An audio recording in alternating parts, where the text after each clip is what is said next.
Good afternoon, wherever you are watching in Victoria, across the nation or around the world, and welcome on a rather smashing Sunday to Darebin, and welcome to a jam-packed and action-packed weekend in the Series Futsal Championship. There is never a dull moment in this division.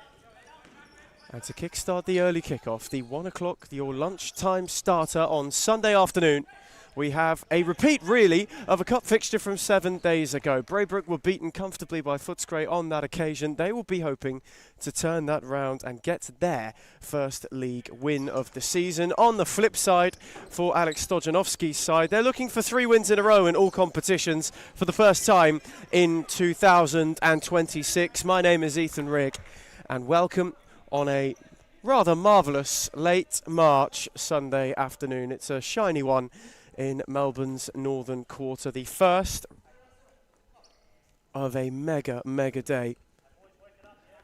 Starting in the second tier, Suarez was quickly on to Kevin Mohal, both of whom featured for Footscray in the cup last week, both of whom played quite their part. Mohal wanted the return, Taipi came across to clear, and as far as Hancock's, who found his way back to Lucas Jankulovski. You might be wondering, there's a bit of a change in between the Footscray sticks. Jing He's got a kit on, so he will be awaiting his own introduction when the moment comes, as Cagliotti was charged down by Min Nguyen.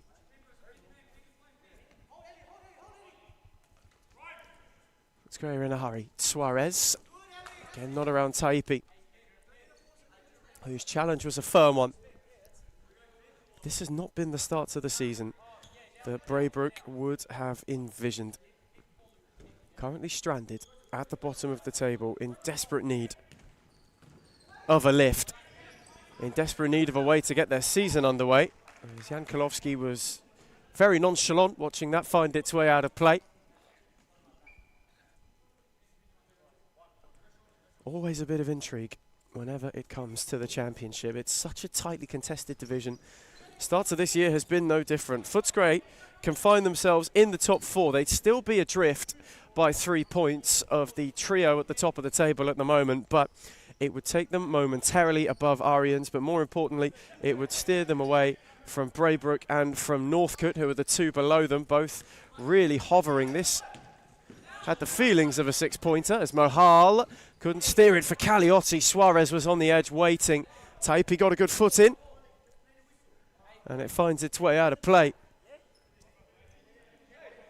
But if Braybrook were to win, they'd go level on points with Arians, they'd go above Footscray, and it would just relieve some of the early season pressure which has fallen onto them. Suarez was pressed by Richard Nguyen, he got out well, then wriggled away and couldn't quite steer it through the lot. Min Nguyen came across in the nick of time, just as the strike was there to be taken. A hot Footscray start. Hancock's had a hit, and Footscray have a corner. It took a deflection on its way. Taken with haste. Suarez was the one lurking. Nguyen and Taipi forced their way out of it, and now Taipi can break. Jankulovski was quickly out and stifled out the danger in quite good fashion.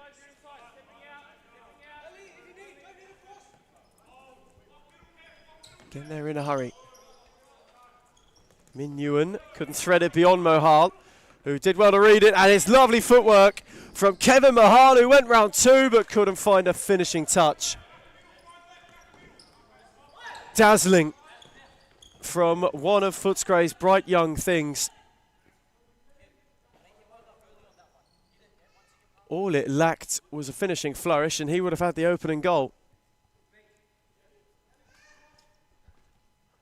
Suarez starts the next wave. Footscray really turning the screw on Braybrook early. When they met in the cup, it was an avalanche from Stojanovski's side. They were far too good on that occasion 7 sleeps ago.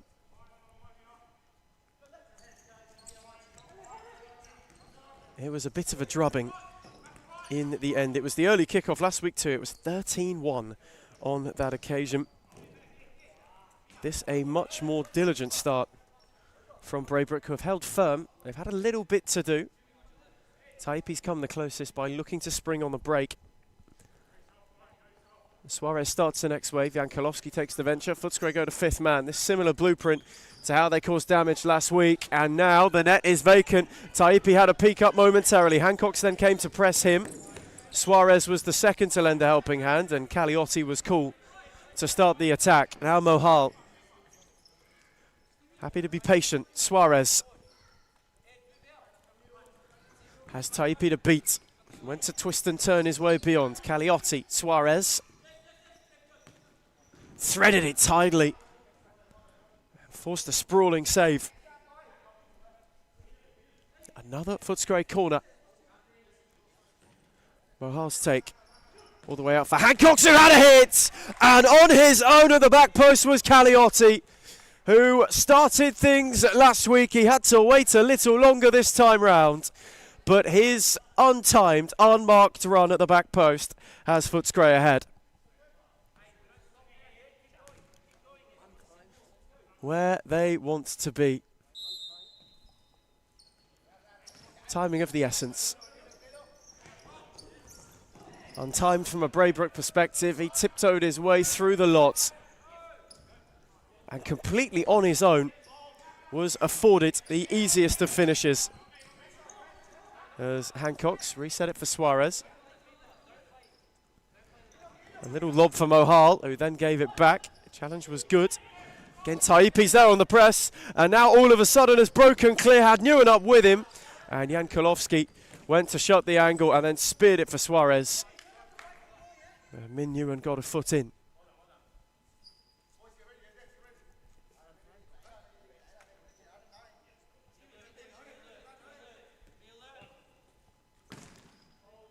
Sent searchingly and only sent into the banister by Haifan. As Hancock's had Suarez shorter, Jankulovski as well. I mean, Newen got a foot on it. And now Richard Newen has an opportunity to break. Two were streaming forward. And it broke down. Mohal got a foot in. Cleared it only as far as Min Newen, who sets once more. Haifan. Newen had Caliotti to go around and did so just about. Haifan fancied a hit, and it wasn't one which bothered Jankulovski, who went searching. And his fling didn't get a flick. Thus, it will come to nought.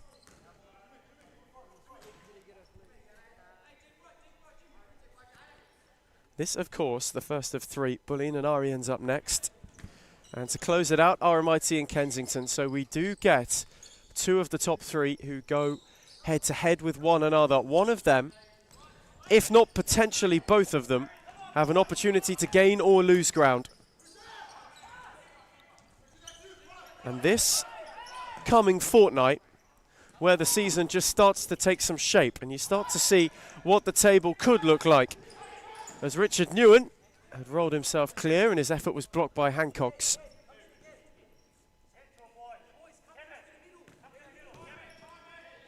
Caliotti, a lovely turn, got around Fan, and well, his shot was scuffed, he was impeded. And a first yellow card of the afternoon. Haifan finds himself in the book. He was sent off in the cup last week. So this now an opportunity for Footscray to make it two as we approach the halfway stage of the first half.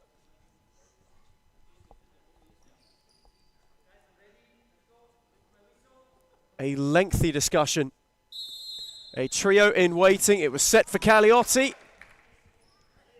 And in the end, the block was made rather easily. Those three who were playing almost a ringer-ringer-rosy around the ball when it came to the free kick, had it belted into Fujido.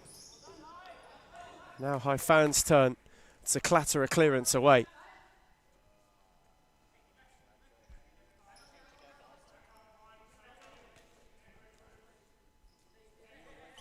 This has lacked the fire and flourish of the cup fixture, but that's a lovely turn and maybe an opportunity for Tobart, who turned his effort wide.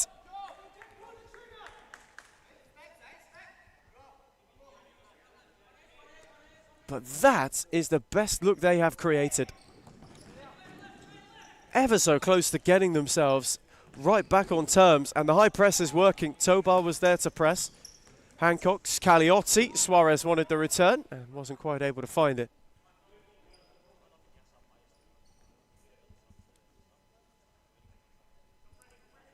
Quite a distinct conversation on the bench. Jing He just making sure that the rotation could be imminent at some point. Jankulovski wanted Cagliotti. That's a good read from Jimmy Newen, who now has an opportunity on his own and was wanting a back post runner. Maybe, just maybe, he could have had a hit. The far post was glaring at him. And where he wanted a runner, where he wanted to be unselfish, maybe it wasn't the time to do it. As now Cagliotti on for Suarez, who steered wide. And he had a vacant goal at the back post. Massive opportunities at both ends.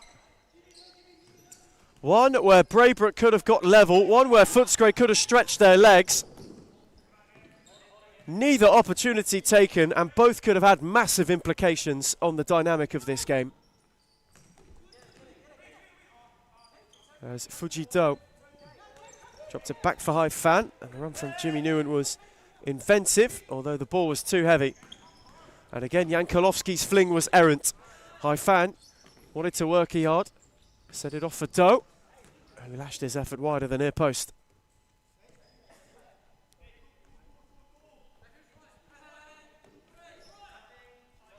Worth mentioning, no Northcote in action this afternoon, so Braybrook cannot drop to the bottom of the table. They have to hold that relegation place, but Taipi's charging, and Jankulovski had to deny him.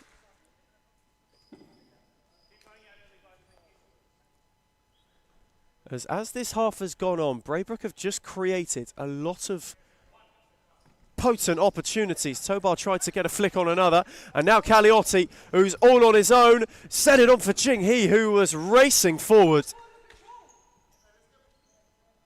and had his effort cleared away.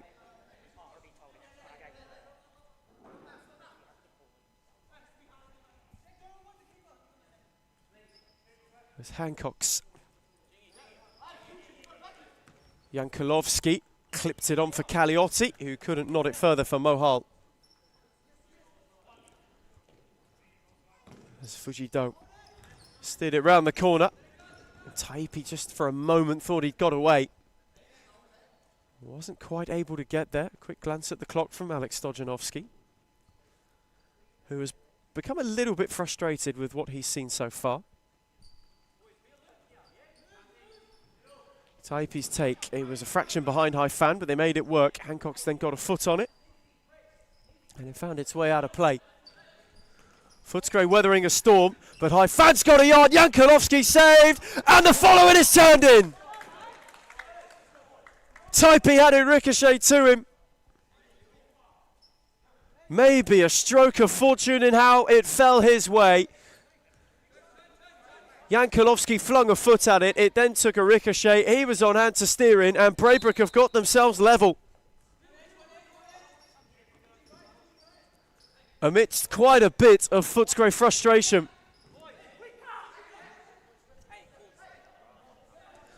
And Stojanovski is calling his way over. He's not happy with what he has seen, as Jankulovski gave it a hit, and the net is vacant, although troubling looking momentarily. It was far too wide, although Braybrook have been given a massive boost.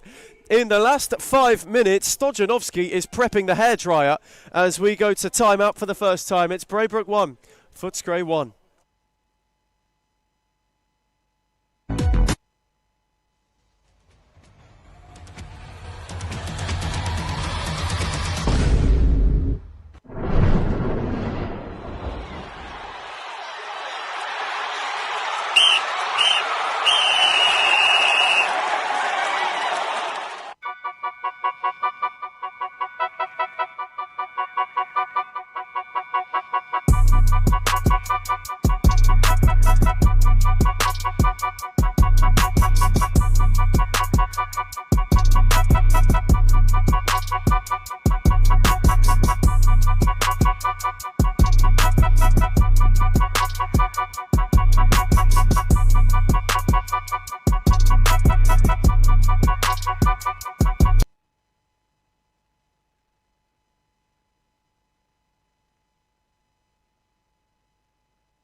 We return from timeout for the first time today.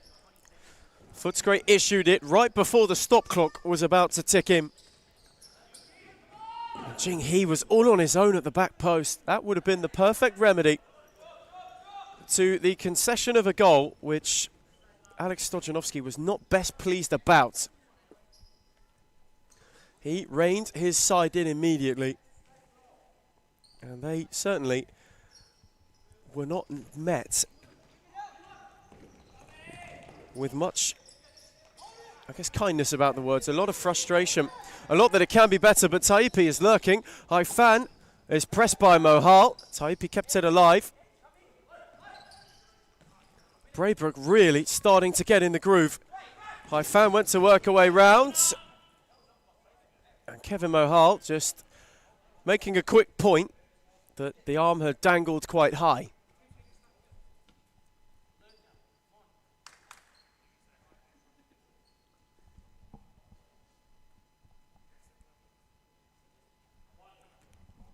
Braybrook corner where they have the ascendancy. Newen's take. Taipi was lurking and then made his way into Mohal inadvertently. Flung long for Caliotti. Newen was the only one to receive the flick. Mohal for Jing He. Good challenge by Newen, and now Taipi. And it opened up for Braybrook momentarily. He had to get a foot in. Now Caliotti, who can go charging. And his effort was an awkward one, but claimed and flung on quickly. Tobar set it for Haifan, who got a yard on Jing He, and Jan Karlovsky saved. Suarez reinstated. But Braybrook have ripped all the momentum away from Footscray in this first half. Taipi couldn't find Newen, and Hancock's was happy just to hammer it out of play. They are feeling the heat.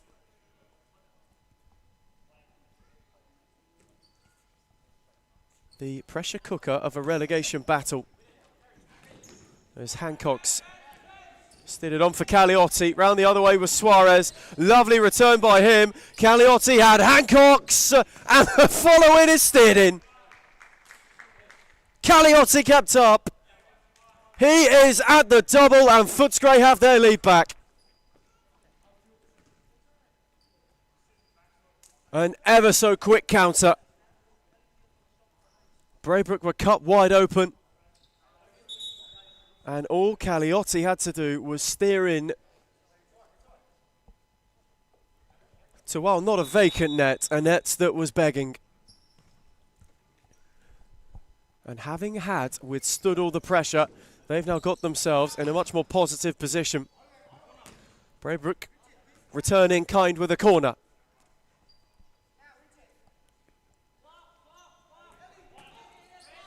Newen's take, set all the way back for Haifan to have a hit, and it's found its way in!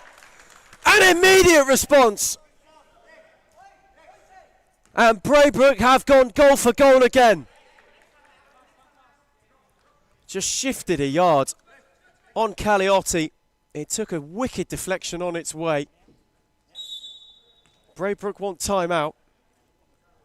The next possible presentation of it. Caliotti, Suarez.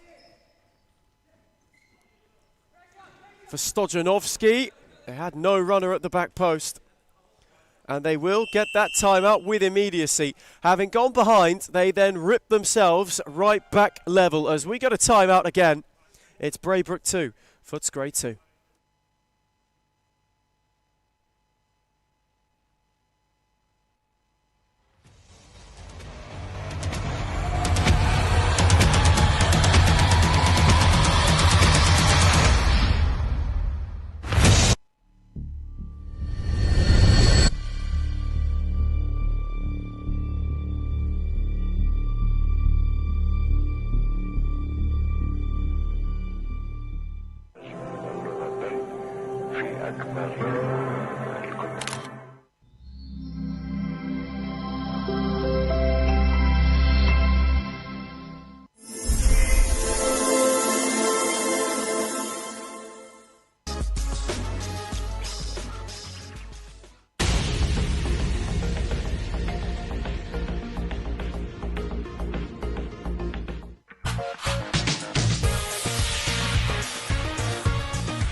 returning from timeout. Now, the emphasis from both benches in that timeout team talk was of the importance of the next 3 minutes and 19 seconds.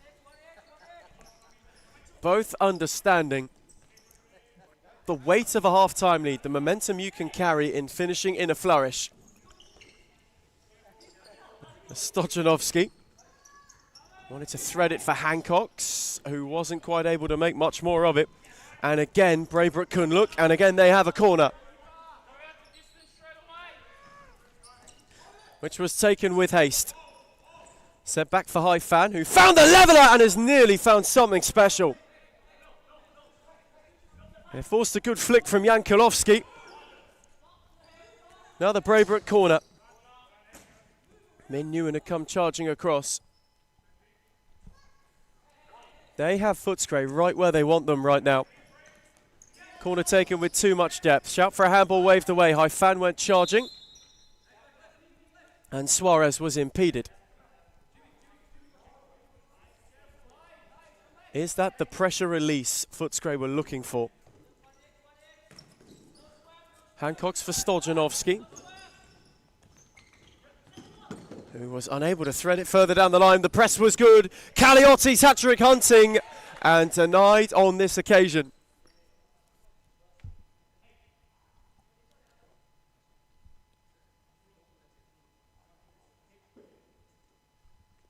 Footscray have a corner. Short for Suarez. Now Stojanovski, who couldn't quite curl on towards Caliotti nor the top corner.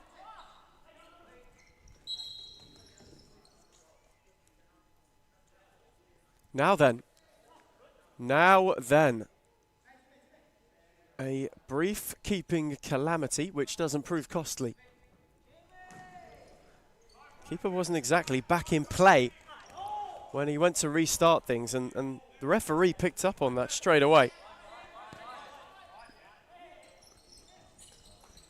There's Nguyen. He slipped, it took a flick. Jankulovski had to turn it over. Yet another corner.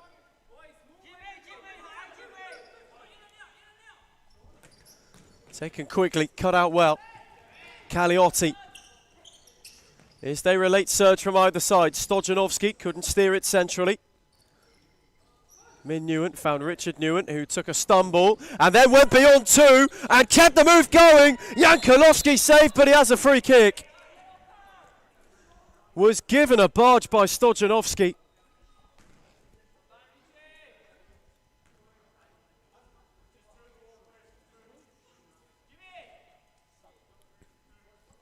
Just as he was about to have a hit as well.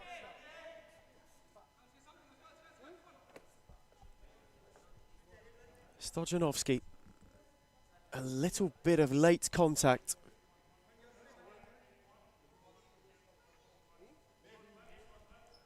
Braybrook free kick. And Jankulovski saved. Fans following. Jankulovski gathered again. Suarez. Haifan came across and is in some discomfort.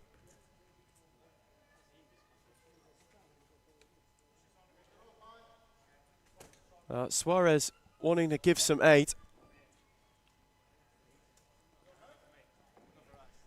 And Haifan has worn one where we believe you don't really want to wear one.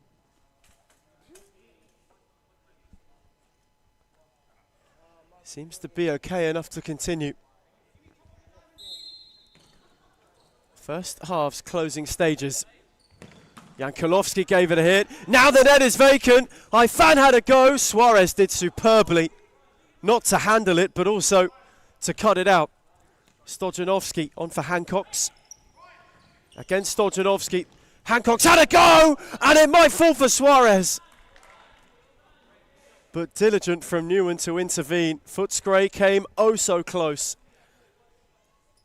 to a late goal and a late lead. There's Hancocks again. This time Richard Nguyen happy to hammer it away. Jimmy Nguyen went one further. Stojanovski, Caliotti. Richard Nguyen's challenge, a good one.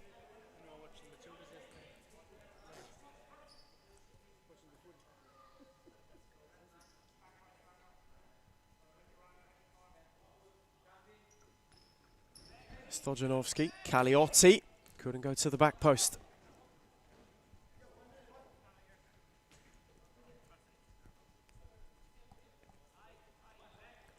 Time ticking away to the break. Either side looking for a goal that could prove massive in its magnitude. Kaliotti. Steered down the line for Suarez by Hancocks. It's a good slide from Newen.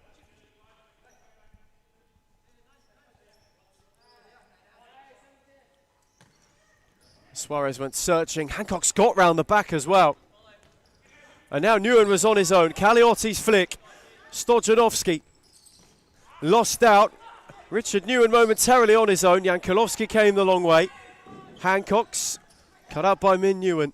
Lovely ball to find high fan. And Braybrook are in again, although the ball was a fraction behind. Had it just been placed in the path, they would have flipped this game on its head right before half time.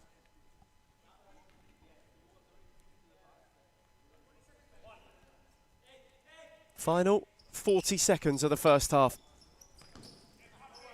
Stojanovski. Suarez had to stretch and thus couldn't take it under. High fan, that's a very delicate touch for Newen. Stojanovski got in the way of his piercing ball. 2 towards the table's foot. At the moment, unmoved. Not budging.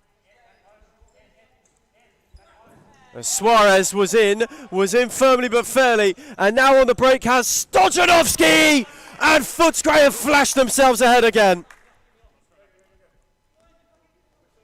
Suarez with strength started the counter, and then smartly set it for Stojanovski, who smashed it into the roof. Emphatic.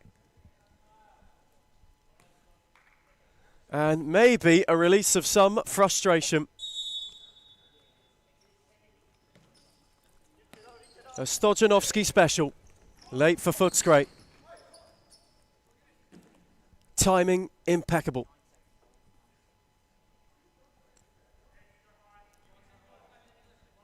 And in a half where they have come and gone in waves, at times where they have been far from their best, Footscray have found a way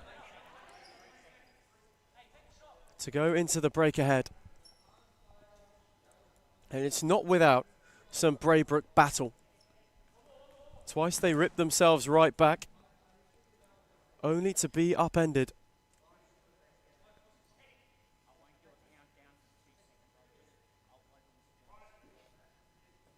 Is there one last look with 2 seconds to go? Hancocks gave it a hit, a comfy gather, and that will do it.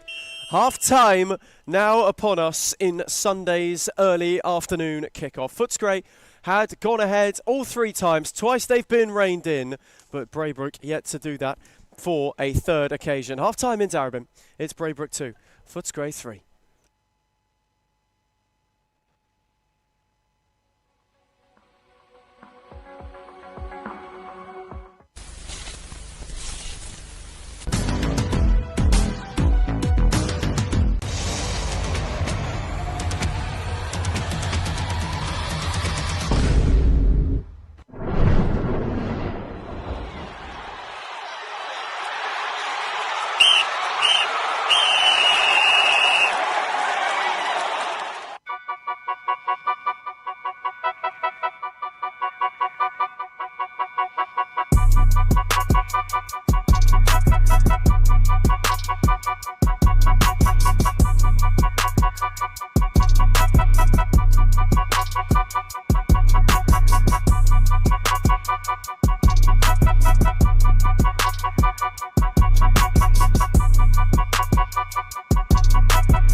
We return from half-time.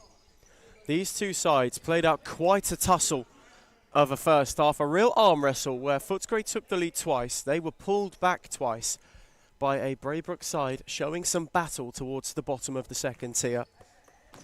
It was a late goal, courtesy of Alex Stojanovski, which currently is the difference. As Footscray lead 3-2. Braybrook have not been that far out of this game. They had a really good 10-minute patch either side of the first and last 5 minutes of the half where they controlled a lot of the game. And Yankolovsky forced into an early save. Tobar called it sweet. And now it's Mahal who's got room to move. Found Caliotti, whose touch was heavy. And that momentarily looked like it could have been a cause for caution. Footscray wanting to fly out of the traps. Hancock's Caliotti gave it a poke. And now Tobar couldn't evade Mohal. And Hancock's happy to let it go back for Yankolovsky. Now Suarez. Hancock's threaded wonderfully. Caliotti forced back to keep it alive momentarily.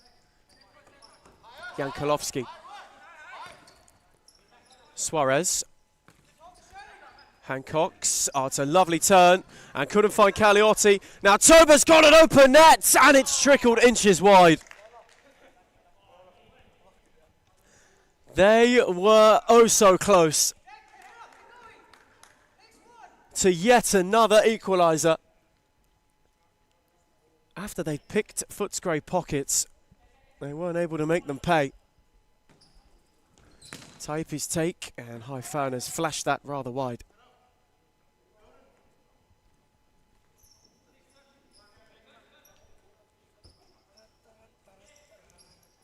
Hancock's threaded it for Caliotti. I'm going to set it back. It's a lovely move. Caliotti gave it a hit. Poked it far enough over that the keeper was unbothered. It's been a real fighting first fixture today. Neither side really able to get into much of a groove. It's a lovely lay from Caliotti. On for Mohal. Haifan's challenge was a good one.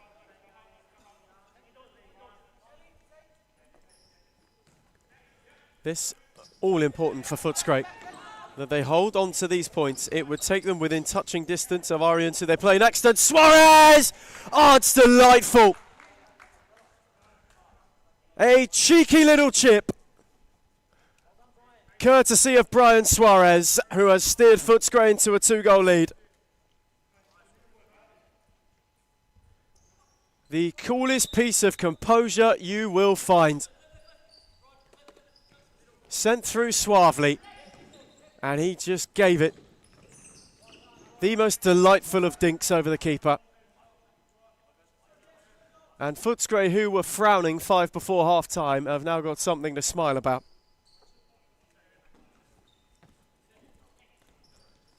And it is once again up to Braybrook to respond. They had been able to do so in the first half. They will be hoping, though, for a side who have had a string of second-half collapses, that does not transpire once again. It happened in the Cup against Footscray, where this game got rather ugly. Scoreline just started to swim away from them. Hoping for a more robust look, but Jankulovski switched it for Hancock's. Oh, lovely return from Caliotti, who will now take a side ball quickly. Hancock's was lurking. Tobar. There was a shout for handball. Suarez went the Rabona to have a look from range. And Hancock's was on hand just to keep the pressure on.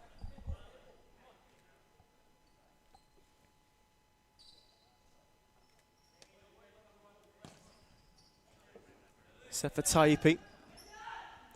That's a suave spin, and he flashed it just wide. Inches away from clawing one back, from halving the deficit, and from giving Braybrook a real bit of belief. Steered down the line for Caliotti. They have a corner. Suarez returned it for Caliotti. Mohal, Hancock's, and cleared away by Taipi.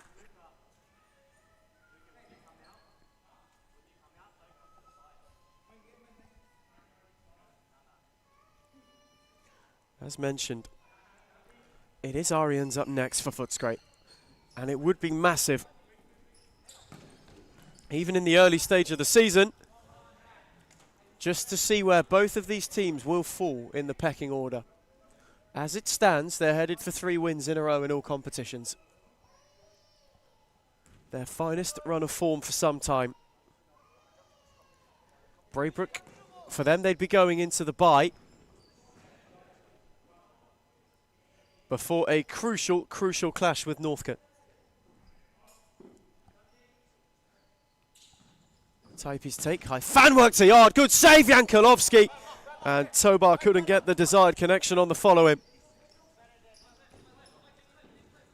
But there is that threat, still potent, still at times imminent.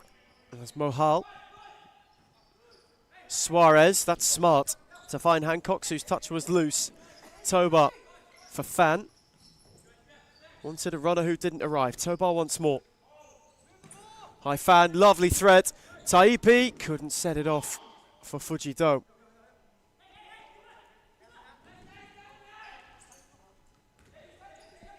Jankulovski's fling quickly for Caliotti. And now Suarez, who sat the keeper down and then went the most audacious of finishes, but had his effort cleared off the line.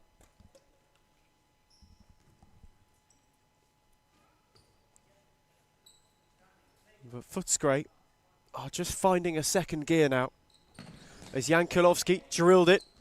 It's a lovely take from Caliotti, who just wasn't able to come crashing through. Tobar dropped it off for Fujido, who threaded it for Taipi. Braybrook had a look. I mean, Newham was in the retreat, as was Fujido, who had a hit, and they have a corner.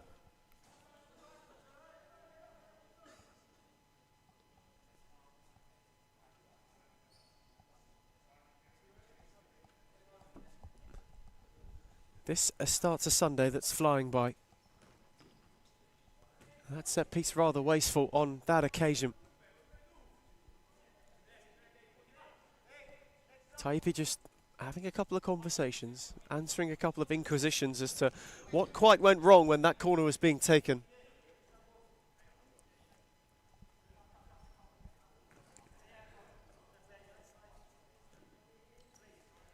Suarez set it back for Mohal. Hancock's Stojanovski. Suarez, lovely return. Stojanovski was collected and was not pleased about it. The counter now at the other end. Toba had a hit and was unable to find a finishing touch, but now Mohal leads the counter. Stojanovski on for Hancock's. Footscray have hit 5. A sweeping move. Started by Kevin Mohal. Stojanovski helped it on its way, and Hancock's, when confronted, kept his cool. Footscray hit 5 just before 5-2 on Sunday. As Newen flashed it into Taipi, and Stojanovski's kept going. Taipi has stayed down. Newen stuck a foot in, and still, while Taipi's on the floor, play continues. Fujido had a go, Yankolovsky saved. This is quite remarkable, and still they continue. Mohal, does he fancy one? Stepped aside, wanted Stojanovski. Some way, somehow they continue. Now it's out of play, and they will have a stoppage. Jing He is not happy about it. That is remarkable. How long they were able to continue. Taipi was down. And he looked and continues to look in some discomfort.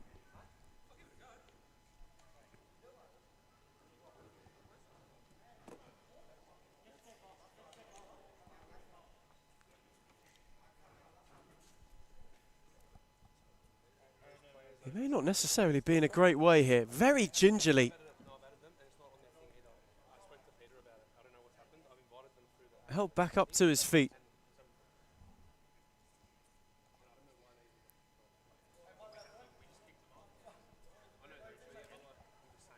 He will make way.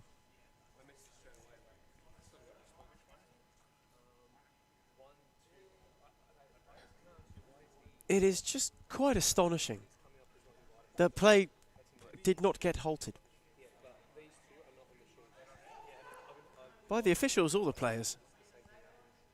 Both hold that power. The returning side ball. Stojanovski for Suarez. And now Hancock's. Footscray looking to continue to turn the screw. Haifan gave it a hit. Yankolovsky nodded it nonchalantly for Hancock's, who sat Newen down and went spearing. And Haifan cleared, and Stojanovski will let it trickle out.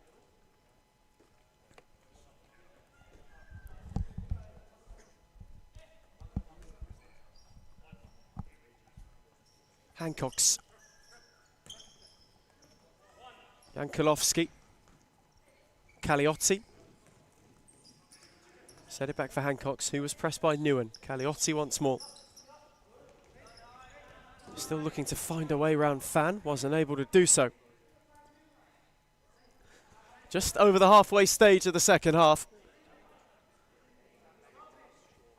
Footscray, as it stands, headed for 3 points. Headed for 4th. Arians have a chance to reply up next, up against the league leaders. In a real tantalising tussle.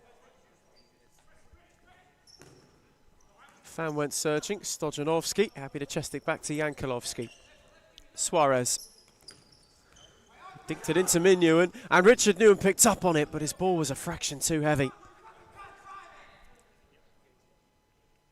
As Braybrook were looking to move on the break. And that's been, in this second half, really where it's faltered for them.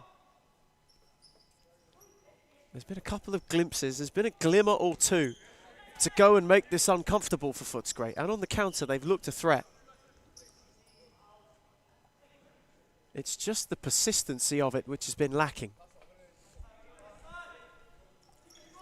Jankulovski. Caliotti, when turning, only found it out of play.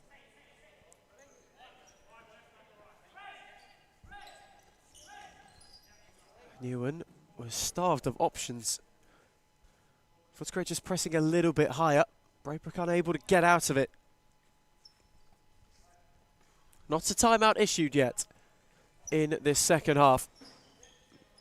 As Suarez still has Hancock's on the switch, had Fan to go around. Hancock's helped the return for Suarez, and Tobar got a foot in.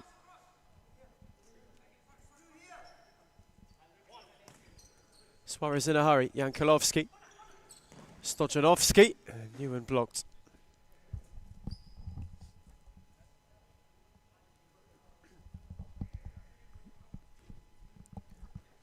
Footscray going just a little bit more patient now in their approach. Jankulovski, Tobar with an open net, has steered it wide.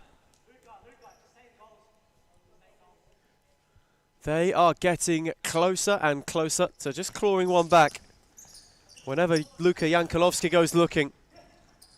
Hancock's stout Fan,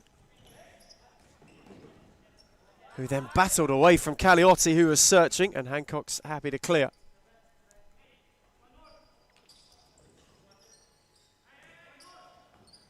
Newen has ripped one back. Braybrook with haste. From the side ball, Richard Newen had worked hard, all on his own. A smart spin and a punishing finish. Gets them within 2 as we are starting to approach the stop clock. Footscray switched off momentarily. But Caliotti and Suarez was sliding.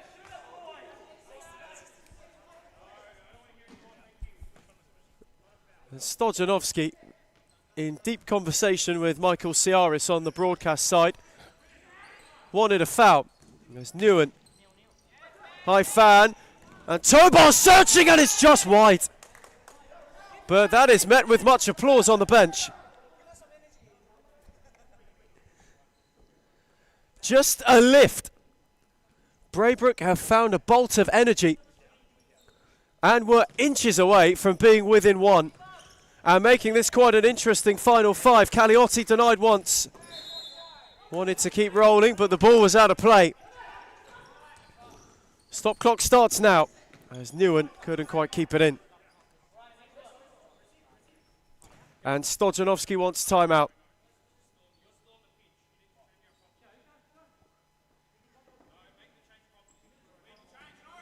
There's Mohal. There's a wait. A real wait, and now timeout not issued yet. Footscray denied it. Jankulovski on for Hancock. Stojanovski cuts a very frustrated figure. And now they will have timeout. Some confusion, but Braybrook are making a game of this as we go to timeout inside the final 5. These two are separated by 2. It's Braybrook 3, Footscray 5.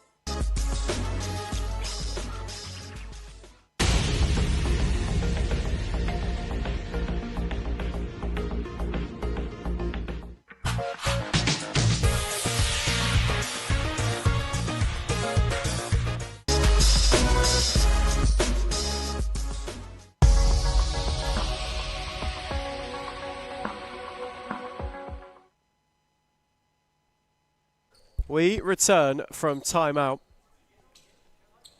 And what a tantalising one it could be. Braybrook have to find 2 in just under 5 minutes. Quite literally a tick under 5 minutes. And it would be something if they were. Be another point picked up in a season where they've been few and far between. And for Footscray, they are holding on at this point in time.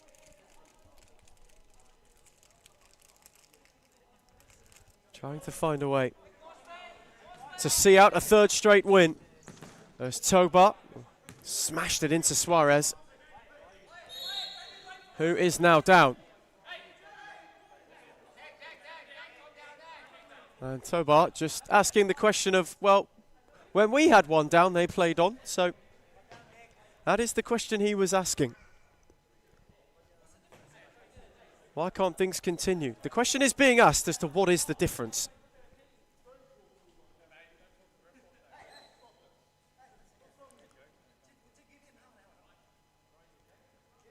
Brian Suarez getting some treatment. Caliotti with a wry grin. And Tobar now can get back underway. And he finds Haifan, who couldn't thread it beyond Suarez once nor twice. Newen went battling. Mohal did wonderfully. And then ran out of room. And he was the recipient of quite a bit of contact, which is the point he is making over on the far side. Haifan couldn't click Caliotti, who couldn't go down the line for Min Nguyen.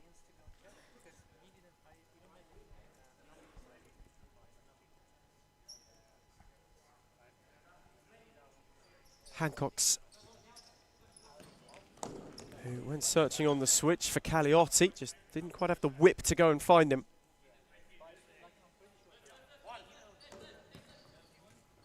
Tobar. Min Nguyen dropped it back for Haifan. Richard Nguyen, who's looking for room to turn. Tobar now can turn. He gave it away to a searcher, Caliotti. Smashing ball for Nguyen, who wasn't able to steer it beyond Suarez. Yet another Braybrook nearly moment. Doors starting to slide in all directions as Mohal unable to evade Min Nguyen nor Haifan.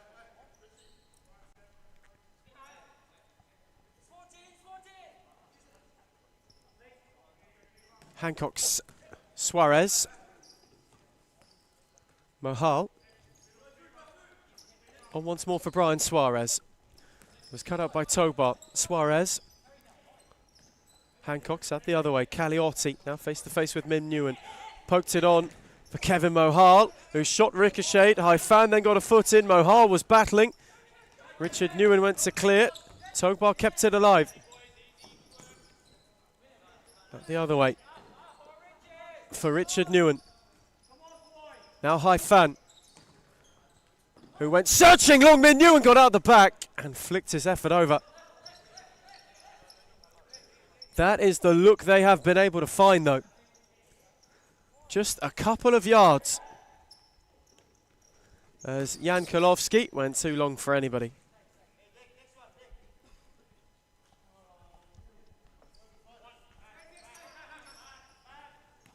Fuji Do.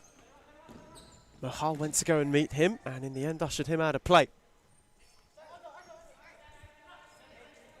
Approaching the closing stages of what has been quite an interesting opening game. Footscray have not been at their finest of tunes. And Braybrook have made a battle of this, and the battle rages on. They're not quite done yet, you get the feeling. It's a good help from Suarez, on for Hancock's. A couple of ricochets found Caliotti, who has found a way through. Maybe a bit of Braybrook misfortune, but Footscray might have just found the goal that finishes this. And Caliotti, who was hat-trick hunting, is now hat-trick getting.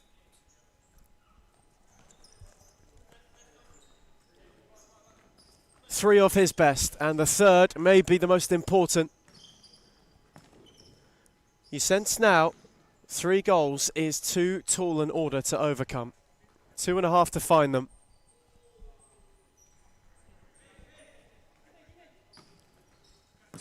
Fan had a hit off the corner and it was blocked by Calliotti.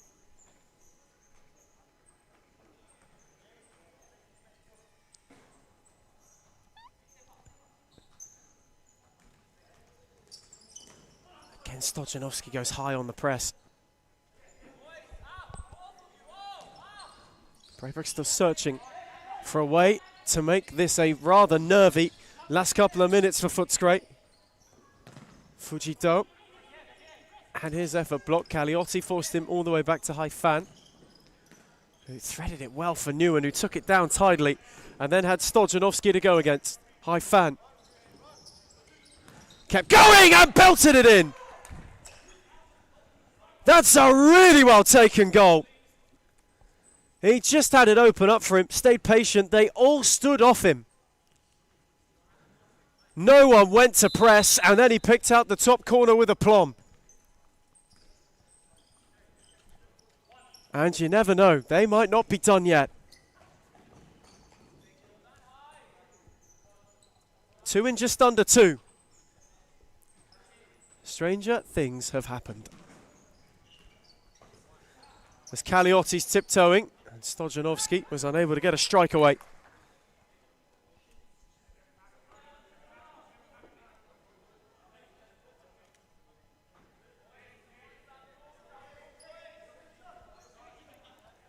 Calliotti's side ball. Set Stojanovski all the way home for Jankalovski. Stojanovski. Fancy the hit! Oh, beauty! Absolute beauty! A searing Stojanovski strike. He is at the double. A 3-goal lead, and now you all but assume 3 points for Footscray for 3 weeks in a row. Just over 90 seconds to see it out.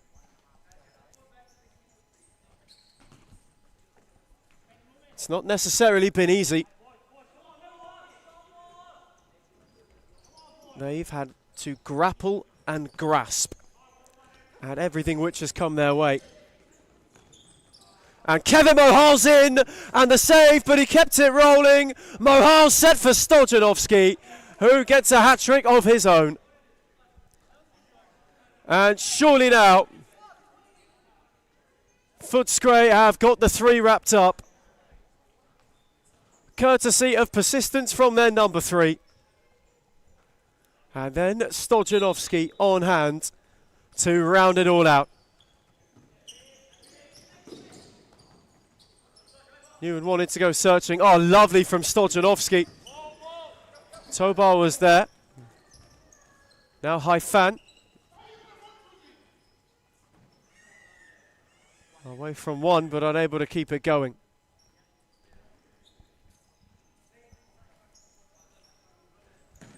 Final 60 seconds as Jankalovski couldn't find Calliotti.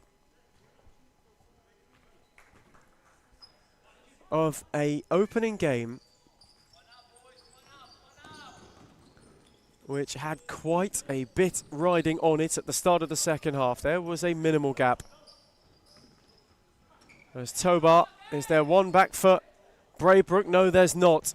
Jankalovski fancy to go! And nearly, ever so nearly, had something special up his sleeve. And now goes for Calliotti, who wanted to try and take it on the turn. Hancock's was with him. Now Fujito poked it ahead of Mohal, but they run out of room.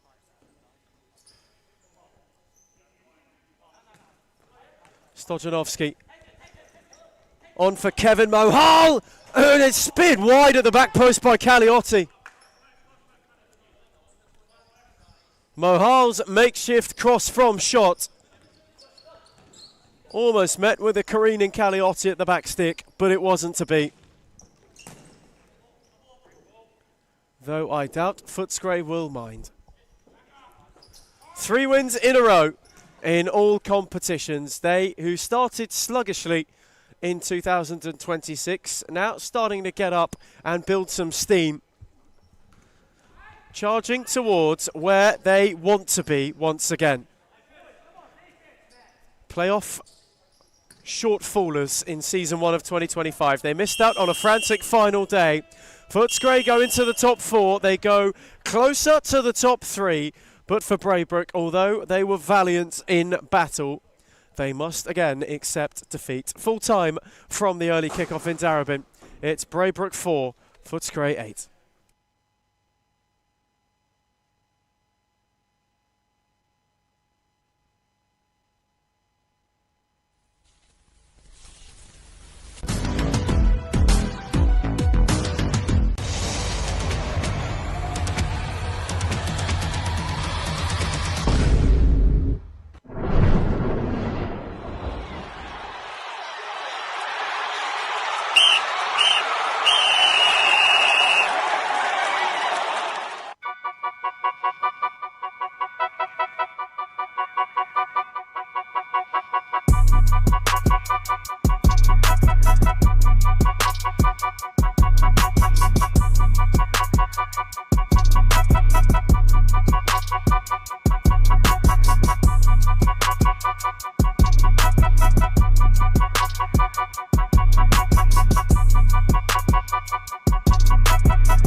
A very, very interesting second fixture. A Bolin side who in the league have yet to be defeated. They did succumb to that, however, in the Cup last week against Kensington. It shows that the Lions, although very, very much brutal they have been and bustling, they are in fact mortal as well and are susceptible to the comings of this game. Tonight they will be looking to rebound from a bit of cup disappointment against an Arians side who themselves are in need of gaining points on the playoff places. 5 adrift of our current trio at the top. They want to close that gap right up as they look for, at the very minimum, a second consecutive playoff appearance.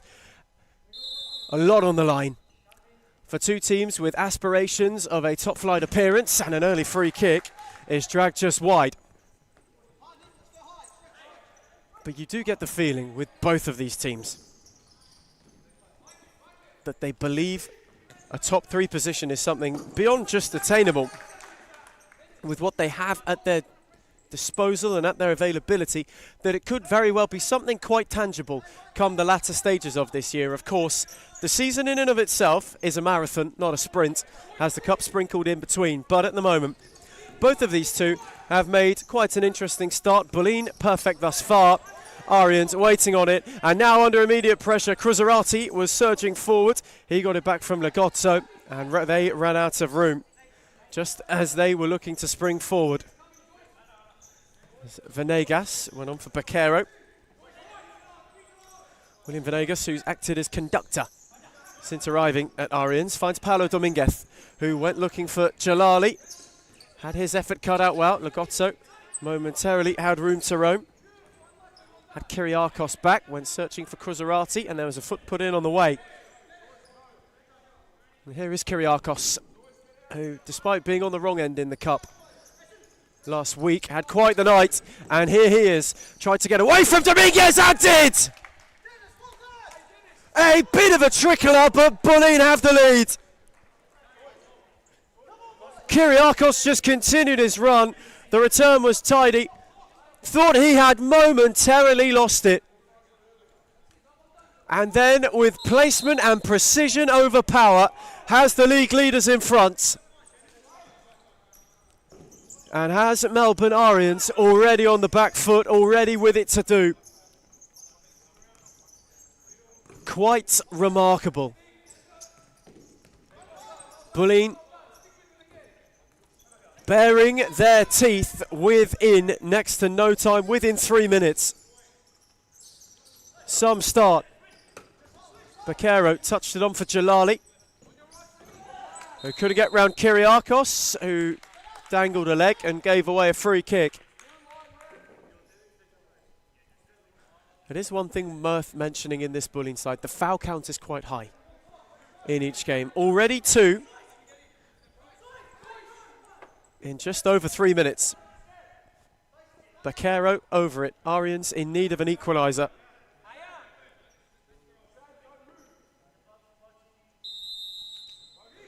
Sebastian Baquero forces a good save down low, and it breaks for Kyriakos, who set it on for Lagozzo, whose deflected effort was just wide. Took a bobble on the strike. But that is how quickly they flipped the dynamic on its head on the break. Venegas, Jalali wanted the return. Zois came across.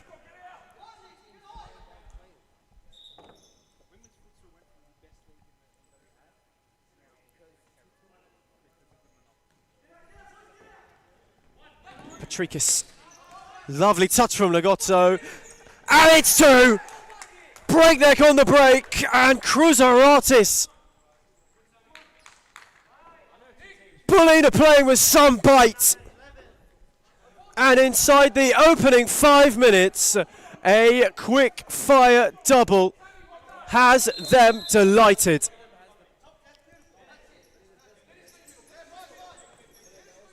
Lovely futsal as well. The move so smooth. And Lagozzo took a tumble, lost out to Venegas, and now Dominguez, who can go the other way. Went on for Jalali, whose touch was heavy. But they go quickly. Cruzaratis. So back for Kyriakos. Cruzaratis lost out, and now Jalali can go.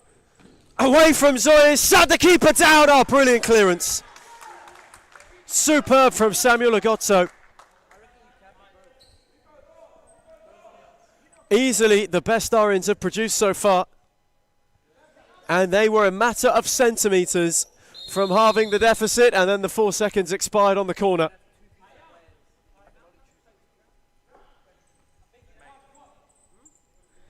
You just can't take yourself away from it. This game, where the other was quite the gentle start to Sunday, this one has flown out of the traps.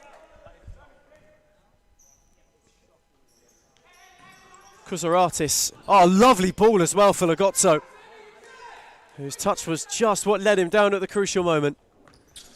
Jalali, Dominguez.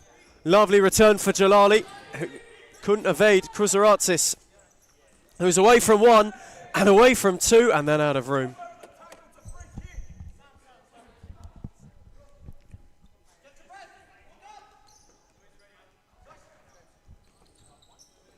Dominguez. He threaded it tidily and oh so nearly got on the return. Chimo gave it to him.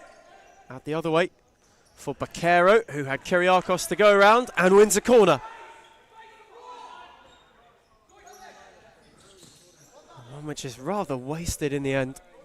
Just allowed Lagozzo to climb through at the near post and clear without much pressure on him. Dominguez, Venegas. And back for Dominguez. Shimo had made his move. Instead he set it back for William Venegas, who wasn't able to get beyond Zois.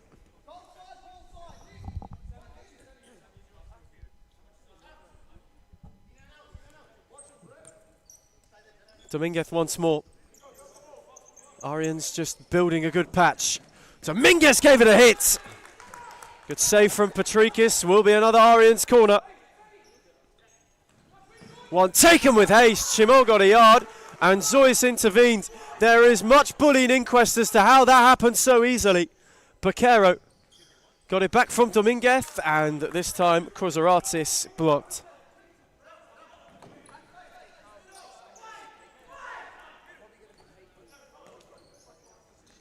Arians searching. Kyriakos' challenge was good.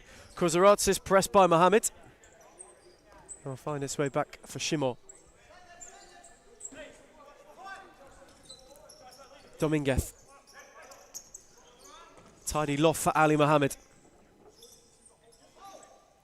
Bakero.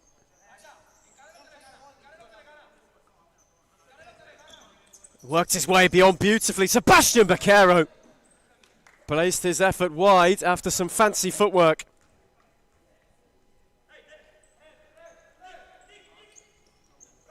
Kyriakos Kruzaratis had to sort his feet out and allowed Shimo to win it. Bakero dropped it off for Mohammed. Lovely shift on for Bakero again. Stood up by Razul. Dominguez. Bakero went searching on the return, only hit it into Kruzaratis, and now it's 3-on-2. Kruzaratis went alone. And Rahimi got a ever so fine fingertip. Corner taken quickly. Kruzaratis' efforts blocked, and Kyriakos can recover without any pressure upon him. Near the halfway stage of the first half, and this one is flying by at a rate of knots. Kyriakos. Rasul, lovely footwork to get away. And Bakero tracking back did well.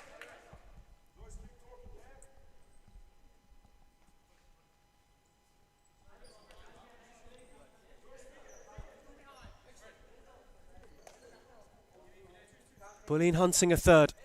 And where Arians had a good patch, now they too must hang in there a bit. Kyriakos! Nearly a curler, nearly a perler. Rahimi got a fingertip and it will be a corner.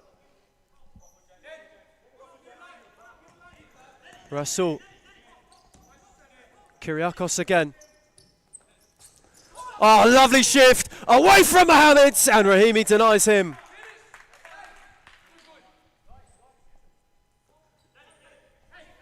Kyriakos' corner. And for Patrikis, who gave it a poke. Zois had to deal with it. Up and under, fell for Mohammed. Tamori didn't know too much as to where that was going. And now Kruzaratis, who had runners left and right, couldn't get it beyond Tamori, who lost out to Razul. And Kruzaratis accepts a gift. Melbourne Arians, architects of their own downfall. And Bolin are blazing away. Timeout issued. Those in gold need to be reined in.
We return from the first timeout. Arians in real need of a pick-me-up. They have just given Bolin a gift. The league leaders 3-0 up, and as it stands, ensuring that they, at least on points alone, are top of the table for the time being.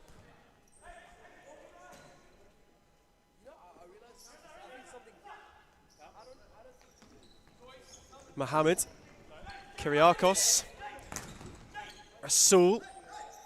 Shimo made the block, it then fell for Zois. Lovely futsal, tidily evaded. That Arians press. For a moment they thought they had it, they thought they were about to pick Zois' pocket. And Sinsas just dropped off and gave him the easiest of ways out. And that at the moment is the difference. And that's a poor giveaway. Rasul Kyriakos. Tsinsas was going one way. Was cut out by Dominguez. And now Shimo had a 3-on-2. Dominguez was one of them, and it's a good save from Patricus at his near post. Corner with haste. Dominguez, Mohamed. And they will go again.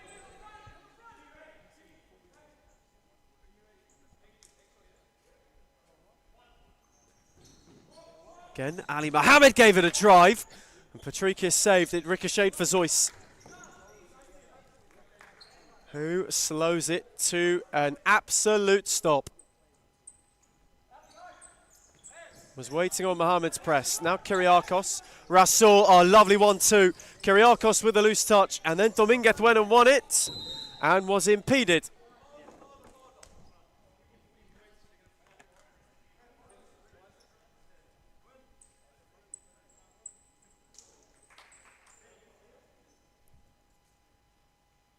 Bolin maybe just taking a little head turn to the foul counter now.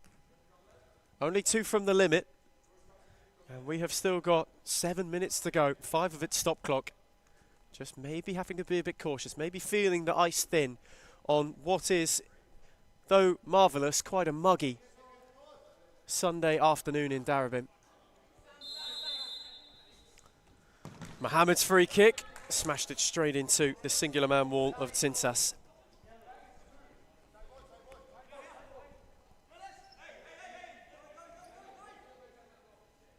And that has been really the tale of Bolin's half so far. Anything Arians have even looked to throw at them thus far, they've had an answer to. And then in their own right, when they've had the ascendancy, have been ruthless. It's Kyriakos, who went searching for Tsinsas. It's well read to find Mohamed. Rasul was in retreat. Tamori. There was too much on it for Ali Mohamed, and Shimo wanted the ball out the other way, and he had quite a good claim for it.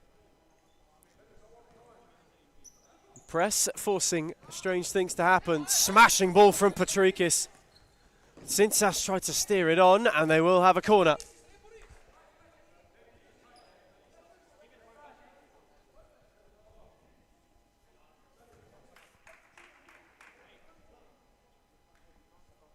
Bolin searching for a fourth as we approach the stop clock. Kyriakos, all on his own. Completely unmarked on the late run. Nobody, absolutely nobody went with him.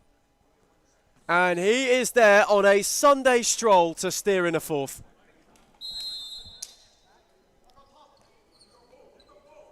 And the Arians inquest on the bench began immediately.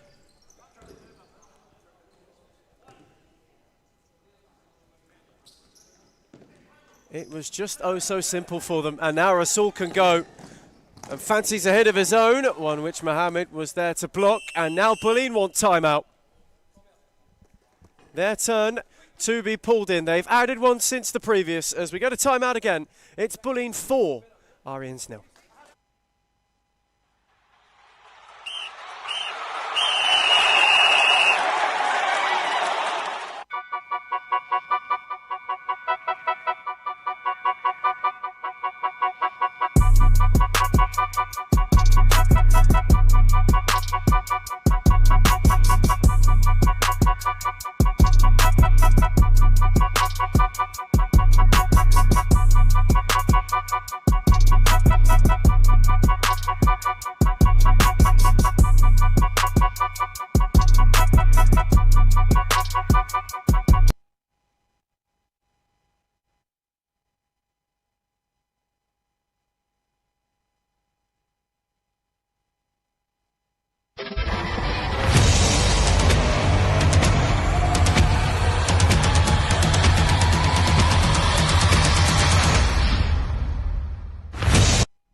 We return from timeout.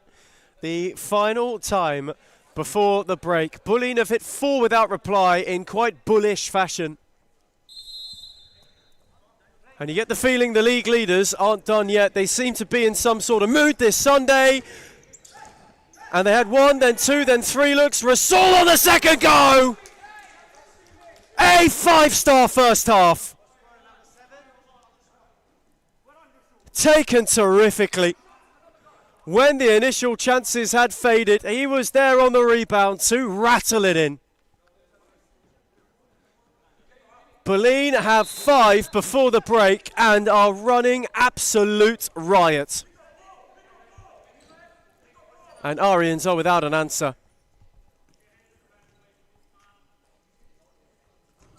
They would not have foreseen this, turning up at this point in time.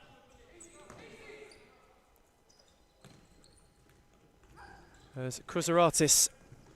Around 1, around 2, lovely move, Rasul's at the back post again, and they have another corner.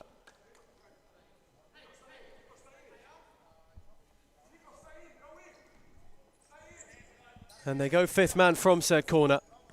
Patricus Zinsas. And Patricus in retreat. Completely undeterred. Zinsas again. Rasul just dropped off and won a yard wonderfully. And set it back for Kruzaratis. Lagozzo had his ball cut out, found its way to Jalali, who had runners on the overlap. And the effort was dragged wide of the near post by Jafari.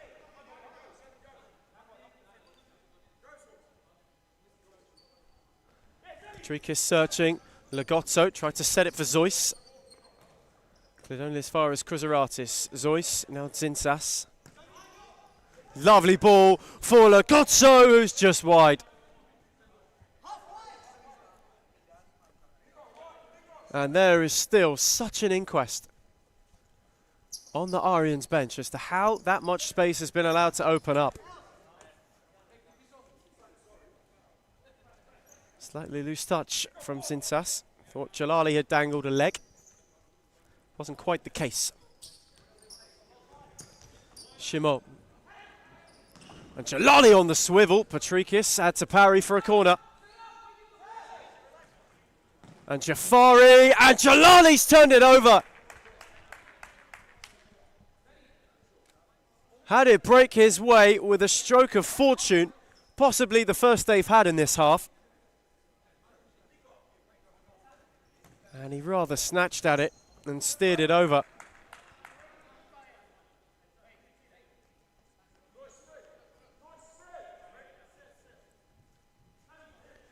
And for a half that's been fiery, a bit of cool. Patricus. That's the lot of Kruzaratis, who questioned whether or not he'd been given a shove. Jalali. Shimo. Arians just need to take the sting out of the situation. It's a lovely ball for Jafari. It's a good tip from Patricus.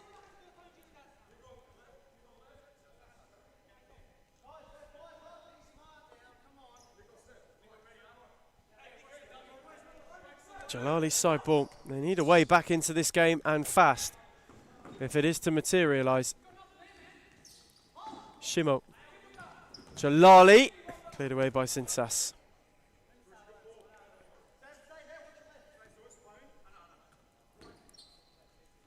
Arians just really searching for an opening.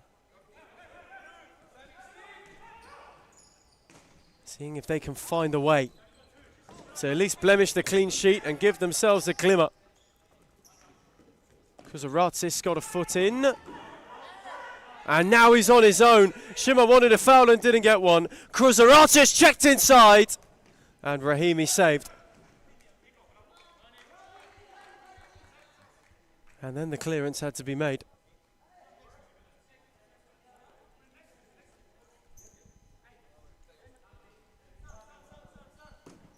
Zinsas, Kruzaratis off the post.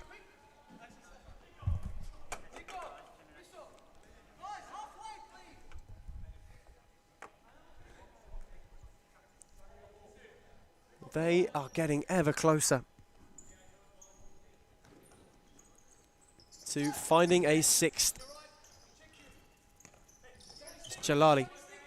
Back for Bakero. Now Venegas. Arians wanting some movement, wanting inspiration. Kind of well by Lagotto. Cruzaratis got a foot in. Zinsas helped it on. Lagotto, Zinsas, they are surging. And his effort, Lagotto steered it in. Got a poke in and under Rahimi. And Bolin have hit Arians for 6, and we're not at the break yet.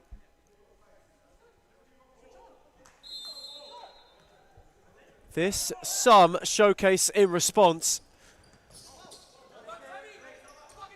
to how their game 7 days ago transpired. Venegas, Baquero.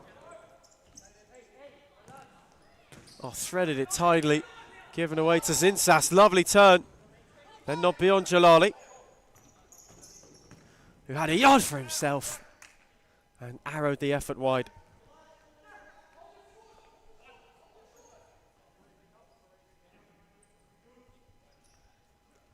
Zois, too long, and Venegas cut it out. And now Jalali had his effort blocked by Zois.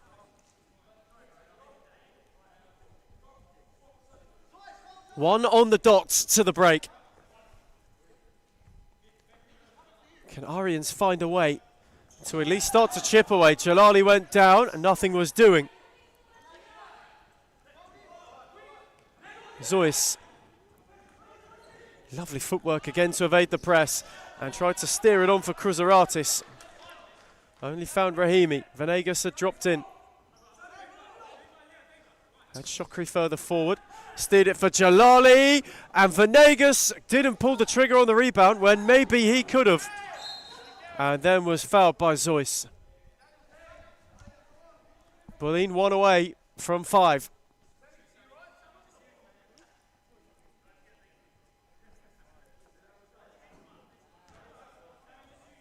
Next foul will be the limit.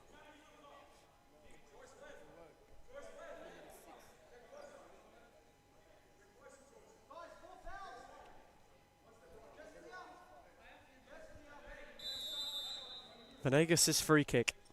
Maybe, just maybe, an opportunity to get underway, and Jalali couldn't apply a finishing touch. It was an awkward one for him.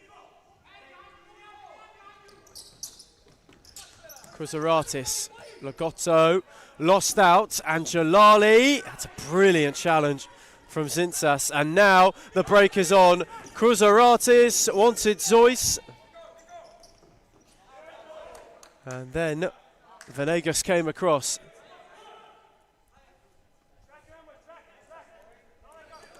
Time ticking down. It's been a super first half for the league leaders. The current promotion place tenants. As Baquero lost out to Cruzaratis, but those two then come together.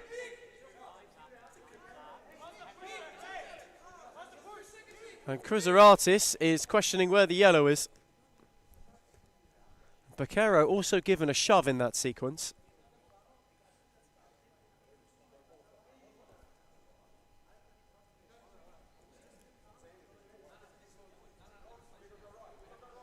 This will be the first half's closing act.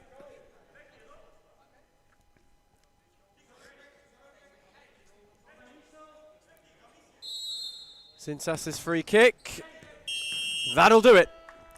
6 of the very best so far for Bolin on a Sunday. Half a dozen by half time. As we go to the break in Darebin, it's Bolin 6, Melbourne Arians 0.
What a half of futsal we have just seen. We've seen the leaders really launch themselves and lay down the gauntlet for everybody who wishes to chase.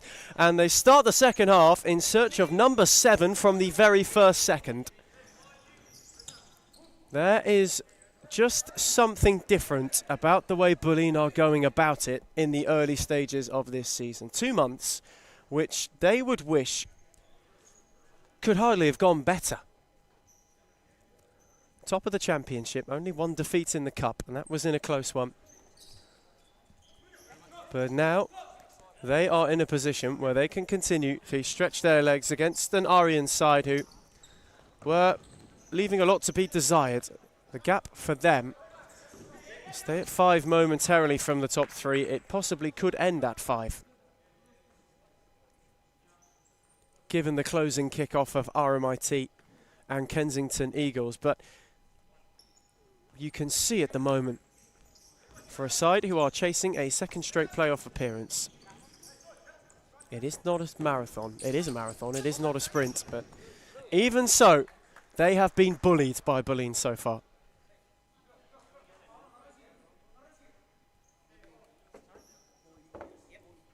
It's been quite boisterous, really.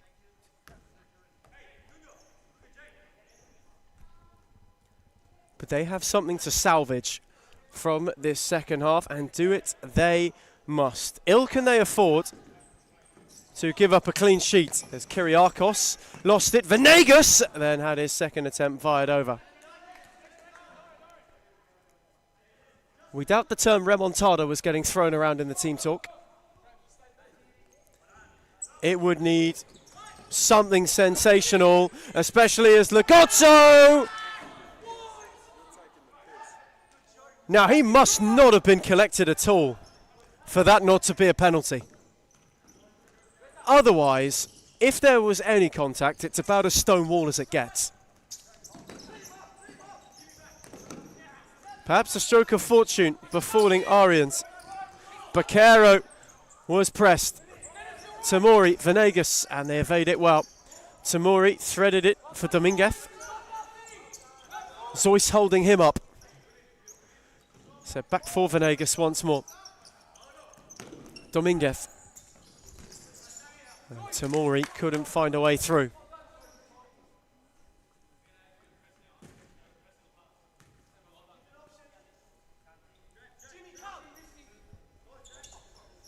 Zoyce nearly had his time expire.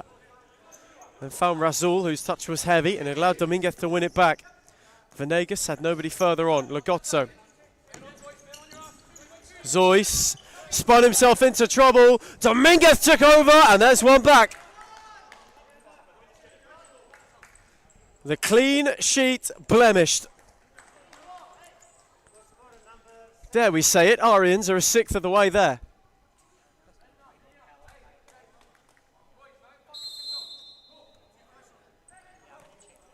The term being thrown around just then was too casual, and it was quite pedestrian from Zoyce. Far too nonchalant. Then he was mugged and made pay. Rasul. Kyriakos tried to work a yard for the shot and wasn't quite able to do so. with one that would trouble, although it did take a deflection, and William Venegas can't really quite believe that. A faint flick. Set back for Patrikis. Now Lagozzo was searching. Rasul came crashing through at the second ball. Baquero. Venegas. Baquero once more. Dominguez. Pressed by Kyriakos. Went out the other way for Baquero. The return was tidy. And Dominguez, that's a brilliant challenge from Kyriakos, and Dominguez is down. And seems to be in quite a bit of discomfort.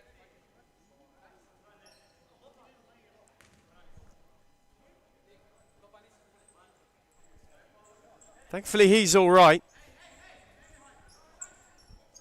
You never like to see somebody go down and clutch at their knee straight away. It's always a cause for concern. Thankfully, he's okay. There is nothing more serious. There's Venegas.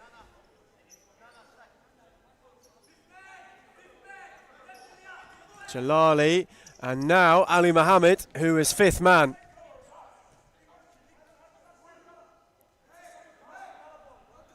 And there's some Bolin inquisition because they are in two different shades of blue here. There's some protest. Now the Bolin manager is just coming across to have a bit of a chat. Mohammed. Venegas. One for Ali Mohammed again. For now, Arians can play fifth.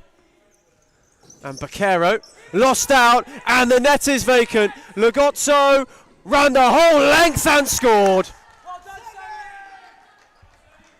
Picked his spots and made sure. Bolin go on the break for a scintillating seventh.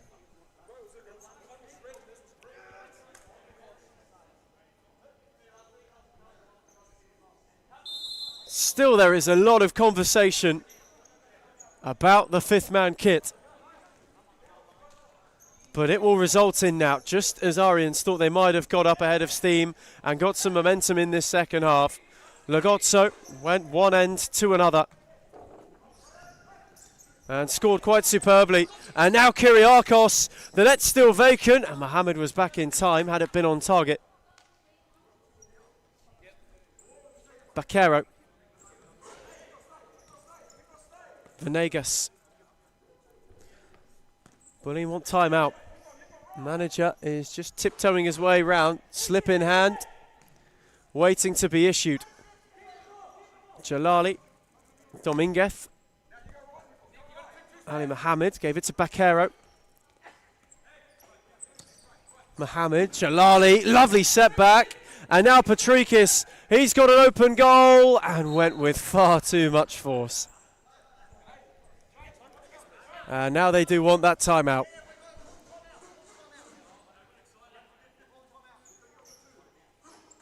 Baquero. Got it back from Mohammed. It almost seems systematic, the way the timeout slip was brandished and issued. As Venegas, Kyriakos came crashing. Jalali kept it alive. And then Cruzaratis off the post. Off the midriff of the upright.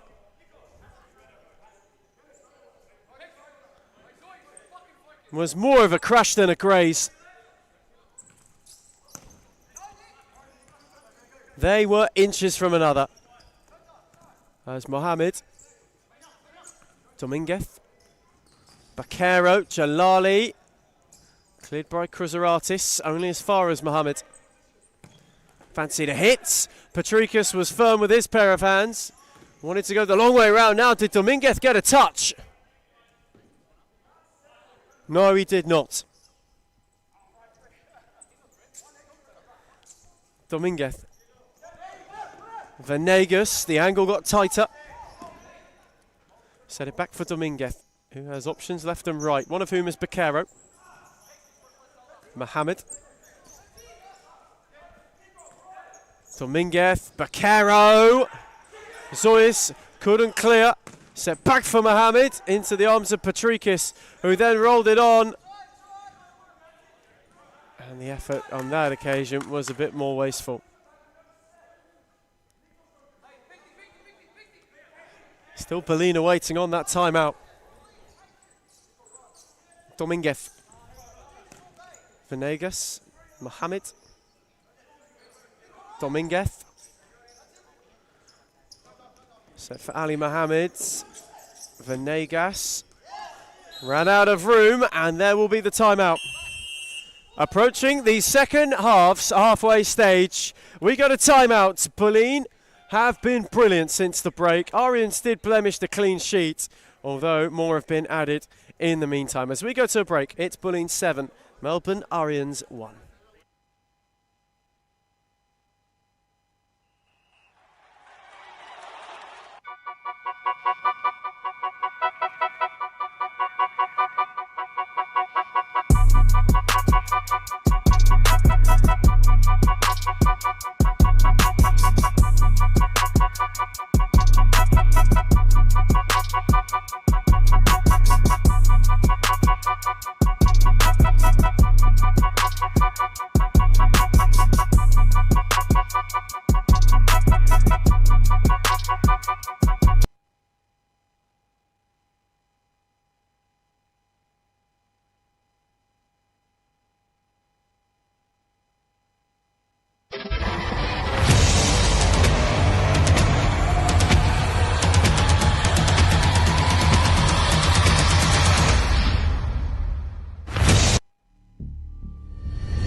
Returning from timeout on a day that has been Bolin so far. Arians running 5th. Although they haven't had anything come to fruition from it. Dominguez got away from Cruzaratis, who did well to win it. And now there's an opportunity. There's a pullback. And a yellow card for Dominguez. Now, there is a slight probable understanding on the Bolin bench that Arians' disciplinary record has not necessarily been squeaky clean this season. It came up in the team talk. You get the feeling it's something they will now look to exploit. Dominguez in the book. Kyriakos has a free kick.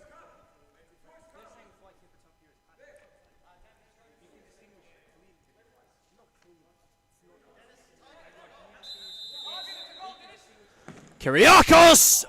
Off Mohamed, it didn't cross the line. It must have been a coat of paint away from crossing the line. That looked proper close. Arians survive it. Baquero. Mohamed. Back for Dominguez, out the other way for Sebastian Baquero. Dominguez. Mohamed gave it a hit. Patrikis palmed it away. It will be a corner.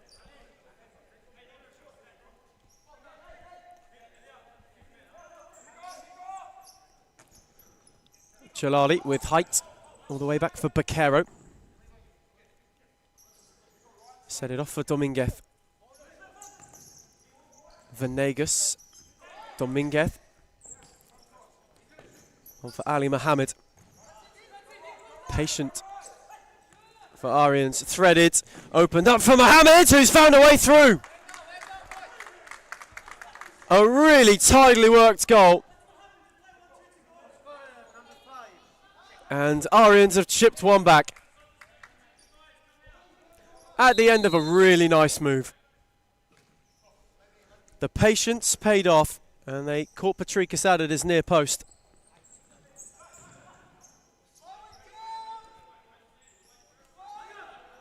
Deficit again back to 5. Cruzaratis. Tidally worked down the line, tidally returned by Zintzas. Now Ali Mohammed, who was hustled by Kruzaratis.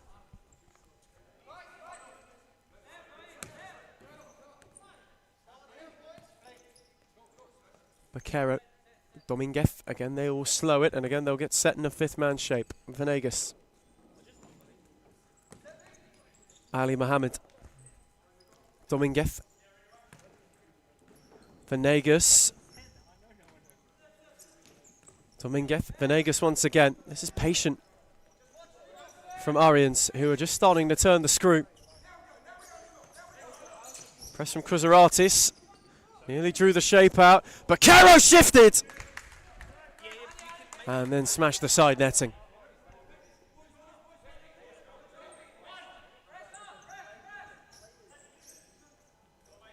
But they, when they get fifth man going, are getting closer. And Jalali.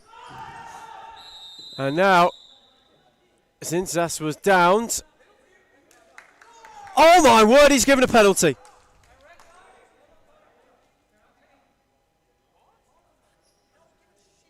He's given a penalty.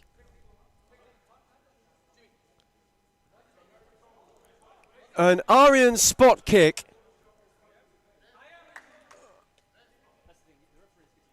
Away right back into this game.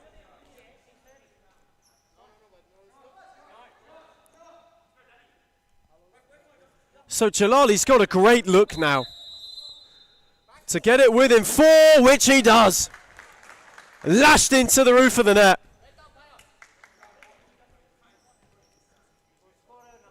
Arians convert from the spots, and they just keep chipping away at the deficit. Kyriakos, Kruzaratis. Bolin might just have to be a little bit cautious now. Under a minute to the stop clock. Time currently still their friend. Zois. Went searching for Rasul and only found Mohammed. And now Jalali. Dominguez. Bakero. On the switch was Ali Mohammed. Dominguez had a hit. Patrikis parried. Kyriakos was crashing, and now Kruzaratis. Mohammed got a foot in, as did Jalali, and Arians have it 3-on-2. Bakero went too deft, does get a corner. Had two options waiting. Venegas in a hurry. Dominguez has dragged this effort wide. Now Kruzaratis. Jalali did well to slow him up. And we have hit the stop clock.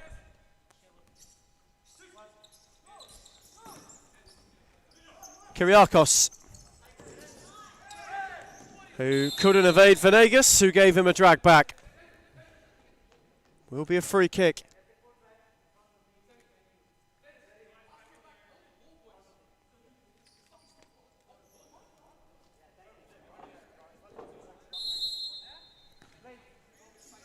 Rasul returned it for Kyriakos.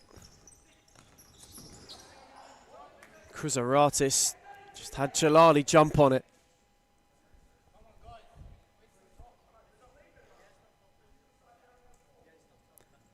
Just a couple of nerves starting to set in for the league leaders.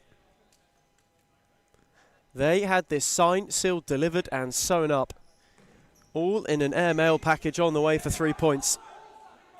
And now, it may not be the case as such, or with as much comfort.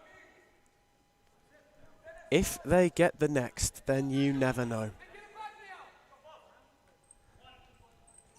Patrikis couldn't spear it for Kruzaratis. And again, Arians go. Venegas. On for Mohammed. Fancied a hit, and the final touch was a little ricochet off Ali Mohammed.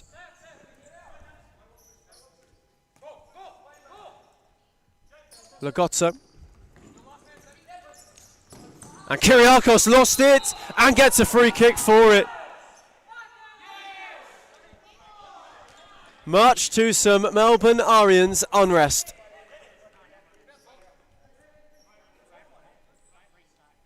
There was a clear little flick.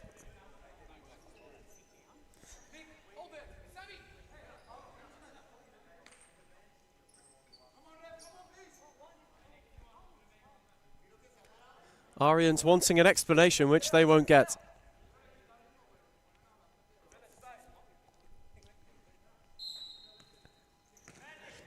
There's Kruzaratis.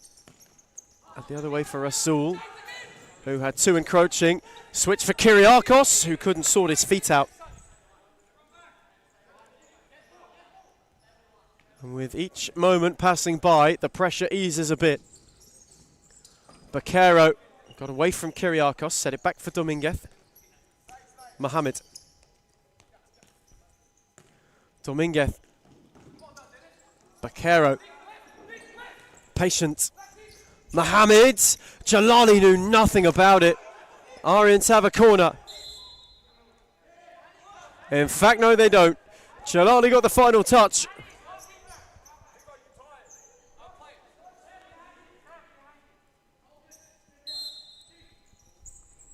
Time ticking down. This game's just become a lot more frantic in its final moments.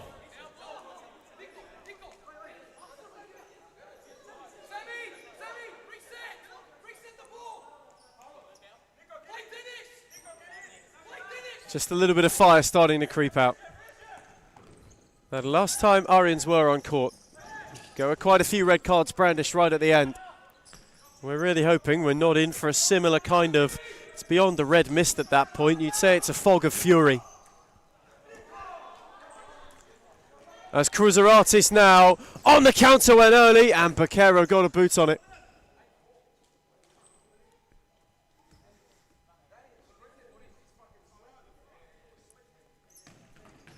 Taken with haste, was hit for Rasul. It's a good evasion from Venegas. Not once, but twice. Terrific from William Venegas. Ali Mohamed had to leave it for Bakero, just as he gets forward. Jalali. Bakero. On for Dominguez. Can they conjure something? Just to give them a glimmer. To have the door ajar. Rasul's press is a good one. Bakero kept going. And Rasul got a good foot in. The return is hasty. Bakero on for Dominguez. They tried to thread for Jalali. Patrikas had an open net. Now Kruzaratis, who evaded Mohamed and then lashed an effort wide.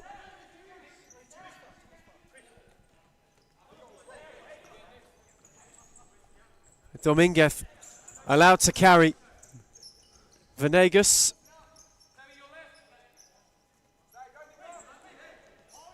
Set it back for Dominguez. Out the other way for Mohamed. Now Jalali. Good foot in from Legotto. They are just finding a way to hang on in there. The league leaders have ticked it down to just over 2. And Patrikas has gathered and hit the railing.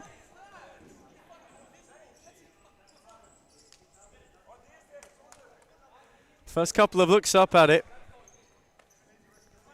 from Bolin, who can't believe what they're seeing. Oh my goodness! Dominguez has drilled one in. And they need 3 in 2 minutes to save themselves. That is a delightful drive. Dominguez picked the roof of the net out and nearly ripped it off. And now it is not so certain. Kyriakos gave Bakero a shove.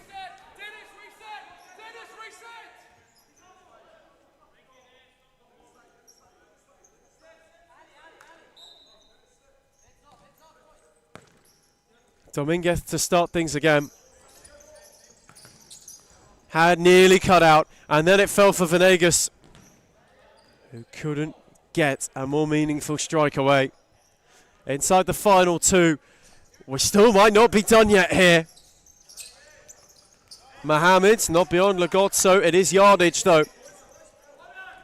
Dominguez. Venegas. Through Kyriakos. And now might have an open goal. Lagozzo. Again, they snatch at it.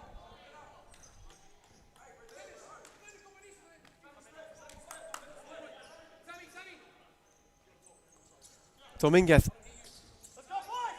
Baquero. Dominguez left it for Mohamed. Now Jalali. They've worked to yards and Patricius smothered it. And then fancy to go again, which was well wide. Though I doubt they will mind. 66 seconds. Dominguez driving. Venegas unable to find a yard. And Zoyce sees it out of play.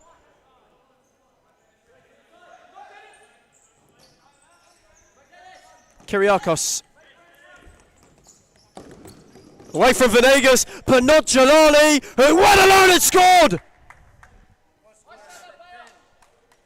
It is back to 2.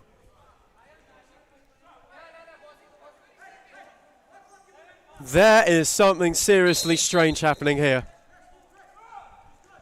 7-5 with 45 to go. Kyriakos, Mohamed took it down well. Now the next wave. Arians have got to go if they want to get something from it. Jalali wanted to set for Mohamed. That's brilliant from Zoyce.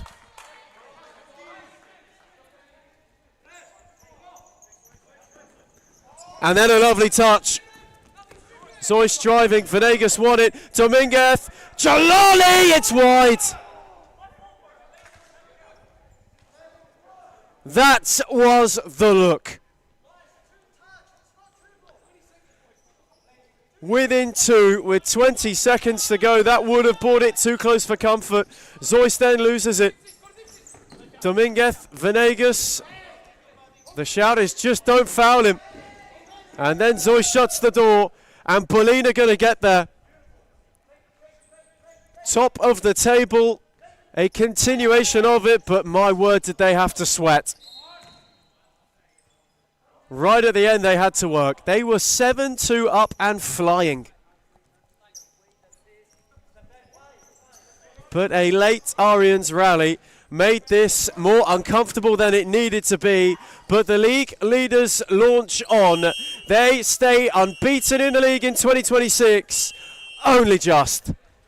A fright, a bit of a scare. A trial, one which they prevailed from. Full-time in Darebin. Bolin 7, Melbourne Arians 5.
The final championship instalment for Sunday. It is two of the current top three in the second tier. Kensington must truly be flying high. They soared to new heights in the cup, defeating Bolin in an absolute thriller. The first look at one of their championship rivals for the season. This afternoon, to close it all out, they get a look at another.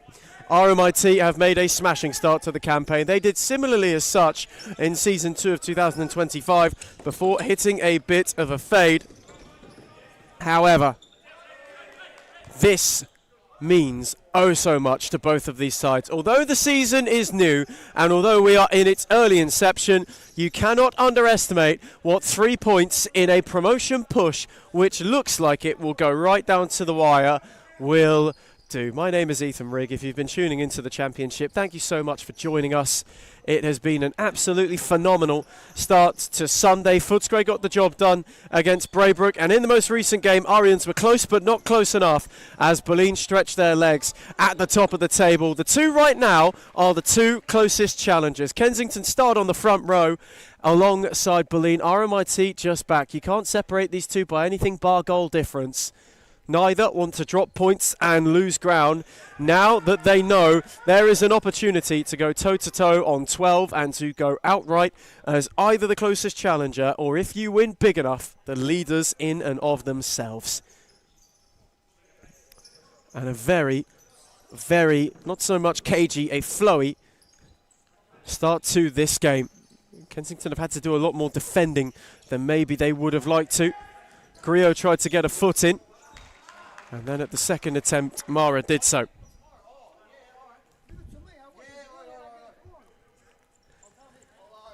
Here's Ahmed. Totakil. Just about kept it alive. Recycled it to Hussein Marabi. Again, Totakil. A loose touch from Stella. It was recovered by Griot, who had room to charge. Stella tried to tand him up. Totakil then went and recovered it. And his ball could only be cleared into the waiting arms of Skoufas, who was quick to release Malaku. Soutsidis unable to find a way beyond Totakil. Both of these sides really keen and quick to press one another to try and not let the other out and keep things tense as Griot couldn't clip it beyond Sahel Totakil. It then fell for Stella, whose footwork was good. Griot then got a foot in. Ahmed was there to mop up. Totakil once again. A very patient RMIT approach. Quite an active bench for them. Only two on the Kensington bench currently as it stands. Kieran Forrest and John Nicolidis. The two who find themselves not in the starting lineup. There are a plethora of RMIT options. That's a good read from Malaku in the meantime. And now it's 3-on-2. Malaku is going all on his own and scores a beauty. And Kensington hit first. He made his own way, went beyond two, motored beyond a third, and then mashed it into the net. And having been under the pump in the first few minutes, Kensington get one look on the counter, and that is all they needed. The Eagles get their claws out and go one ahead. And it is on RMIT to reply.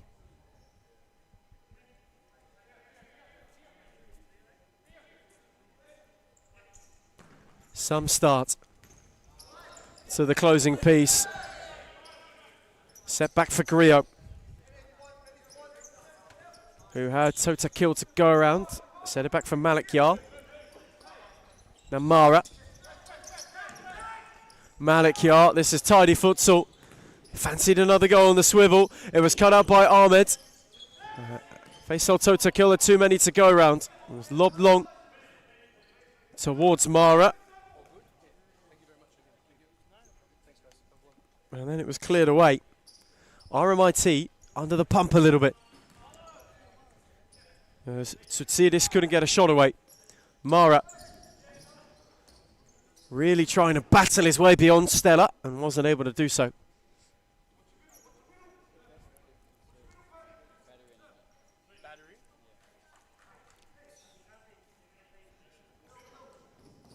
Marabi went back for Stella, who searched down the line for Zaki Ahmed, and Griot got a good challenge in.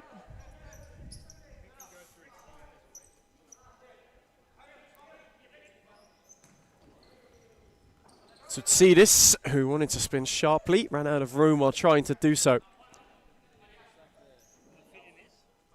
A response truly needed. Stella went searching, Tota kill. Not given room to turn, had to set it back for Ahmed. And now Sahel Tota kill. Those two link up well. Ahmed fancied a hit from range, and Skoufis was unbothered.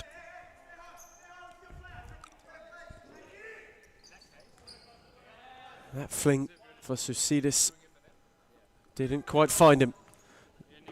He was just fallen into a little bit of a lull, as it tends to do when two of the table-topping trio come head-to-head.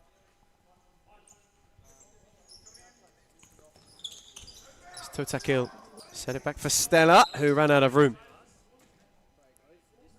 Just trying to tiptoe his way forward.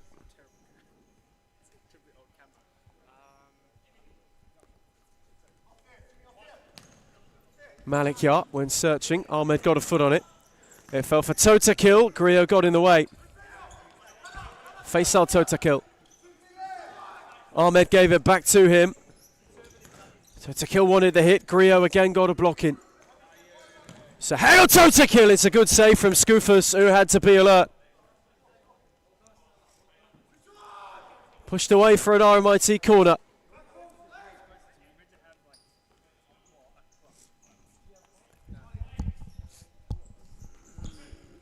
Corner taken with haste, and Skoufis got down well again. Two very good saves, and now Griot at the other end, denied by Marabi. Oh, so close. 2-1 at either end. Two great opportunities, both of which went begging. And now an opportunity, and now a second. Griot did superbly, and Tsutsidis applied the finishing touch, and Kensington went back to front and doubled their lead. RMIT have it all to do.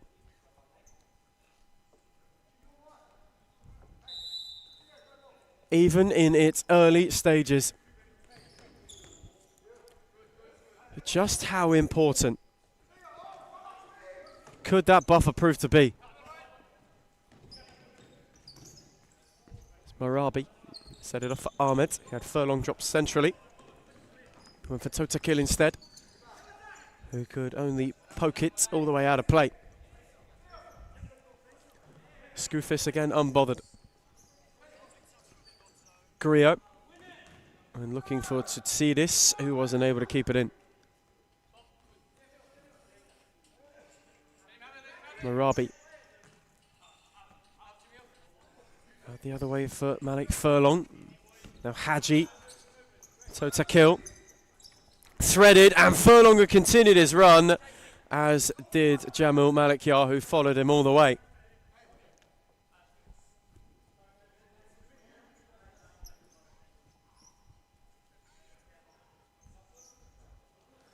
Furlong's take.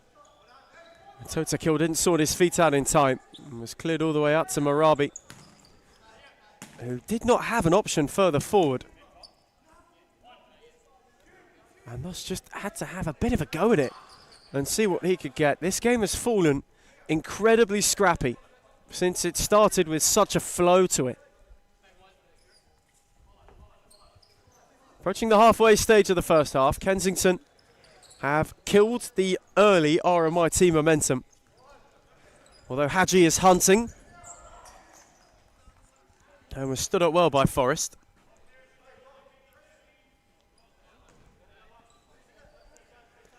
who's just been diligent enough thus far. Throw was flung long. Griot.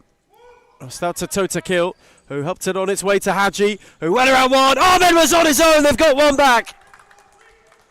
Brilliant move. RMIT half the deficit. It was terrific from Hadji. Direct and driving, and all Ahmed had to do was pick his corner.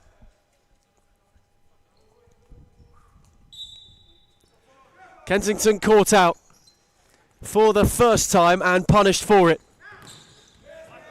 as Forrest had to fly in. A little bit of a loose touch from Malaku.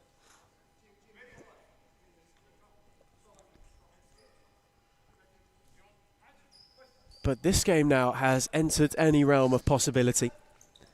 Steered down the line for Hadji, and Forrest had a handful. Set back for Furlong, who lost out on that occasion. Malaku, Griot, and now they can go on the counter. Not beyond Totakil. Griot kept going. Totakil with a strong slide, and somehow kept it alive as Malaku came crashing across, and Furlong got the final touch.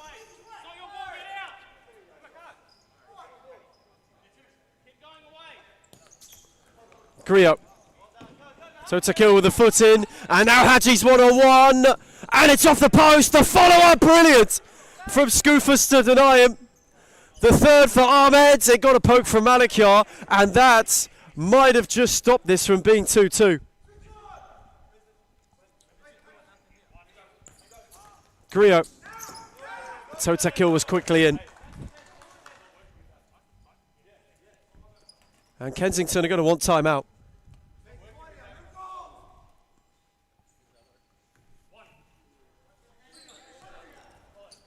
Totakil down the line for Ahmed. Return for Hadji, who set it for Furlong, who fancied not a shot, and then lost out. And now Malaku! It's a brilliant save from Arabi. And timeout Kensington as a result. They have been under the pump for quite some time. That break may be brief respite as we get a timeout for the first time. It's RMIT 1, Kensington 2.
The way back from timeout. Kensington lead RMIT 2-1. It's become quite a tense contest. Two of the top three only separated on goal difference. Forrest took it. Malaku was unable to turn away from Hadji. Set back for Griot. Malaku made a run round the outside, and it was a tidy ball to find him. It just was at an awkward height. Hadji. Those two combining. Forrest got a foot on it and then fell for Furlong. Hadji was hunting.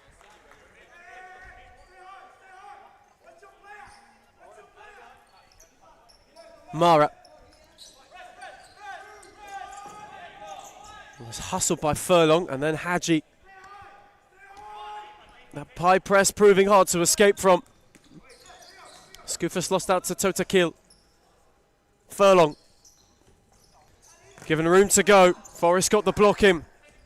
It then fell for Griot, who is charging. And he's away from Hadji. And Morabi makes a good save. Kensington corner. Taken quickly via 2 deflections. Hadji off the line. Almost had it ricochet into his own net and then had to clear his lines. Scoofis went spearing. Malaku. Forrest. Mora! Side netting.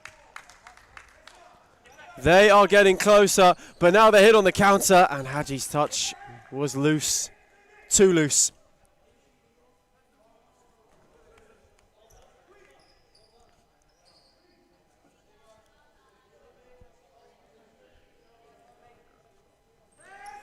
Scoofis not put under any pressure. His options were starved. Hadji couldn't thread for Tota kill. And now Malaku and Mara, and the break is on. On his own was Forrest, who couldn't get there on the slide. So close. So close to adding another. And that is where Kensington have looked dangerous. Whatever wasn't working at the timeout seems to have been fixed. As Griot, real strong sliding challenge, broke for Hadji. Araha got a foot in. Furlong, Hadji. Again for Furlong, who lost out to Griot. 3-on-1, and Kensington make RMIT pay. Pockets were picked, and the net was pierced.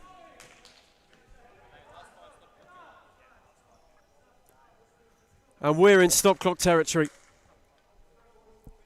Right on the stroke of it. Griot implements the buffer once again. As Araha wanted a runner who never came.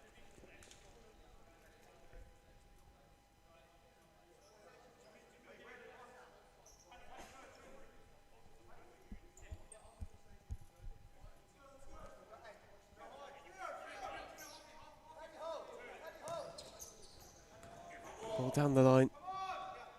A little bit wasteful. Marabi dialed it, and Araha was too physical with Griot. Ball was in the net, but it will not matter.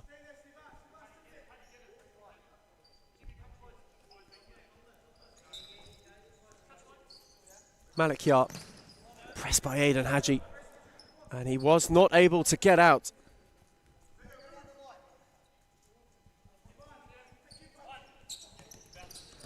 Down the stretch is where this will become oh so interesting, as Mara went looking long over the top for Tutsidis, who wins a corner. Kensington just surging. Set it back for Mara. Blocked by Furlong, and it broke for Araha, who had Hadji up with him. Araha went the other way for Furlong, who was charging, and Mara did magnificently in retreat.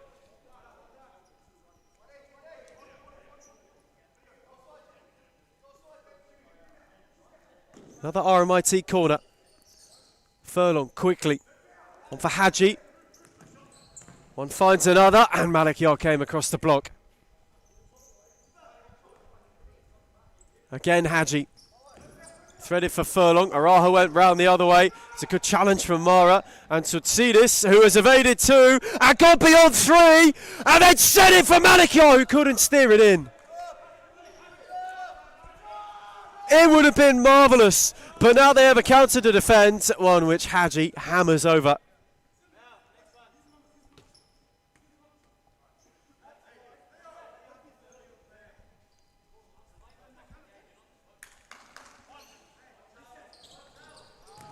Chances at both ends. But Tutsidis flicked it over Hadji, and Marabi got there ahead of Griot, and then quickly released it to Araha, who went out the other way, and Hadji worked the full force of a Griot challenge in retreat.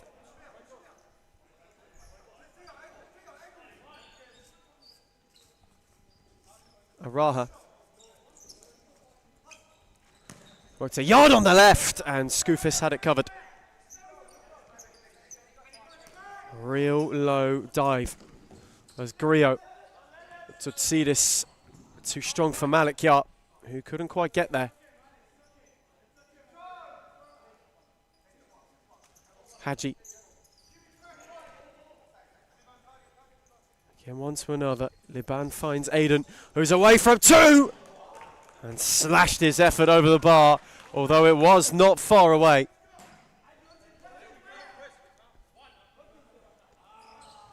Again, flung long. Again, Hadji went and won it. Malaku had two to beat, wasn't able to do so. Only fell for Marabi. Hadji. Those two linking up in tandem. Araha, whose touch was loose. And now Malaku, who's around him. Diamantopoulos slowed him up. Set back for Griot. That's a lovely tiptoe. And then Araha's challenge at the second time was stronger.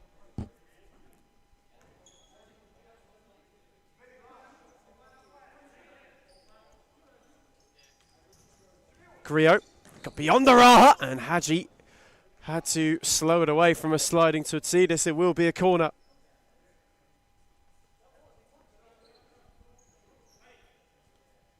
And RMIT now take their turn to want timeout. Griot for Malaku. They find a way to poke it away, and now Hadji can break. Diamantopoulos up with him, and he slipped and stumbled and then kept it rolling. Oh, brilliant save from Skoufis. It rebounds out for Araha, and Diamantopoulos couldn't steer it in either time.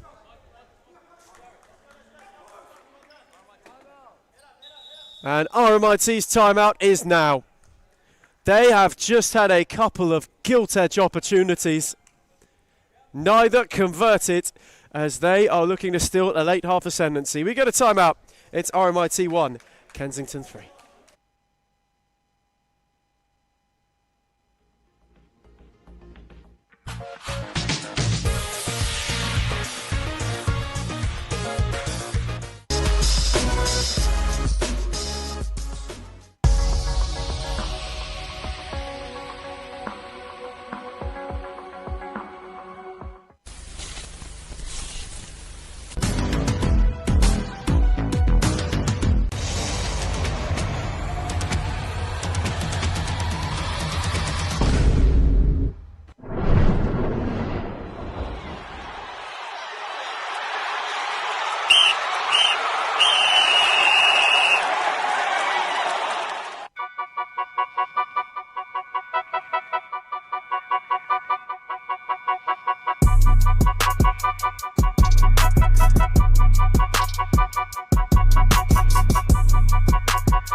We return from timeout. 2:37 to half-time in the championship closer for Sunday. RMIT trying to battle away back in. Mara got a foot in. It fell for Malaku. One returns to another. Now Tutsidis couldn't thread it beyond Ahmed.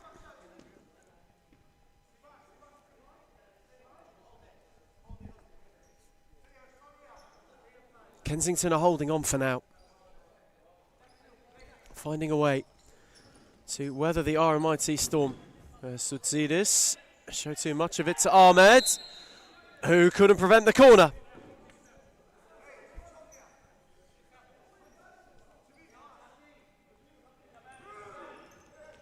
Tutsidis' take, flashed it, Marabi gathered it, and then gave Aiden Hadji one to chase. Malaku read the situation well, and then it fell unkindly to him. Diamantopoulos. Araha left it. Hadji kept it rolling, and Skoufis was there to smother the attack. And go quickly for Tutsidis, who in turn only found Marabi. It's really opened up. Hadji beyond Forest. Araha's got a look. Brilliant save from Skoufis. Corner taken with haste, and Hadji hit wide of the near post.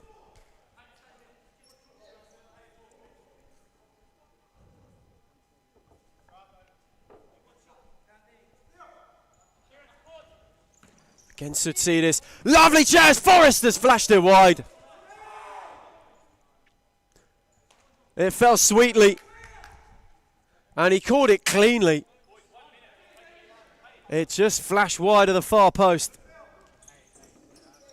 Araha, Hadji, Diamantopoulos. Ahmed. Again Hadji, again Diamantopoulos. Again they're forced back. Araha. Still wanting to work a yard. Unable to get out of trouble. Hadji took over. Tsutsidas hustled him. Diamantopoulos on for Zaki Ahmed. This is patient from RMIT. Final minute of the first half. As Araha ran out of room.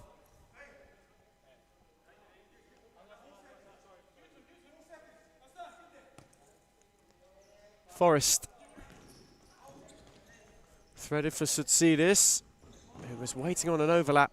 Ahmed the only one there to meet him. He did superbly, did Tsutsidas to keep it going. Malaku and tried to make it back for him. Ahmed got a foot in.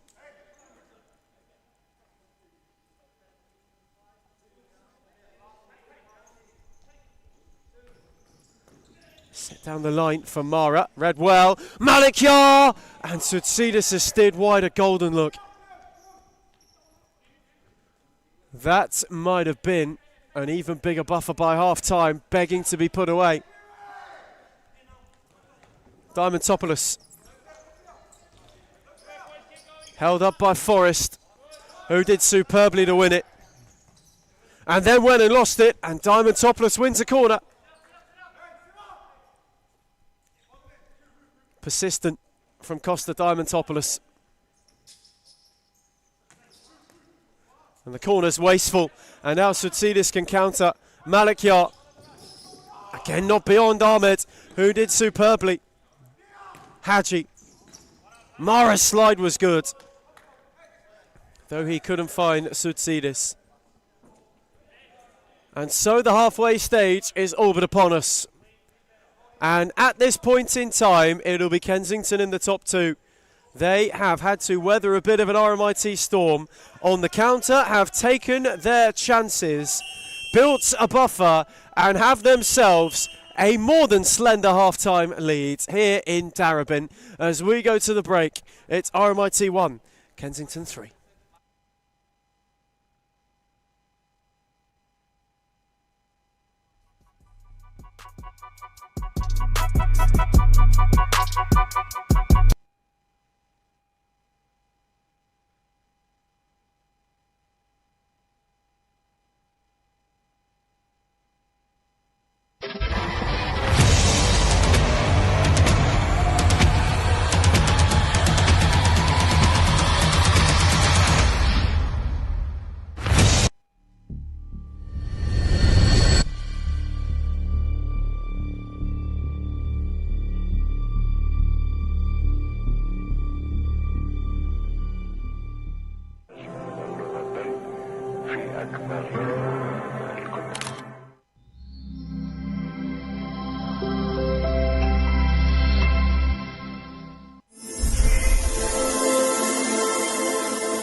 The final 20 minutes of Championship futsal is upon us. The second tier's closing act on Sunday.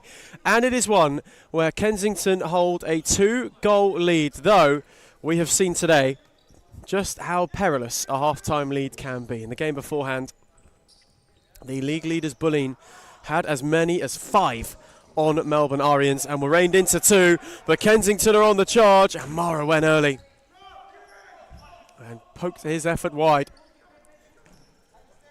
But they are looking for a fast start to close out. It would take them into the top 2 if it stayed this way. RMIT have got some ground to make up if they are to apply any more pressure.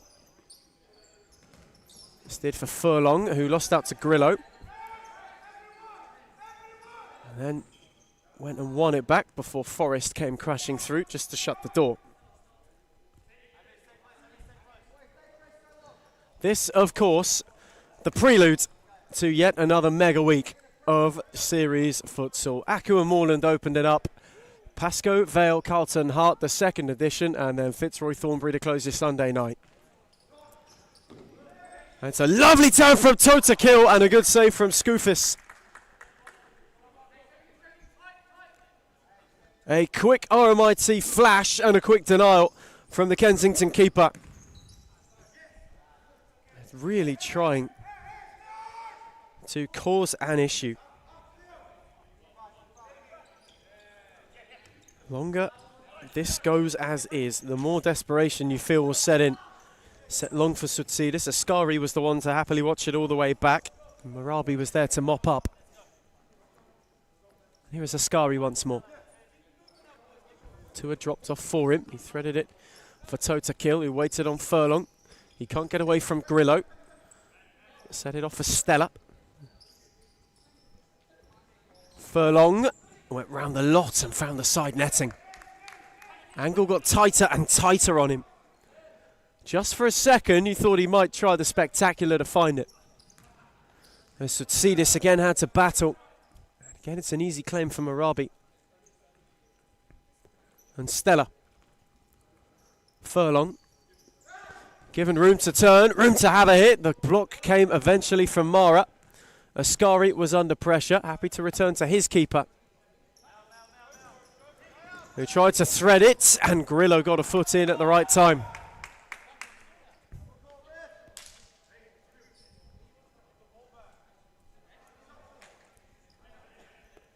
A couple on the RMIT bench, a bit bewildered by how they haven't kept possession. Grillo went searching and wasn't able to find Sutsidis.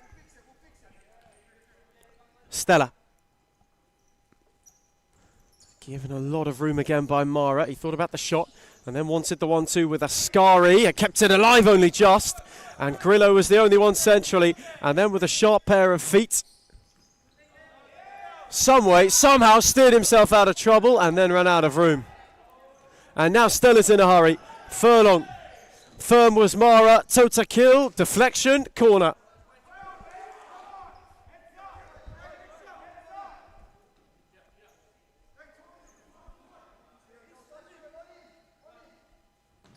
Furlong's take, flashed away by Forrest. Grillo went from range! And was oh so close to something spectacular. It forced a really late adjustment from Marabi, who had to keep his wits about him. Corner taken with depth. Grillo went driving and then was there to recycle it. Has Tota Kill to go at. Grillo with height. Sutsidis touched it on. Malaku couldn't quite make the most of it. Now Grillo. Stella went charging. Malaku got around Tota Kill, and then on the switch was unable to find Sutsidis, who had dropped in, and Furlong was fouled.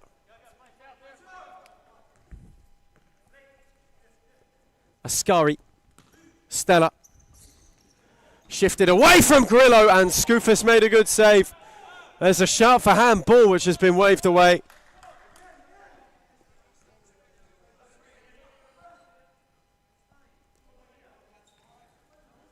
And here is Grillo, Again, Sutsides wanting to work away on Ascari. On for Furlong. RMIT just building pressure. Malaku had to block, and then Malaku can now make his move away from Furlong. Has one more centrally. It's a brilliant block from Totakil just to slow it all down. Malaku kept moving and was dragged down.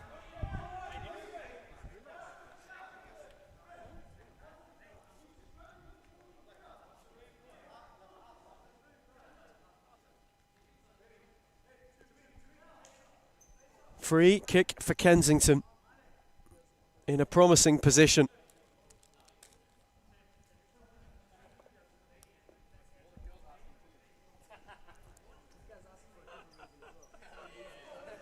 A chance at a 3-goal buffer.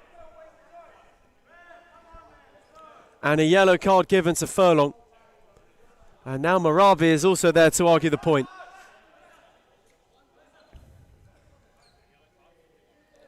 Furlong in the book for dissent.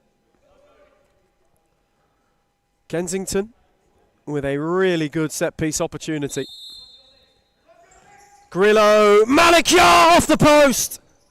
And the turning from Sutsides wasn't turned into the net either. Ascari was battling. Kensington wanted a corner. Stella now to kickstart the counter. Totakil was swarmed upon. Malaku, he then had to slide in, and it will be a Kensington corner now.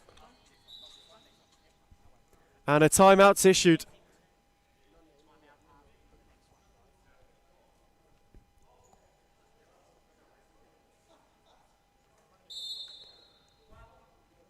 Malaku's take. Grillo. Touch was loose. But at the moment, they're not in cruise control, but they are in some control. They've been able to hold out for the best part of 7 minutes. RMIT have thrown a lot at them in that time. Totakil was not done yet. It was too long for Stella. And now that timeout will come. So Kensington, the first to call it in the second half. As we go to a break, it's RMIT 1, Kensington 3.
Back from timeout for the first time in the second half. Kensington were the ones to issue it. RMIT really in need of a goal soon. Time ticking away ever so slightly for them. As Totakil moved it on for Ascari. Now Stella. He threaded it well for Furlong. The return wasn't on. RMIT want a free kick, and they will get one.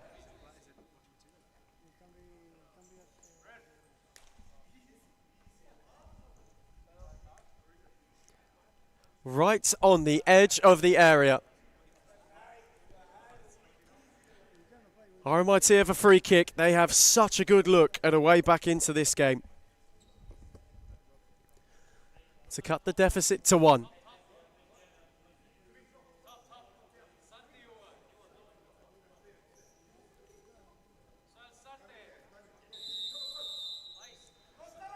Totakil, saved by Skoufis.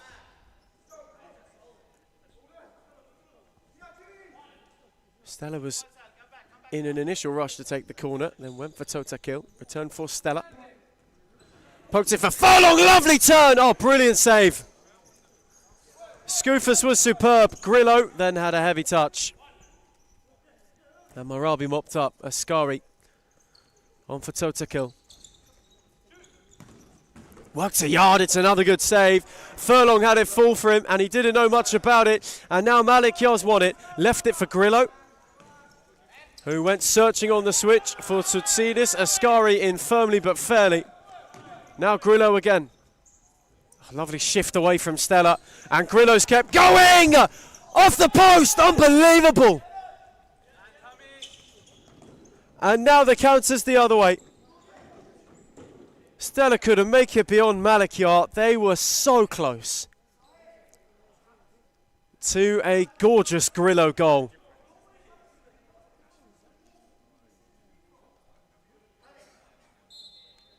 A mere matter of inches. Sent long for Malakyar. Lost out to Totakil. Grillo then searched it to Tsidis. And Ascari had to nod it out.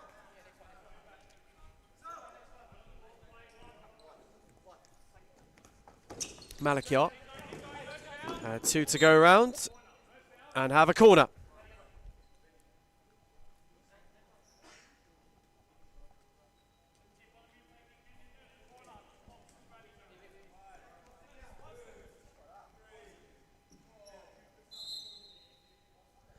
And there's a count.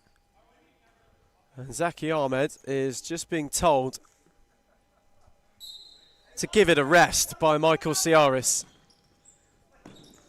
Corner only found Furlong anyway. Ascari. Threaded for Totakil, who's got Grillo to go at. Had to force himself wide, but kept the move alive.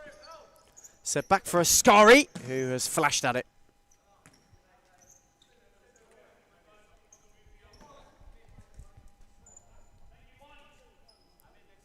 You just wonder when the next set of RMIT changes will come. They've got both Hajis on the bench. Totakil too, and in fact on cue. Substitution is made. Kensington, you get the feeling, will go a much longer stint with the ones they have on now. There's Haji for Ahmed, who steered it on for Furlong. Malakyar went to meet him, and then went across the clear too.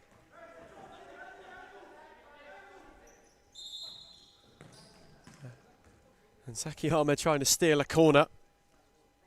When it was in fact a side ball. It's just being reminded there's many a yard that he had to retreat as Furlong gave it a hit. And Scoofis was there to gather it.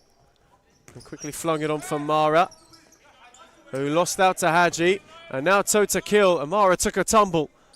Furlong had a go! And wasn't too far away.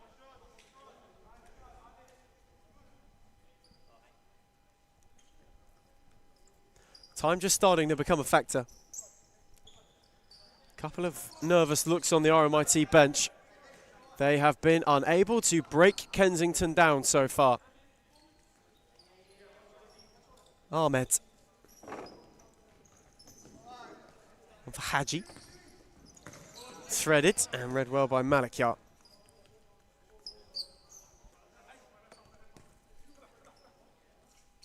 Totakil on for Haji. Set back for Ahmed. Time just being taken, a really patient approach. Zaki Ahmed again, couldn't thread it for Haji. And those little moments are now starting to matter more and more. Grillo. Got away from Haji and rouletted superbly beyond Totakil and then spun into trouble and lost it. And now the door is open, but Grillo made up for his own error with a great challenge.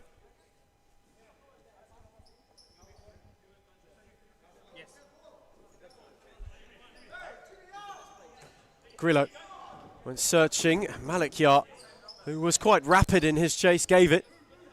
And now Furlong, who just about kept it alive. Malaku's slide was good. Totakil, Hadji. Fancy the hit, wins a corner.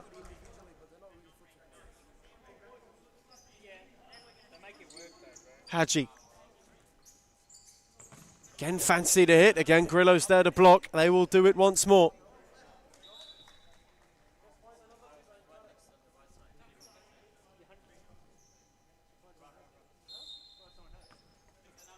Corner with haste. Furlong.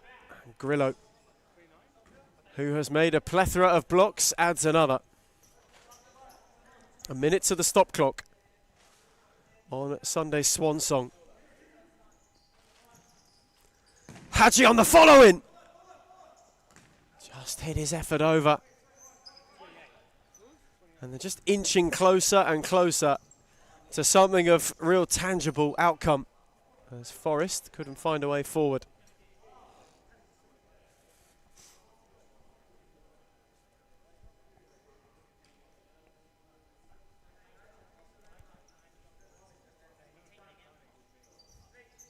Malaku.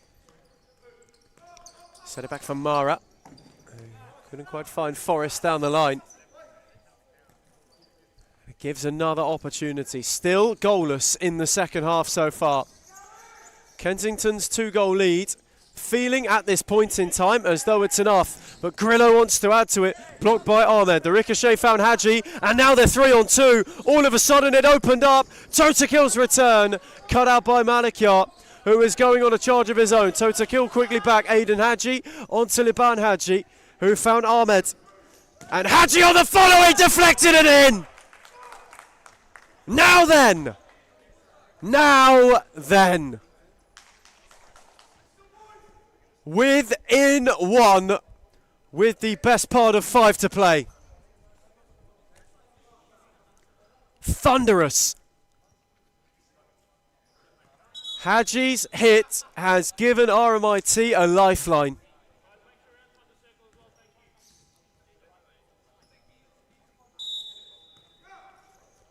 Astonishing. To know that this is not done yet. Mara was still going. Marabi thought he was impeded and then smashed it straight into Soutsidis. Ahmed dropped it off for Aiden Hadji, who just sorted his feet out. And then threaded it for Totakil, who's got an opening, and Scoofers parried. Now Soutsidis, Forrest. Wasn't able to spin Hadji. Hadji, Totakil. The ricochet found Ahmed, who couldn't steer it again beyond Scoofers. Forrest was lurking and did well enough in the end.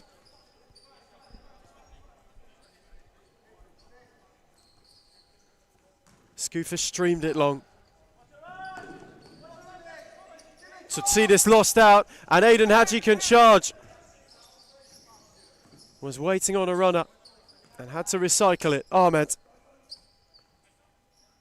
Second and third in the table.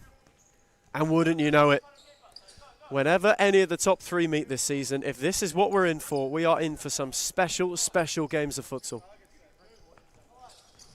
That's a brilliant read by Mara, who's got Grillo up with him, went round the lot, and it was just behind him. That right there might have been the game.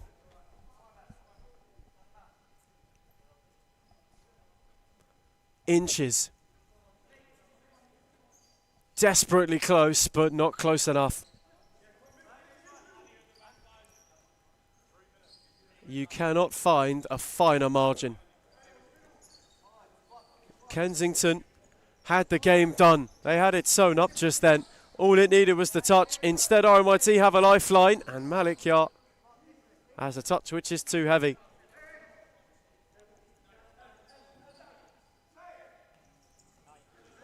Totakil. Hadji twisting and turning, and Grillo blocked.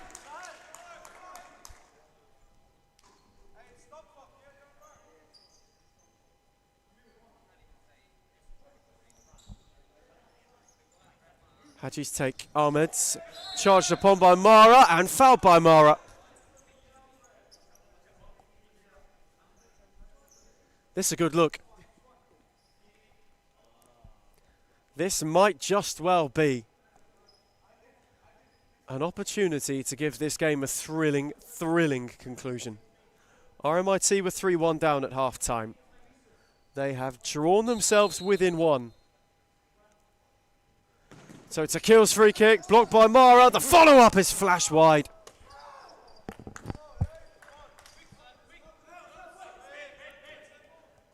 Oh, so close. There's Grillo. Went launching. To no avail. Hadji went going. Nothing was given. Malaku. Tutsidis has flashed it over. And there is much RMIT protest about that. Aidan Hadji felt hard done by. And now he's got room to wriggle away and force a save from Skoufas as Malaku had to clear. He's making things happen.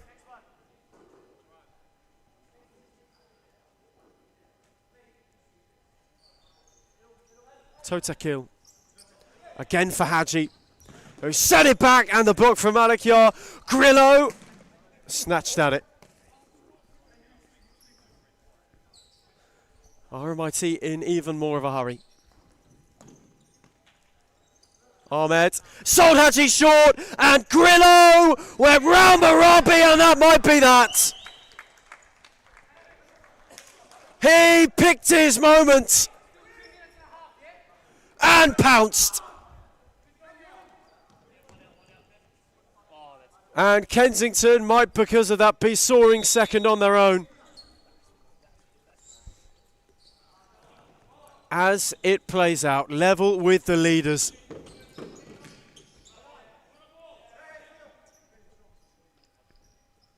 And all of RMIT's momentum, all of their huff and puff, looks as though, for the time being, it will come to no avail.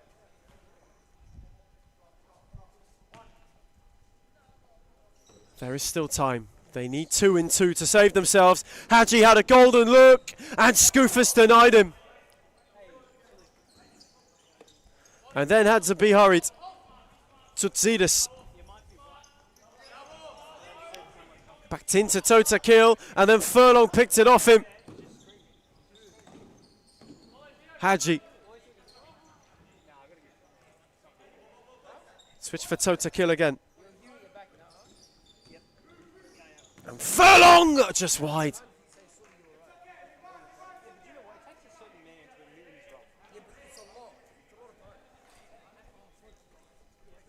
And RMIT want timeout. Next available opportunity. They want to call them in. Tutsidis has flashed it wide. And it may not have been issued in time. They took it too quickly. Totakil, Grillo got a foot in. Marabi was 5th man, wasn't able to make it work. Flykeeper kit on for Zaki Ahmed. This is the last roll of the dice for them. Malaku, fouled by Hadji.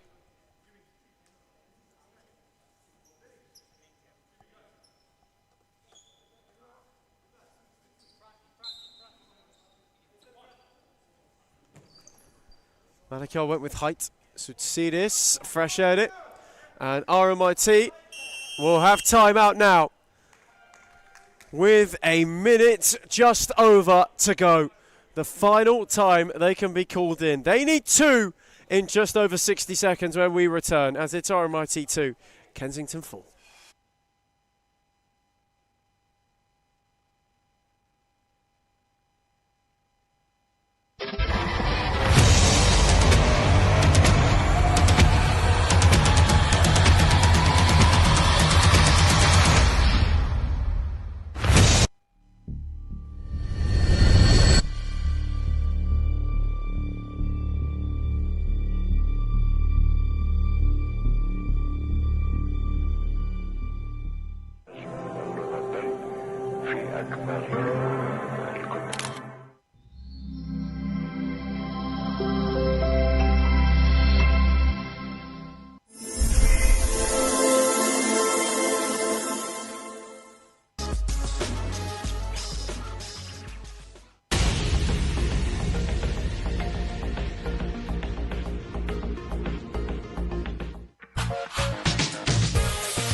A minute 20 on the dot. 2 goals required. 80 seconds to save themselves. And they've gone 5th man. Haji Totakil, who got it back. Kensington having to sit him. Totakil on for Aidan Haji, who couldn't thread it. Malaku's got an open net, and he couldn't make the most of it.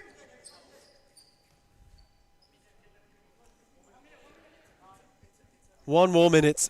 That is all they have to hang on for. Haji. Totakil. Again, they just go. They have to be more incisive. Haji set it for Totakil, who had to slide to get there, and now the space is open. Furlong threaded, cleared away by Malaku. Aidan Haji. Ahmed. Haji! Wide.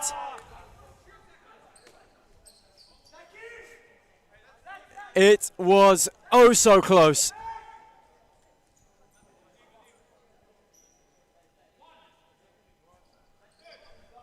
They'll have to go to the end. Tsoutsiris. Happy to hold it up. For Kensington now, this will do. Second on their own right and merit. They offed Bolin in the cup last week in a thriller. It's been equally as thrilling in the league this Sunday round. And for a side who are in the hunt, they have all but vanquished their nearest rival. The only team between them and the top now is Bolin. They didn't necessarily do it the easy way. They've had to hold on for swathes of this second half as Haji hits the bar.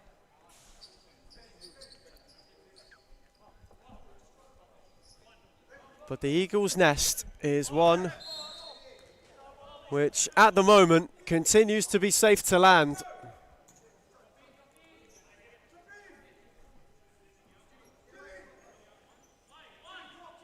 Is there one last scare perhaps?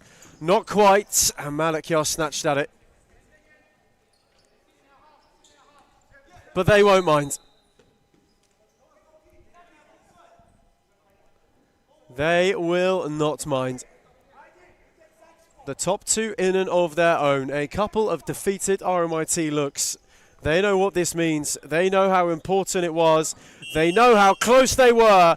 But Kensington have come through the other side.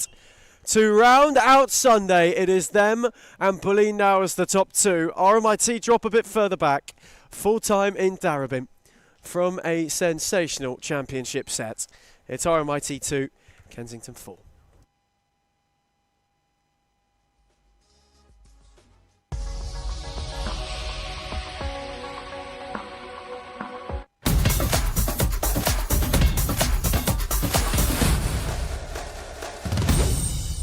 Mo Fatea, the Hounds are out and running amok again in 2026. Let's talk about how it's going to go for them, considering they're back up in SFV on circumstances which are known to the competition, but the Hounds are back up. What's the mood like in the training camp? So first of all, Palombi, hey, it's been forever.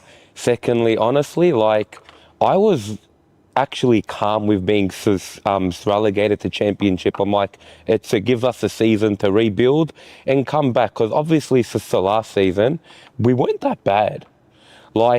We just couldn't score goals, and that's why I'm happy. That's why I was happy for us to drop. But due to really funny circumstances, we're back up, and it's sort of sad, because it's we deserve to go down, and that's how it should be. But we've got an opportunity, and it's so why not take it? And for this season, I'm a lot more confident than last season, due to the big fact, I'm going to put it out there, I love Jono as a player. I love what he's going to bring for us. And so not taking away from what I had last season, but just being able to throw to Jono and he can go and do something now. I'm just that's going to be so much fun. That as well as bringing Romario in as a coach. I really like him. He's maybe so not like Dharma, who's really futsal minded. He's more of a manager, which I don't mind, because me as a player, it's always good to have someone who's gonna keep you on your toes and keep you fresh. And it's really exciting. It's also happened within the space of 2 weeks, and the fact that we've still got a whole 8 months, probably more of season to go. This is a roller coaster I'm really looking forward to. On the topic of player availability, it's known that Thornbury have a fair amount of players that have commitments elsewhere. Considering the season's a long one, how does the club accommodate those potential issues? Just on that, like even with the Swatsonia players, like they all played throughout the season last year and seasons before. Like the one thing I'll say who's really underrated is Luke Paoli's commitment. This guy, unless he's actually broken in half, he will be there and he'll give you 100%. It's not, hey coach, I'm going to sit down. He's like, boys, behind me and let's go. And that's been really, it's been brand new at Thornbury, because it's like no matter who you are, there are certain days where you're the leader and the boys just follow you. And it's like, it's been like really brand new at Thornbury as well, where there's pressure on you, but it's not bad pressure. Like, and Ashley would always come to me, hey Mo, win us this game. But it's like, it's more of a, I know you've got this, instead of you have to win it. And it's really been positive for me, because obviously before Thornbury, I was having a lot of performance issues. I wasn't playing as much, and I'm bad. I get into my head, and just coming to Thornbury now, I feel like I've really changed as a player. And it's like, and the boys as well, I've seen them grow from State League 2 to now Series Futsal, which is just crazy. Touch on more about your performance last season, especially the back end of that second campaign. It was noticed, your confidence in between the sticks. Look, like, it's funny that you say that, because I say it the other way. I started a house on fire, and I kind of went down a little bit. I wouldn't say in confidence, in just the big saves I was doing every week. I noticed that to drop. But the differences between this season and last season was, in previous seasons I've done it and I've just gone downhill. But now at Thornbury, behind Nash's leadership and all those people up top, I was able to balance myself, and instead of declining, I kind of kept just my form. And I was surprised, because there were some games I wasn't great, but that it's like I wasn't as bad as I used to be, which is me now as a 28-year-old keeper. I have to be consistent. I can't be the youngster who plays a good game, has a bad game, where it's like now I really have to be the guy for Thornbury. And as you commentators say every week, I'm the guy for Thornbury, which I take pleasure on it. But this season, now that I've got Jono, now that Luke is becoming a star and we've got a few other stars, that takes a bit of pressure off me, but doesn't mean that I can play any worse. We have to be able to tell Albert to bring them up, because as we said, because of last season, because we weren't able to keep each other afloat at the end, it kind of crashed and tumbled a bit. But if me, Luke and the boys can get together, and I really want to say this, but so Ollie Slingsby, even though his performances are a bit here, like having him on the team every week bring a confidence is something like the team needs. And like I can go on about each and one of the boys all day, but it's all about that main core being able to get around the team and just forcing us to play better. And I'll be lying if I didn't say people think we're the team that's going to get relegated. But like, as I say a lot, I really want to shut those people up. Like, because last season, we felt that we should have stayed up. And look, I really wanted us to stay up as a personal achievement, but even together as the team.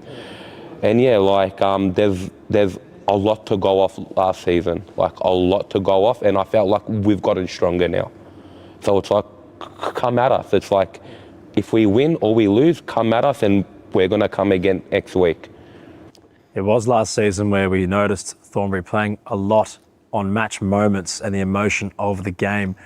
Would that be something we'd expect to see again moving forward this season? Look, definitely is. It's like So we know that in round one, when we had Paco, like, so we knew that they were maybe better than us, but if we brought it to them, then we're gonna win, and that's what we shown in a few games last season.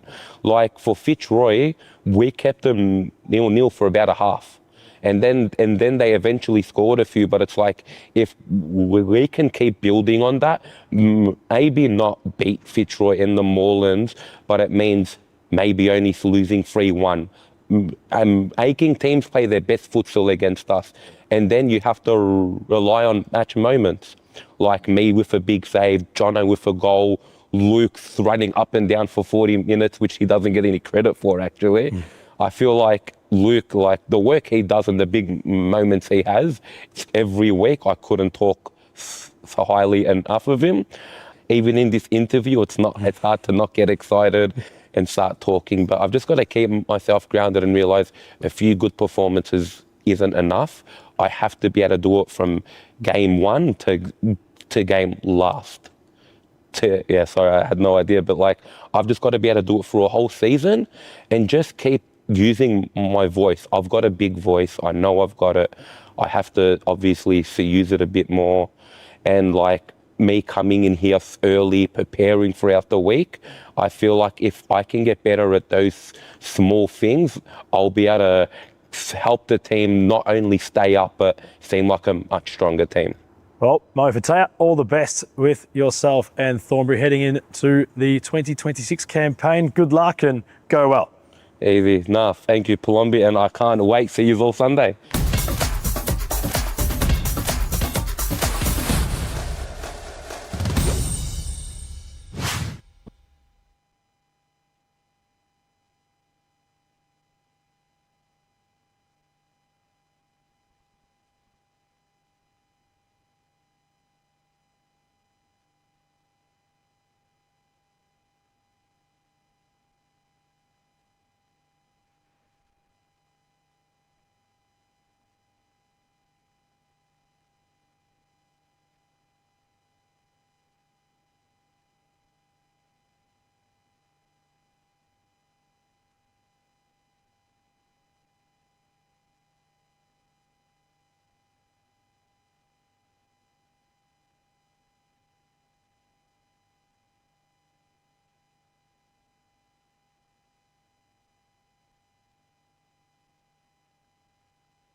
Cosmo Russo, another year around the blocks with Fitzroy. They're defending their crown yet again heading into 2026.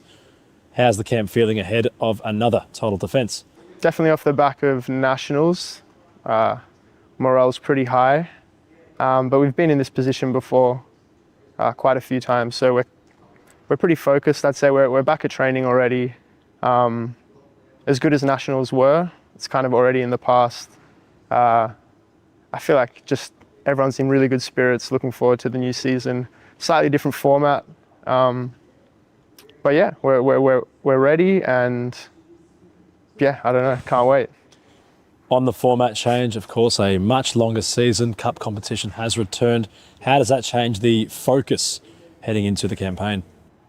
We play everyone 4 times now, 3 or 4 times. So I feel like there's more opportunity for the league and the positions to change within that time. Whereas previous seasons, it's felt very much like you lose one and the title's pretty much over then and there. So we just have to pace ourselves, still take one game at a time for sure, but understand it's a longer season with cup games in between there. So yeah, I feel like now more than ever, we're relying on the entire squad, and we have a pretty big squad. So yeah, I feel like it's a good opportunity for everyone to play big minutes and contribute both in the league and the cup competitions as well. Want to return the attention back to nationals, another title won by Victoria. Of course, the Tigers getting the job done in Gold Coast, but there was a story that developed over there with Sean Price, his goalkeeping in both the semi and the grand final. He was huge in those penalty shootouts and his own individual performance. Can we just touch on how that was seeing a young goalkeeper really step up on a big stage? We all love Sean. We all loved him before the tournament. He's just like the nicest guy. Doesn't miss a training, learning off Aaron all the time, like just eager to learn. And yeah, I feel like everyone was just so happy to see him have this breakout tournament. He's played games with us in the league or for us in the league before, and he's done really well. But I feel like this was definitely a kind of coming out for him. 2 huge penalty kind of shootouts, which he basically won it for us. But also just in the game as well, made like countless important saves, which kept us in the game. And then I feel like just the penalties were a cherry on the top. Is he a testament to how Fitzroy nurture up-and-coming players into becoming not just parts of the team, but instrumental parts of the club moving forward in the future? Would you say he's a beacon of that progression as a player at a club? I feel like Fitzroy, for as long as I've been involved, has had the same kind of development process with kind of senior players and then kind of middle players and then the younger players coming through the youth system. And I feel like we do a really good job, and this is a credit to Jimmy. We do a really good job of bringing in new players and exposing them to a very high level of futsal. You might not see it each week because they might not play all the time, but our trainings are very intense, often as intense, if not more, than the games we play. So those players, even though they're not playing week in, week out, they're getting exposed to a high level of futsal.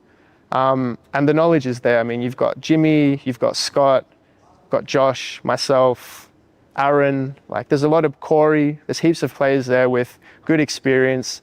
And yeah, it's great to see someone like Sean, but I mean, we have other players like Seb, for example, had a season when he first joined the club where he didn't play at all, or maybe played a couple minutes, but he stuck with it.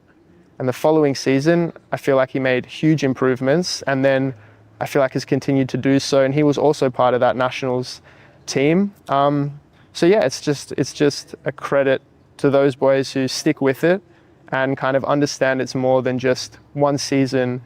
I didn't get as much game time as I would have liked. There's more to it. I'd like to shift the attention onto the national team setup and how it correlates with Fitzroy. You've had experience with Miles Downey in the men's setup. How does it compare? I feel like at Fitzroy we're in a really fortunate position, having Aaron and Scott in particular, as well as Corey, and I guess you could say myself, we have experience in that setup, and also Jimmy as well.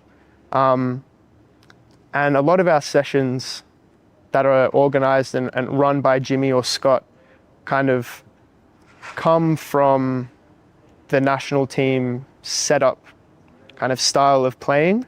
So I feel like it really helps, and I felt like this for me as well, going into that system, that it was very familiar, and it wasn't all these new concepts that I'd never seen before, but something that we'd been working on in Fitzroy through, as I said, Jimmy and Scott as well, definitely incorporating elements of the national team system into Fitzroy training sessions. So yeah, I feel like it's definitely a good place to be if you do have aspirations to kind of play for the national team. It definitely makes that transition much easier.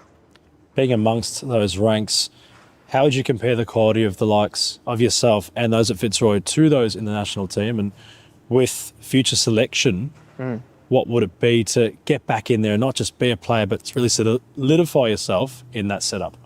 I feel like definitely it's important to perform each week here at Series Futsal. I assume they watch the games and, they want to see you performing at a high level. But then also things like the nationals, it is important to kind of showcase yourself in that environment as well, because you're playing against new players from different states. And I feel like if you can do both those two things, perform week in, week out in Series Futsal, and then also on a national stage, that puts you in a really good position to get called up for a training camp or just be in and around that environment. And then ultimately, I feel like it falls on the coaches to select the players that fit the system best. And yeah. To return our focus onto Series Futsal in the upcoming season, it's no surprise to many that Fitzroy are heavily touted to win the title again, not to get lost in their opponents which surround them, but what would be the Tigers' greatest test outside of themselves heading into 2026? So obviously you have Moreland, who have been our kind of biggest rivals for the last, I don't even know how long, 5 years it feels like. You've got Pasco Vale there. They've done some good recruiting, so they're always kind of a threat as well. I feel like Aku and Hume are doing the right things. I know Fernando's at Hume, and from experience, he brings a wealth of knowledge to any team. So yeah, if that Hume team kind of listen to his instructions and his tactics, I feel like they'll do well. And Aku as well have a good young group that have stayed together for a while, which I think is a super important and kind of underestimated thing for a team. As just to touch on Fitzroy, I mean, we've played together for, I didn't even know how long. So we just know what everyone's going to do, where they're going to be. And that comes with playing with each other in the same team for years. So I feel like those Moreland, Hume, Aku, Pasco Vale, just off the top of my head, but not to sound cliche, I just feel like if we just have to focus on our game. I don't think anyone can play as good of futsal as us. And the games we lose, I feel like we lose ourselves by making silly mistakes or whatever. So yeah, I'd say those four teams are the ones we're looking at as the potential challenges, but ultimately I feel confident that, we'll come out on top again. My last question would be, if you use the last few years as a metric of Fitzroy's success, is there an expiry date on the dynasty? Knowing that you just continue to win, not just national competitions, but here in Series Futsal Victoria, is there ever a time where perhaps that isn't the goal? Not because it can't be, but due to availability, players moving on, retiring, not recruiting, not having the same level of calibre of those in the team currently. Not to go too forward in the future, but in the foreseeable future, it's hard to really see a time where that culminates. But through your lens, how do you see that?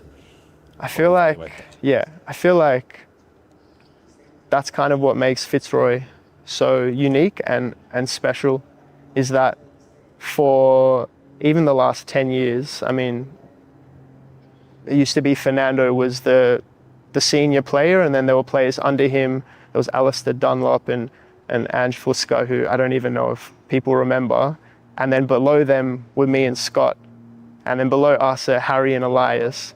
So I feel like for as long as I can remember, Fitzroy have done an excellent job at integrating youth players into a high-level senior team. So I think what makes Fitzroy so special is the ability for new players to come into this environment, learn from the senior players, and be integrated into the squad, all while still playing the best possible futsal at the highest level.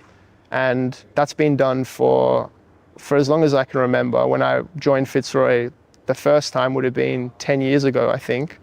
And there, above me, there was Alistair Dunlop and Ange Footscray, and above them, because they were a couple years older than me and Scott, who were there at the time, above them was Fernando. So it was just this kind of trickle down of information. And I feel like we're in a similar position now. I mean, our team is really young. I think, yeah, I'd say me and Scott are senior players and we're mid-20s. So I feel like I can't see an expiry date, but then, you know, you have players below us, Harry, Elias, Seb, Sean. I'm sure I'm missing people, but, you know, they are younger again, they're early 20s. And then below them, we've got Oscar Bryant. He's 17, I think, just won MVP at Nationals for his age group. So, yeah, I feel like that's what makes Fitzroy so good and so special is we are bringing in new players and we are looking to the future, but we're doing it, and this is credit to Jimmy and Jason as well and everyone involved. We're doing it in a way that doesn't necessarily like give up games. Yeah, we're able to keep winning and performing, but still giving those younger players experience and exposure to then, you know, take the reins, and then hopefully the same thing will keep happening for many more years. Well, the focus, of course, on the upcoming campaign, but we appreciate your time today, Cozzy. So all the best with the title defence. Great, thank you.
Up and away we go for round 5 of the Men's Series Futsal Premiership of 2026. A trio of matches underway at the Darwin Community Sports Stadium. Adam Palombi, Ethan Rigg to call all of today's proceedings. Ethan, a very warm Darwin Community Centre we find ourselves in on this beautiful Sunday in March. Lovely, lovely early evening. A very warm welcome to you as well, Adam. This promises to be a really interesting early kick-off. Aku killed the Moreland title defence last season with a crushing win late on in the campaign. Today they come into it in fantastic form, unbeaten in 5 across all competitions and really looking to stake their claim as one of the sides that could be in the hunt this season.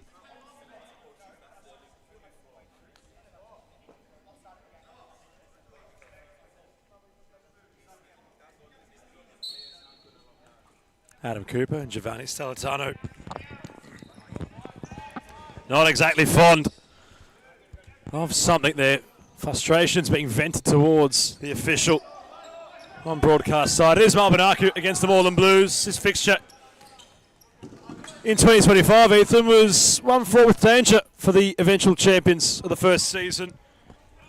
Almost their bogey side, considering those in the teal green had really proved a side to compete firmly with Moreland and not just compete but beat them on certain occasions. And Moreland looked like they struggled to get into a rhythm against Aku, especially in the second season of 2025. The first part, they looked a lot more short, and they faced an Aku side who were a bit shorter on confidence too than they were at that stage. But as this group has grown for QEMU, Joe Akon and co, you've started to see them have that belief to take it up to the big boys, and Moreland's been the best example of that.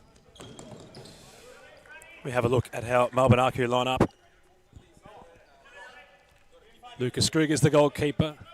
Connor Irwin, Francis and Noah Marr join Jerry Angelatos, who's holding things up in the pivot. Irwin not around Edapiedo, the new Moreland man. There's a bit of confusion with Stellitano. Edapiedo had to rekindle. They complete 2/5 of the lineup. Apostolakis is the goalkeeper. Cooper is on court with Dustizada. Barakli will take his place now. Grant Lynch has made the trip from New South Wales. With Dexter Hard, Ibi Habi, all on the bench for Sam Milnes and Gabriel Zeballos. We turn to our right, Ethan, and there is almost 1 million people in the Aku technical area. With Marcus Fernandez poised to make his return, following an ankle concern which had him on the touchline for a good month. He's part of the coaching staff again this evening. He doesn't appear to be kitted up, Marcus Fernandez, but Melbourne Aku have certainly got a full house on the bench. Angus Angelatos amongst those substitutes as well. So there's plenty of talent, plenty of capability to come from the touchline for this side this evening. They want to make a real statement as well, and they feel, though, they've got a great opportunity to take it to Moreland.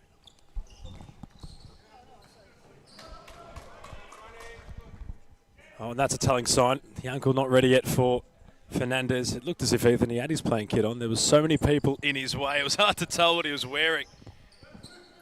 He stands up to look at the score, or time board rather, and in doing so we can see he won't be featuring anytime soon. Baker, Roslin and Galatos. Nakano is back in town. Law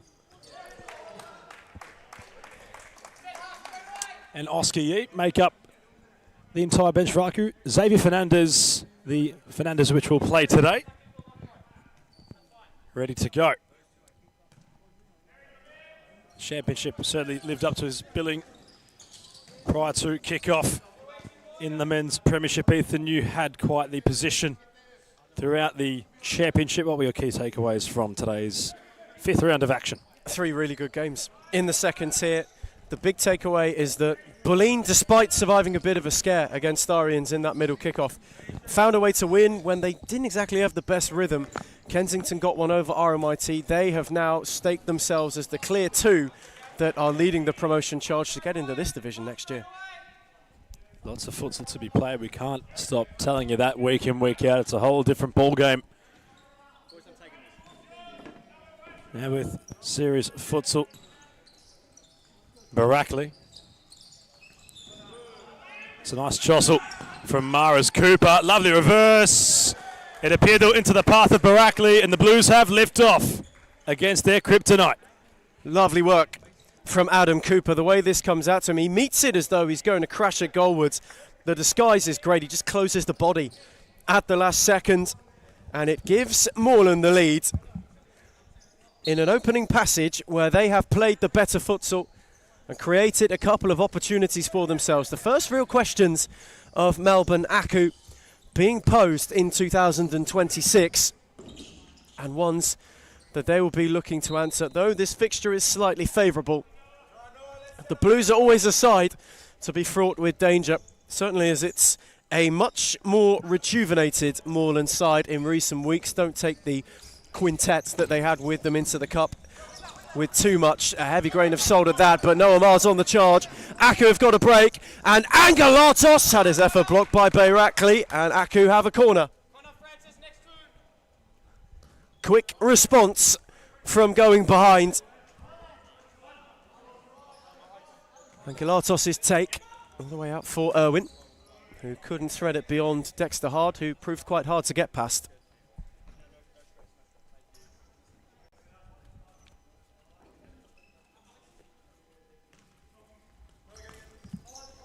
There's Irwin. Again, just took his time, set it on for Angelatos. Now Noah Mar, whose returning dink was met by Bayrakli. Uripidu. And lost out to Irwin, did Dexter Hart. Now Francis Mar, who had Cooper to go at and couldn't get away round. But a lively response since going behind for the side in Evergreen this evening. Evergreen, not teal. Not quite teal. A deep evergreen. Maybe the only thing that doesn't wilt during autumn. As Lynch had two to contend with, got away from Noah Mar. Angelatos stayed with him. Irwin. And now Mar got a bit of breathing room. That's gorgeous to find his brother Francis. And those two link up in wonderful tandem. He's around Bayrakli, and Apostolakis denied what would have been a scintillating move. Marvellous from the Mars. Francis with the trickery, Noah with the wizardry, if you will. They weren't far away from carving out an equaliser from that passage of play. They go again on the corner. Noah Mar didn't quite catch it cleanly. Angelatos tiptoed, and Apostolakis got a boot on it. They are getting ever closer and have really upped the ante on Moreland since going behind.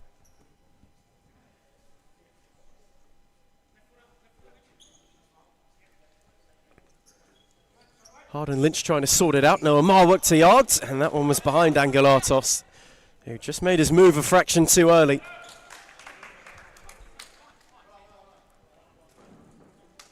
This, of course, the first installation of three we've got tonight. Pasco, Vale and Hart, what a thrilling cup tie was a week ago. That now hits its league return, and then Fitzroy and Thornbury rounded out. Hume have got the bye, so they can't make any respond to top-end changes as Nakano is charging, and when the poke, Apostolakis, who was almost knocked off his feet by the power of it, was able to prevent it from finding the near post. Dexter Hart wanted to drive forward. Aku just seemed to have flicked a switch since going behind. They want another wave of pressure to apply on Moreland, seeing when the damn wall might cave in. Angelatos couldn't clip it further than Cooper, who had nobody presenting down the line.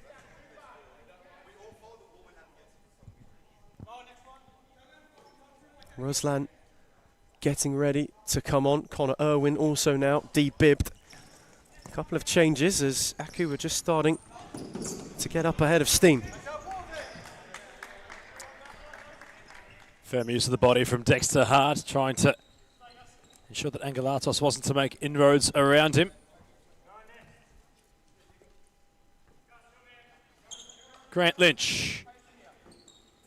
And we are fortunate to have this man make his way down to Victoria. Futsal room in his own right. Spent an eternity with the men's national setup. The dimension he adds not just to Moreland, but the competition as a whole. Iripidu. Stellitano. Angelatos has worked tirelessly to start this game. He's been busy trying to make things click. No Kui Mu to speak of in the Aku touch line, Ethan. He was, from my perspective, I thought he was in the middle of all the bodies on their bench, but it's actually the man we thought was playing today in Fernandez, out of Marcus, who's basically in the coaching role. So see if the player can try his best at being manager. Nakano moving, Joe Akon calling for movement. It's been some time since we've seen Nakano on court. He's been plagued with injuries. Back into last season, he was instrumental in all the Moreland losses which Aku had handed them. He played a role somehow, whether it was an assist, a goal, whatever it might have been. His overall play in this fixture last year, instrumental to the Blues' success as Edepido will flick out of danger. No real test yet for Lucas Grigg, who had conceded, but there was nothing the keeper could really do to prevent the goal from transpiring, considering, Ethan, it was played across the face of his box. It's not really in the equation. As Nakano shifts inside Stellitano.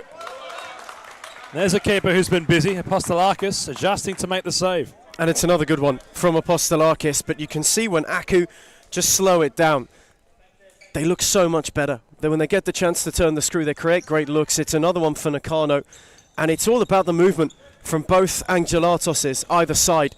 They just are able to stretch Moreland at the moment, and it opens up those pockets for somebody like Nakano. Irwin ricochets its way across the D. Stellitano looking to go. Gio with the blue boots, not able to have the wheels to latch on. He really made it hard for himself, but he's looking to break away quickly. Set a new lease on futsal life in Moreland colours, has their number 7. He just looks a lot more confident now and a lot more comfortable in the Moreland system. It took him a couple of games to adjust. You saw the cup game against Arians earlier in the season where he didn't look out of his depth per se, but you could tell it was a guy who was just starting to shake off the rust a little bit. Now that's gone. You're starting to see the polished version of Giovanni Stellitano, and he's starting to look back to some of his best.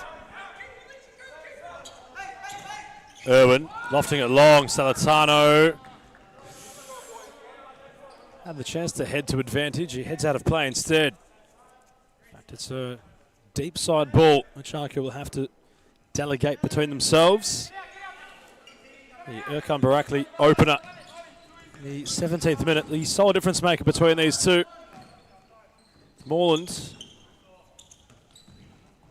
Apostolakis nearly picking out Lynch. It was nicely controlled by the goalkeeper with his feet. Scores remaining at 1-0. Aku looking to make it 1-1. Irwin had a flash. It wasn't all that far away from the near post. When they've been able to utilise that width so far, they've really posed a threat to Moreland, who, despite having gone a goal up, really have not hit top gear just yet. Stellitano dropped it off for Uripidu. Now Barakli. Stellitano continued his run in the channel, got the outside of Angelatos, and Irwin was there to clear.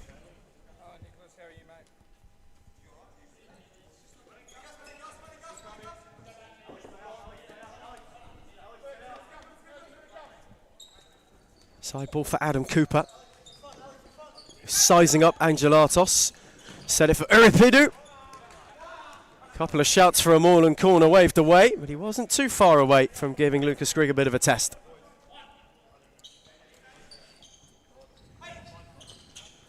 So he goes direct, Noamar. Pressed by Cooper, couldn't spin his way out of trouble. He's still just starting to find his way into the game. Here's the package. Really appreciate the peroxide blonde undertaken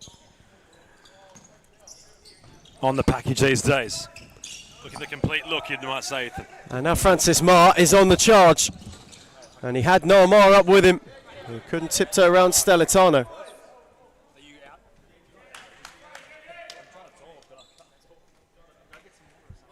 Again, they were happily slowed up. And as Adam Palombi mentioned, golden tips for Aku's golden boy.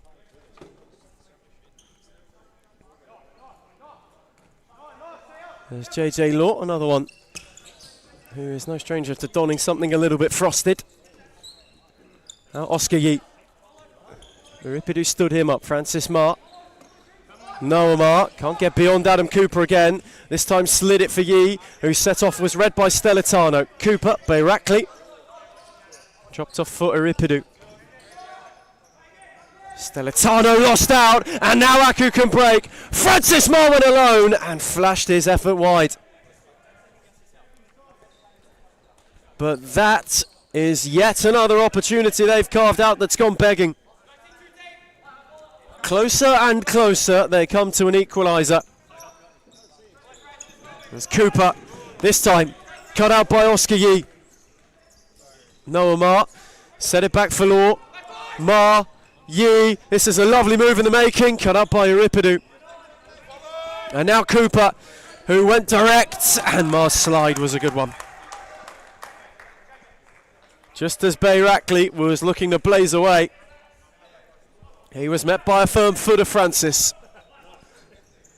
As Dexter Hart drilled it into Marr, and now Oscar Yee, who's got one up with him. Law is the late runner. Oscar Yee went alone, and Apostolakis sprawled to make the save. Cooper calmed it down. Hart dropped it off to her Dustizada. Moreland just surviving a bit of a scare for the time being. As Dustizada still trying to tiptoe his way around Law, who was happy to show him the door. Nice battle between these two. In front of us, Ethan, between Law and Dustizada. Encouragement from the Aku bench for that of JJ to be stronger, and he was. Against the overstepping Dustizada, who was not shown anywhere to make any further inroads with the ball at his feet. And still just struggling a little bit. There's Dustizada. Again, was trying to size up JJ Law. Bayrakli. Dexter Hart had Adam Cooper on the switch, who went direct quickly, and Law was there to nod it to safety.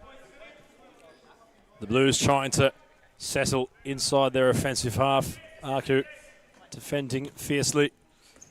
For the meantime, they've held their shape well. Nakano flicking back towards Marr, risky. Worked out by Francis. Nakano. Law. Asked a fair amount of the package.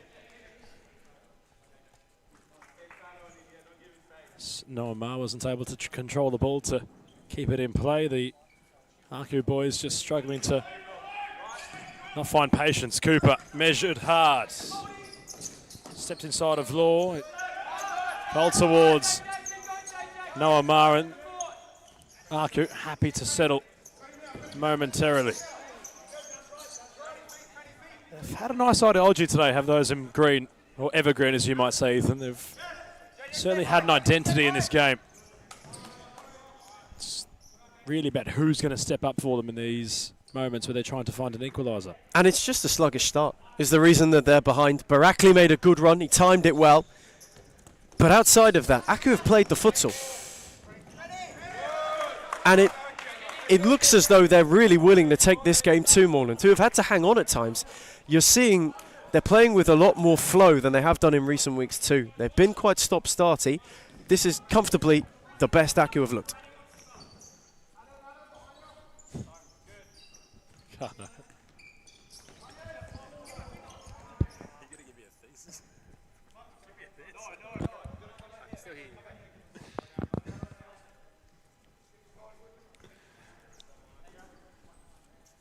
Cooper.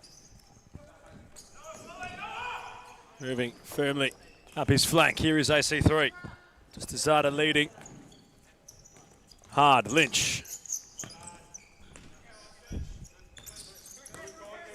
Dexter Hart trying to thread the Alva needle. And then Nakano loves the drifts.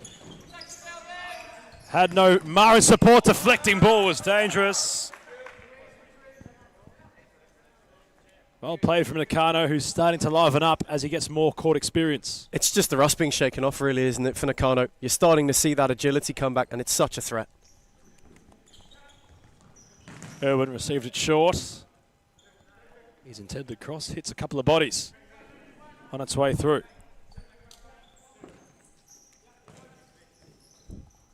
Ma rolled it towards a dangerous area. Apostolakis happy to get rid of the danger with his feet.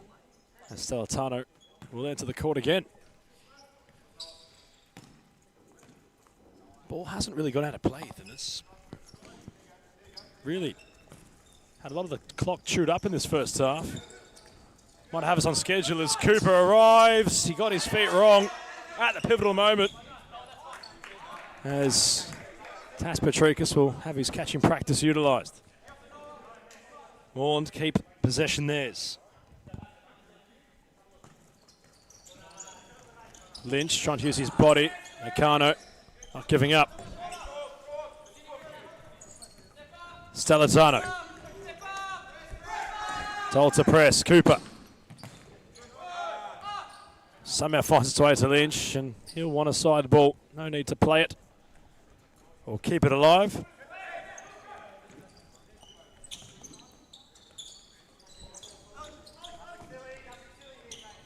Erepido wasn't sure where to go. Aku's high press for the meantime has started to just get themselves finding some life in this second stage of the first half. Here's Erepido and searching for Stellitano, who just got a yard on Angelatos, and Owen in retreat was there to intervene. This is a half that has flown by so far. A lot of quality possessed by both sides, both sure in their structure. Moreland have the slenderest of leads at the moment. Just Dizada, Erepido, Stellitano. And now Erepido again, unable to get round Angelatos, and it's not just the high press on the attack, is it, Adam? Defensively, they've just been so quick for a loose touch. As that one was moving.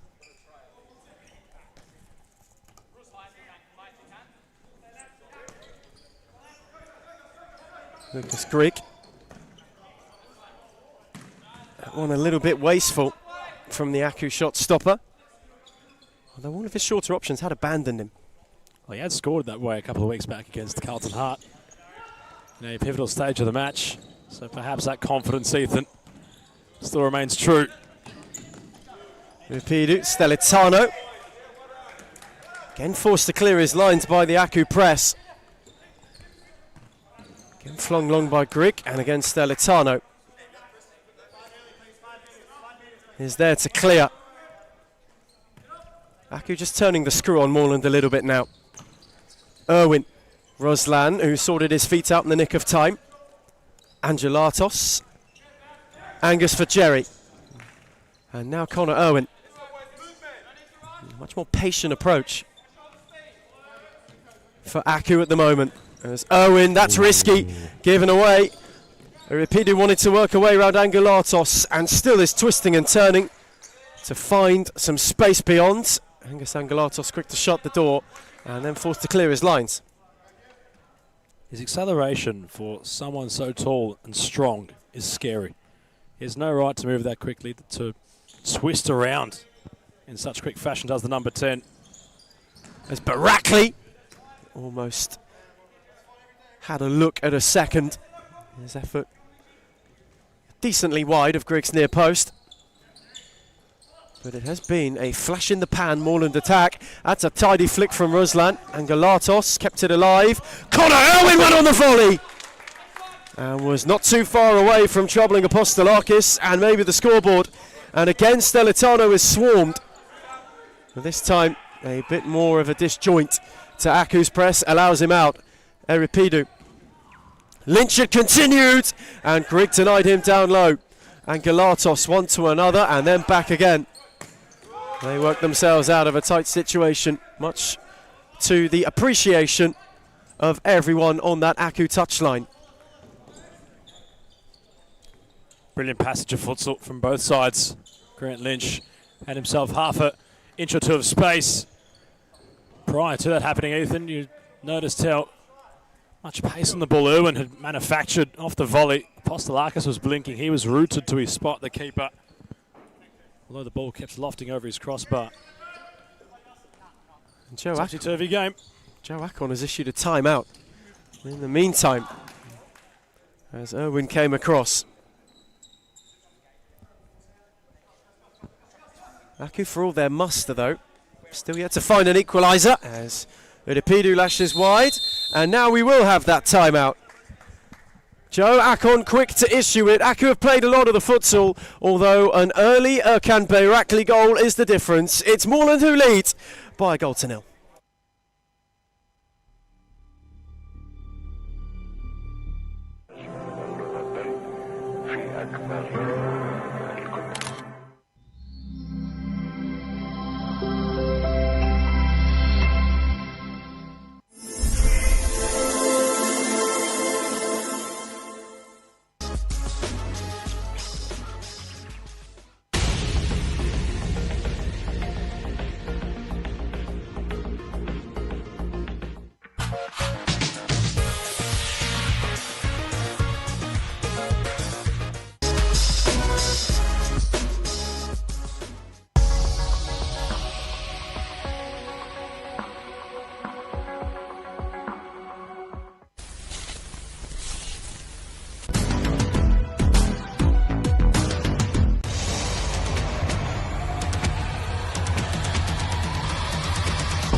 We return from timeout. Aku the ones to issue it. Joe Akon, despite his side playing the futsal so far, unable to find a breakthrough. Bayrakli is still the difference. Moreland hanging on though. Irwin will send it long, and in fact, nowhere damaging. Intrigued, Ethan, to see the FC Carlton Hart and Pasco Vale matchup in the Premiership. It was in the Cup last weekend where Hart were so unlucky, one might say. As there was no luck or misfortune rather in that cross field pass from Bayrakli to Lynch. His touch was unlucky, not to control, but considering Lucas Hogan is in the building and Felipe Evangelista has emerged for the Mighty Lions, really keen to see how they both at different ends of the court add firepower to their sides when they are to match up next. Couple of big returns, really. Evangelista's been missing from the piece. He gives a lot of spark and flair and energy. Lucas Hogan might be the stability that Hart were missing in that cup game. When Pasco Vale went fifth man is where it all crumbled, but he might add that missing piece, just a little bit more calm to the Hart picture. Takes to Hart, takes the shot on. Grigg had to adjust. Salatano will bounce off Irwin. There was protests in the middle of that play, considering the ball was on Michael Ciaris' side of the court, and Lynch had handled, but you'd surely assume it was most definitely outside of play. Joe Akon thought otherwise. Said Apiedo had shape. Perhaps something we say week in, week out yet again, but for some reason, Ethan, a lot of players would want to loft the ball and place it at a height where it's going to be comfortable for Grigg, considering he makes up majority of the goals. His forehead is not even an inch below the crossbar. There's a lot of Lucas Grigg, and for some reason, players tend to always have the ball aiming at top corners. Quite the keeper. He's got the height, obviously. You'd surely assume he'd try pick a corner that was grounded to get around the big fella. You'd have to go down low, wouldn't you? But instead, week on week, we see players go for the spectacular. If you catch a keeper of that high out of the top corner, my word, doesn't it look good? Although, no one's yet to do it so far this season. Worth a mention, he's fantastic with his feet, Lucas Grigg. He's really taken his goalkeeping up a notch in recent seasons. It's Lockie Maliaros, the former Melbourne goalkeeper, resides on the opposite bench these days. It was a nod to Greg that, well, this is your main position. You're our main man in between the sticks.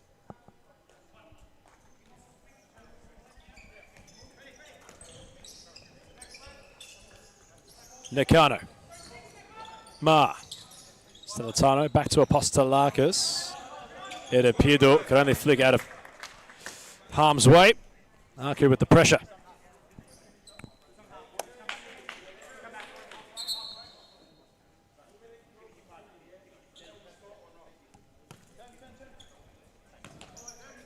Two minutes left in this first half of round 5 in the men's premiership.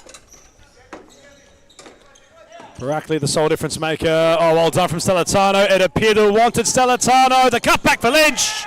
In for 2 of the Blues. A brilliant Moreland move. All their new players combining on court. Stellitano with the afterburners on, and Lynch in the right place at the right time to double their advantage heading into the halftime break. And it's just the desire from Stellitano that is a real difference maker. So often you see that attack break down, it go out of play. But the Italian moved like a stallion and was there to set up Lynch at the back post for the easiest of tap-ins, and Moreland, who have had to withstand a lot of Melbourne Aku pressure, go and hit a heavy blow right at the death of the first half. Oh, that's a lovely searching ball as well for Lynch. A little bit too long, but you can feel just the shackles being lifted a bit on this Moreland side. Aku haven't played badly, but they now need to find answers, and they need to find them decently quickly. There's Mar and Galatos, who tussled with Lynch and lost out.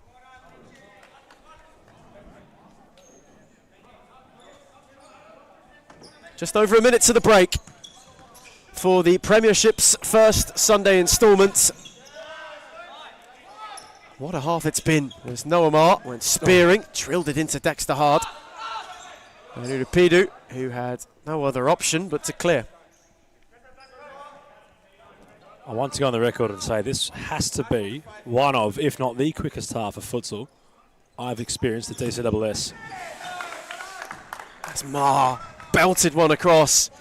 Adam Cooper had to intervene. That flew into Cooper's shin almost as quickly as this half has flown by. Both teams have been very, very careful with how they've used possession. And Noah Mar again! Dragged his effort just wide. He is getting closer, is the peroxide package. Barackley. Oh, lost it while trying to play Cooper. Nakano and Galatos. Those two link up. And just when Aku thought they had an opening, a sea of blue flooded back to shut them right up. And Udupidu's challenge was good. Hard went around Mar and then rushed his effort.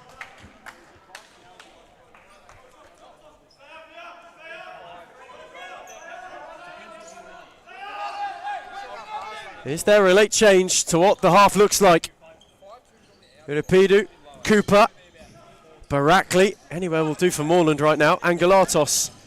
Francis Mar, tidy footwork to evade Barackley. Is there one last look, or is the clock going to beat them? They have to go now if it is to come. Moreland will hold out. It's been gritty from the new look Blues. Not always as polished as they want at times.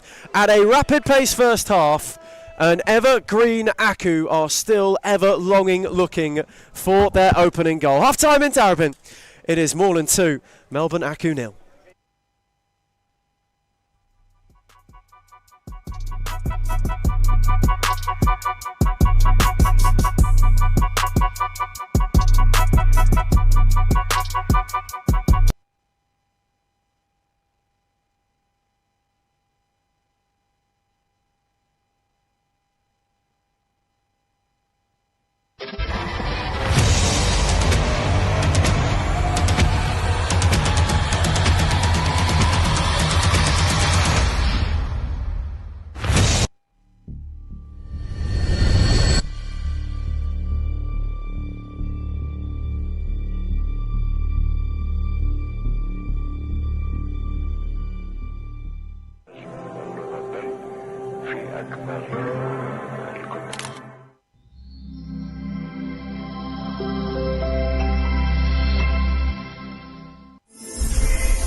Second half upon us in Darebin. The first one flew by. Moreland scored twice. They went right at the start of the half, right at the end of it. They saved it until late. Aku in between played a lot of futsal, but Adam Palombi didn't find the all-important finishing touch. Well, I couldn't. I'm not playing Ethan. How can I find the finishing touch? No, they were certainly valiant, were Aku. And they might have a chance early, although Stellitano had to play block Ethan, but they certainly showed signs of promise in that first half. Apostolakis was tested despite the early goal. The Blues had scored. Oh my word! You're seeing Aku get very resourceful. They're not out this game, but they need to certainly have the scoreboard just start to turn their way in this second half. Adam Cooper wanting to make sure that does not happen. Recycled for Apostolakis, who had already touched it once.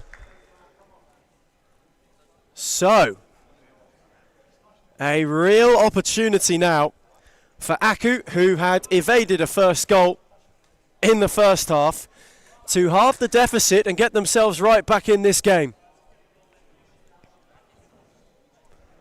A rare Moreland blunder, courtesy of Adam Cooper. Bit of a collector's item for AC3. Does not happen often. Right on the edge of the area. This possibly a big kick at the futsal ball for a team chasing top momentarily tonight.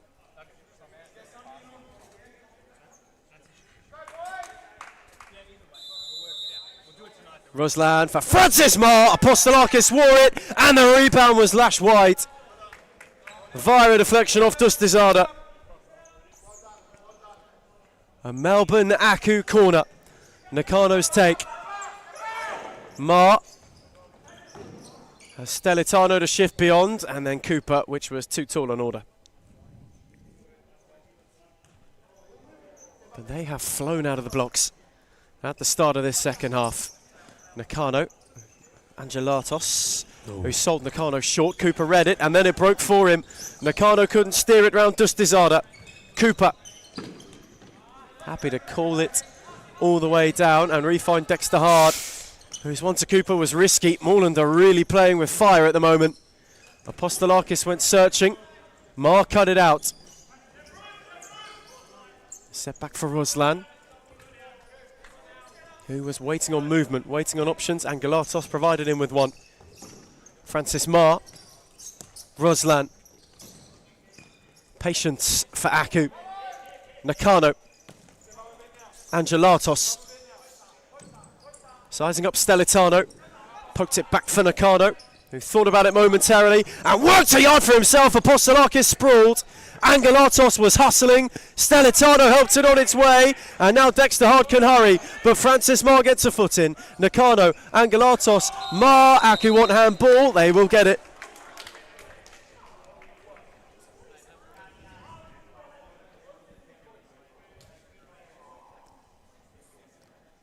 Another resilient passage of futsal from Malaku.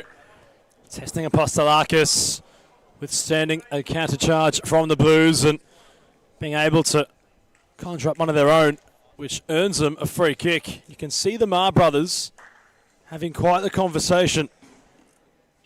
Having glimpses as to whether they can make things happen, although Erkan Barakli has not got a playing kit on anymore. He's made a beeline for the exit.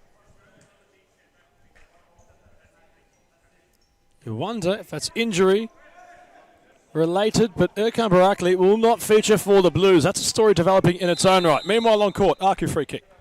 Ruslan to stand over it, set for Noah Marr. It was just behind him. He wanted it on his left to go on to. And now Stelitano has threaded it for Dexter Hart. And Francis Marr did superbly. Angelatos, Ruslan, Marr. Oh, lovely shift to get beyond Hart as well. Oh. And then was still slipping and sliding.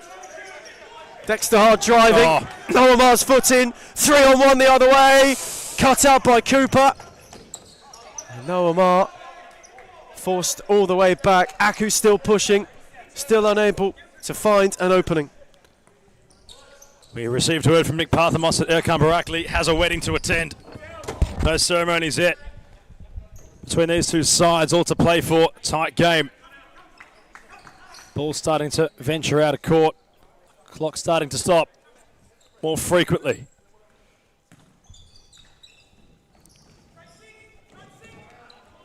Irwin not reaching the ball. A let off. Unforced.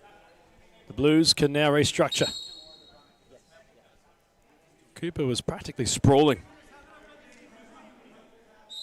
As Ros Ruslan will go into the book.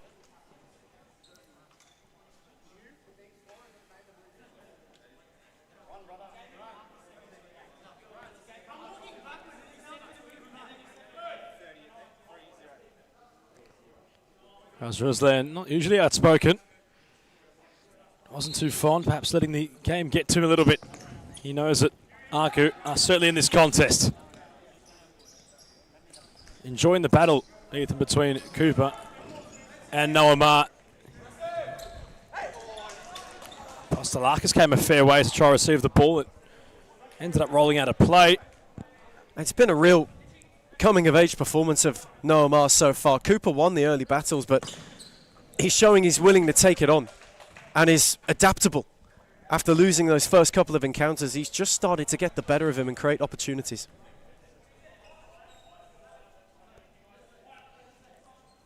Ruslan. Noah Marr. Irwin. Aku had a real opportunity. It was a 3-against-1 attacking scenario, which Dexter Hart was the recipient of for the Blues. Important win defensively. When the game was opening up in transition, Dustizada positions himself well, wants to go through the traffic. And inside the offensive Moreland Blues semicircle, earns a foul. Got to appreciate that from Dustizada. You notice he doesn't really shy away from going as direct as possible. Never turns away from danger, turns in towards it. Does the youngster. And it's what this Moreland team need as well, someone direct. Cooper opts to go direct from the free kick. Lynch was trying to latch on. Try to provide confusion for Lucas Grigu. Had an eagle eye on the ball as it rolled out of play.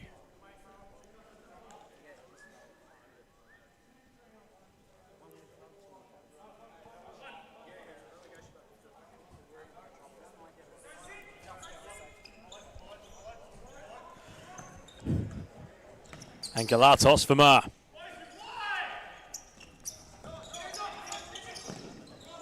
Asking a lot of the movement of Angelatos. So Milner's having a chat with Nick Parthamos. Not sure if it was picked up on the monitor, but it's a lot to unpack with all the Blues players at the moment. Sam Milner's saying to Nick Parthamos, this game will help us with our relegation battle. It's pretty comical from the Blues bench, but they well and truly know that's not the case. Ethan, do we know who had said that about the Blues?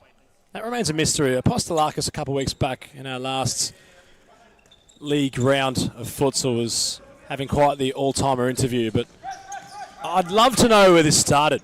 We haven't gotten to the bottom of where this Moreland Blues relegation battle has started. Was it on the podcast with Stat and Peter? Was it someone else in the community said, where did this start from?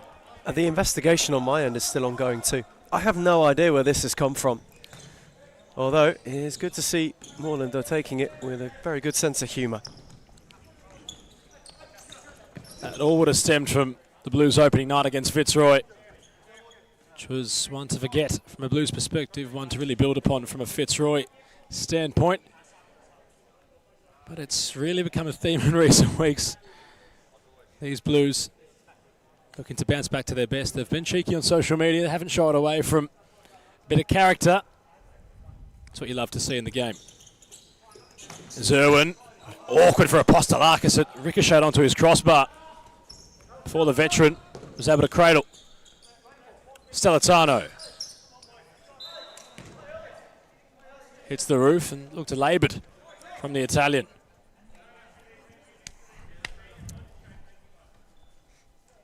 Moreland still holding firm. Aku inside 5 minutes of stop clock futsal, yet to break them down. There's Noah Marr. Except for Connor Owen, it's a good save from Apostolakis. Another in a string so far this evening, and Cooper went cheekily, and Stellitano couldn't keep it in.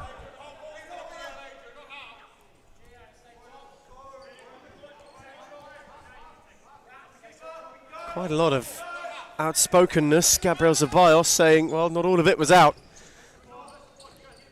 As the ball was searching for Noah Marr, who had nobody home, bar Apostolakis, the only Moreland man in green. Lynch. Cooper. Stellitano, tidy 1-2. Now Uripidu. Cooper. Patient from Moreland, lofted for Lynch. And JJ Law got a foot in.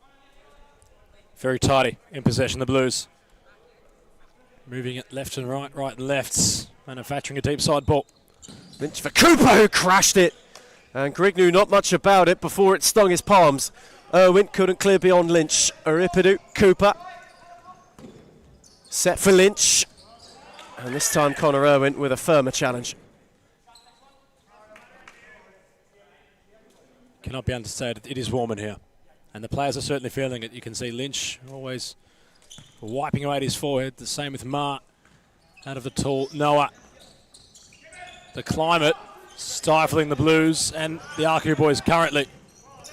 Uripidu and Angelatos went flying. Cooper crashed it wide of the back post. Shout is for Stellitano. You've got to get there to be that back post runner. He's again sent long, again cut out by Lynch. Uripidu knocks it on, and Oscar Yee happy to see it out of play. You would think with the start of autumn, especially late March, these sauna-like Sundays would end. It's a great touch. It's a terrific take from Noah Marr. Lynch was completely on the tail of Marr, and I don't know how he's controlled it so well. Oscar Yee. And that one for Noah Marr, who had to lunge to keep it going. And this time he's going to size up Lynch. Marr drove down the line and flashed it across, and Yee couldn't get anything on it. Was a little bit of an awkward height, would have required a chest or a shoulder, and in the end it found neither. But that sort of dare is something that Aku will need more of. It's their game to chase. Stellitano. Lucas Grigg quickly onto it to stifle it out. Oscar Yee, Francis Marr had to readjust quickly. Now out the other way for Noah Marr, who got round Cooper but couldn't keep it alive.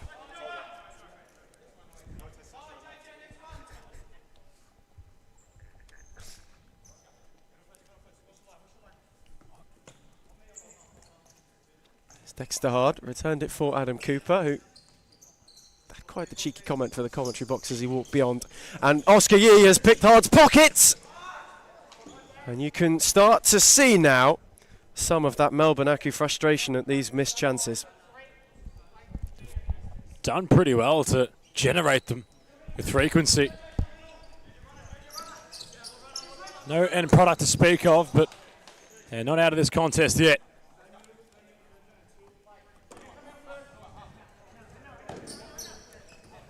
Cooper lofting Stellitano, came a fair way. The ricochet allows for Dustizada to nip at the heels hard, back post, Stellitano. Grigg closing all the angles. It's terrific from Dexter Hart. Such a good ball, just split Aku wide open for Stellitano, who did the right thing, left a crowded area and found the only pocket of space on that court. Yee. Nice ball for Angelatos. Dexter Hart trying to cause issues for Oscar Yee. Grigg. Too long for Nakano.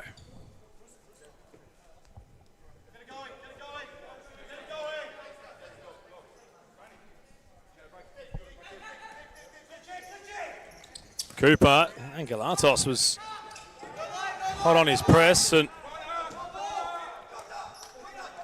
well, Cooper had to use the momentum of the ball to make sure it remains Apostolakis's.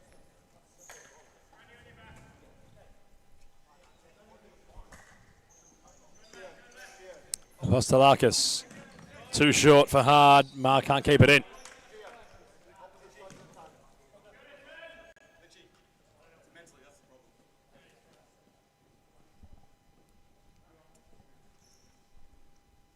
A confused look rings around the broadcast squadron. At the moment, we're still trying to figure out what the Blues are talking about right now. It's the real novelty of it being futsal. It's such an intimate setting. You can hear almost every conversation had. And it becomes distracting at times, doesn't it, Ethan? Where you just want to know what's exactly being said. To the point where they talk in riddles, perhaps because I know they're being listened to. Stellitano! Oh, yes! Dexter Hart fizzing in towards Stellitano, who with his back turned to goal is all smiles as the Blues find their third. Outspoken. Not much you can do to prevent that from an Aku standpoint. Outstanding from Stellitano, where he's shown his real engine in creating that second goal. That's just a little bit of finesse, and it's so cute and it's so brilliant. Just a little flick. He knew the ball had pace from Dexter Hart, and all it required was the most delicate of touches to steer it beyond Lucas Grigg. The boy can play. He certainly can play, Stellitano. As the match looked as if, Ethan, it was entering a bit of a lull period. The Blues from nothing, able to find their third. They've been under the test, but have really passed it with flying colours up until now. Angelatos skidding away. Stellitano has the pace to roam forward. Cooper. Out came Grigg. Roslan dropping the shoulder. Nakano. Ma will head the ball to keep it alive. End-to-end futsal, but it's the veteran Cooper who can't control. And where in the first half it was Aku trying to suffocate Moreland with the press, it's completely flipped on its head this second half.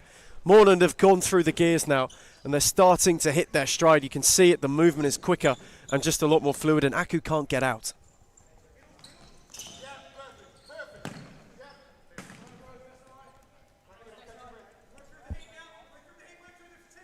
It's been an unusual game, though, Ethan, considering it has not been a bad performance from Aku. We cannot understate that, but the Blues really showed tactical awareness in this contest. They've gotten full use of all their players on court, and they're currently singing a harmony.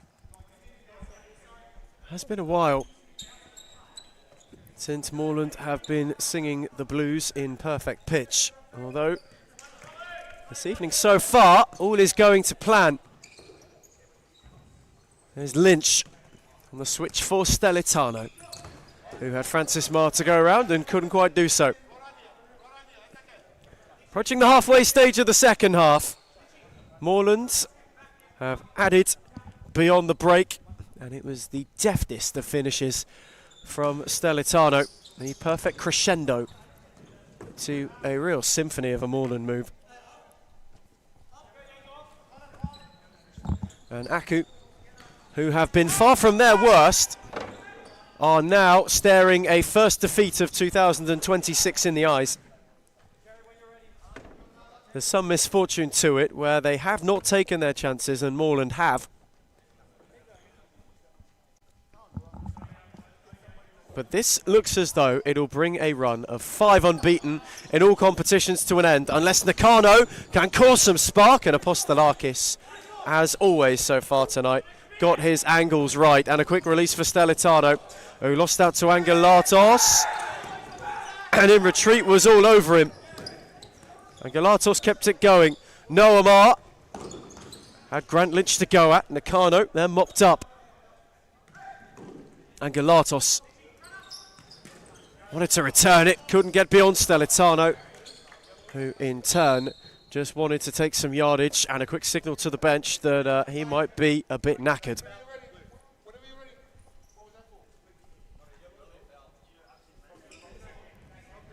Everything questioned, truly. Gabriel Zeballos, who's had a couple weeks away from the touchline, you can tell he's missed it.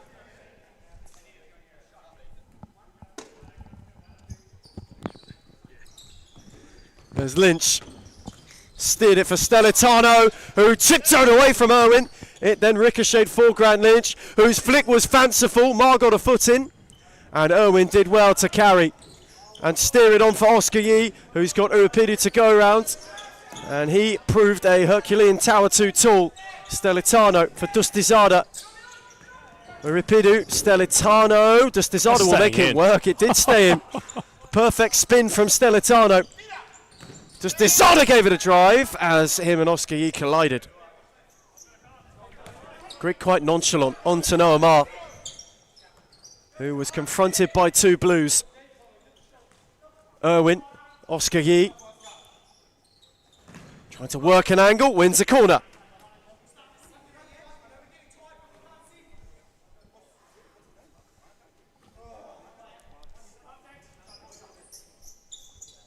Aku needs to be in a bit of a hurry. Irwin lashed it and just dragged it inches wide of the far post.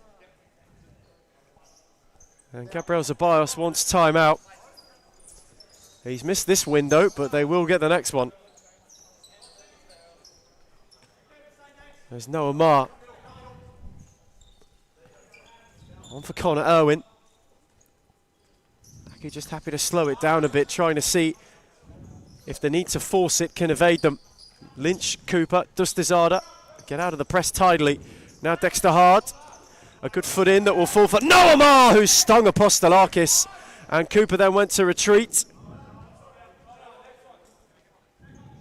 And to his dismay, gave away a corner.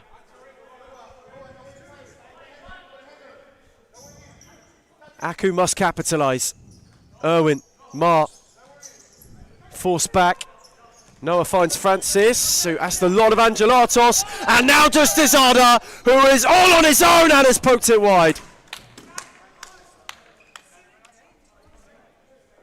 That's how damaging the Blues can be.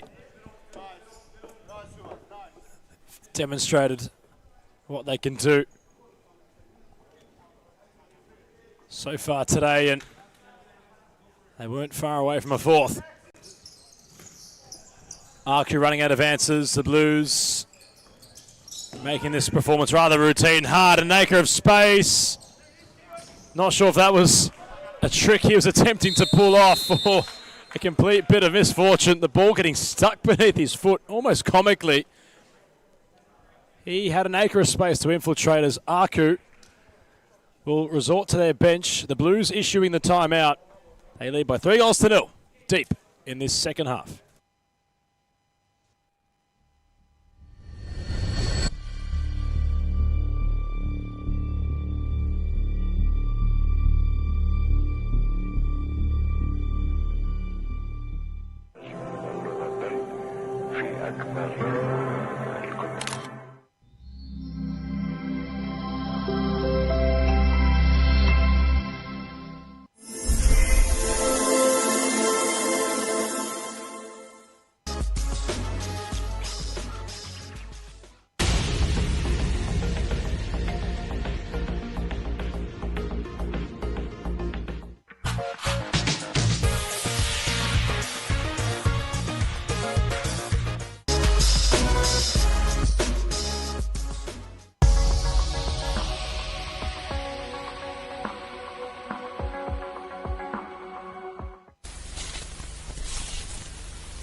Lynch to roll, Dustizada. Read the space nicely. The Blues looking to see out the contest. Lynchy! Lucas Grigg, not a happy man, but he should be happy with the save he just made, the tall fella. Denying Grint Lynch. I've never heard Grigg yell that loud in my life. He's rather reserved, the goalkeeper, but nothing of reservation that just came out of his mouth there. Angelatos, Ma. Dexter Hart has the wheels. Steps inside, he goes down, Lynch.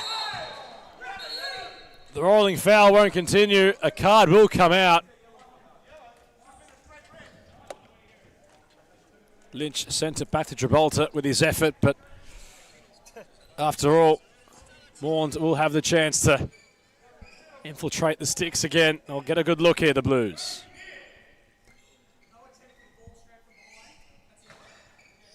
And Christos Apostolakis is just asking the point for his Moreland side. Narmar's challenge, quite firm.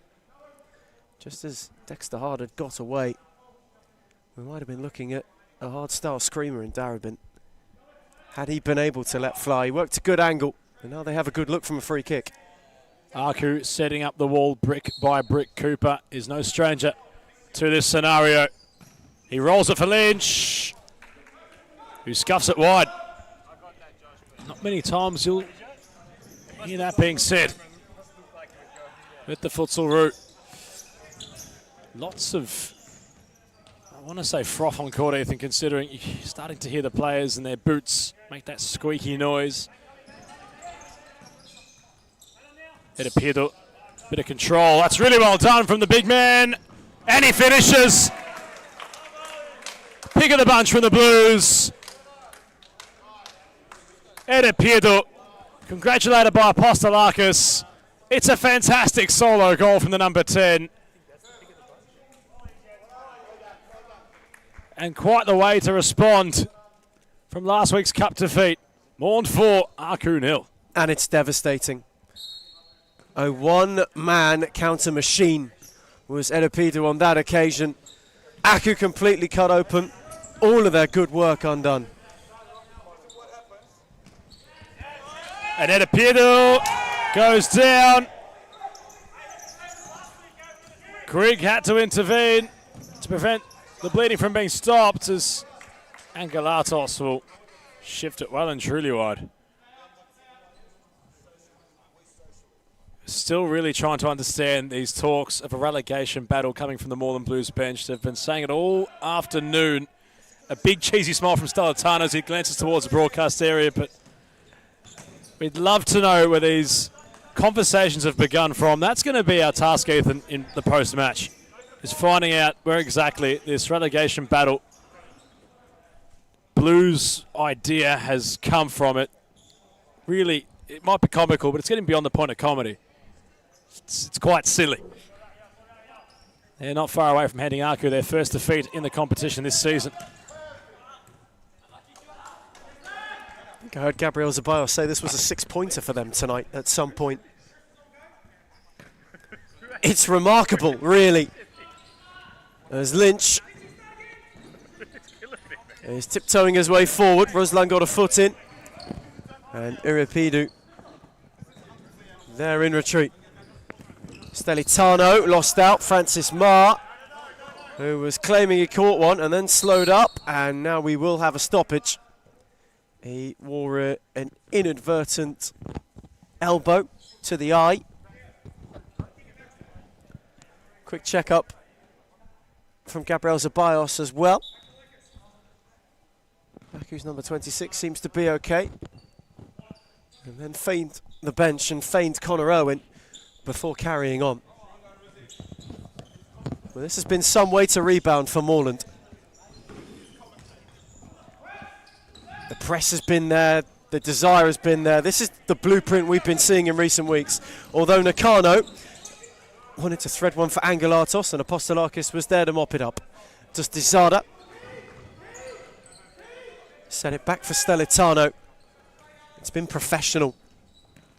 Even when they had to weather the storm, they had done so, and on the other side of the break, it's been a tsunami of goals. Aku on the other end had been wasteful. Now that's Evergreen withering a little bit. As Iripidu set it for Stellitano, who had his effort blocked by Ruslan. Now Angelatos on for Francis Marr, who had 2 to go around before he slipped. Lynch then got a leg in.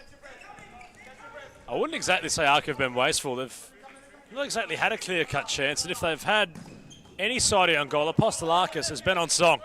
It's been difficult for those in green. They've been resourceful to generate chances. I would have to almost disagree, Ethan. I can't exactly sit here and say they've been wasteful. I feel like they've been unlucky to a certain extent. Connor Irwin on for Angelatos. Irwin. Marr went centrally for him. Ruslan then took that role. Angelatos went for Marr. That's a delicate ball for Connor Irwin, who's flashed it wide. Well, you asked for a clear-cut chance, and they finally got one. That would have been supreme from Aku. Unlucky Irwin. Hard. Stellitano couldn't spin Angelatos. He's getting resourceful and is getting extremely skillful. Late in the game, not much to play for. A consolation prize it would have been, but something special if Irwin was to direct his effort on target. Unlucky Aku. Set for Stellitano from Dexter Hard.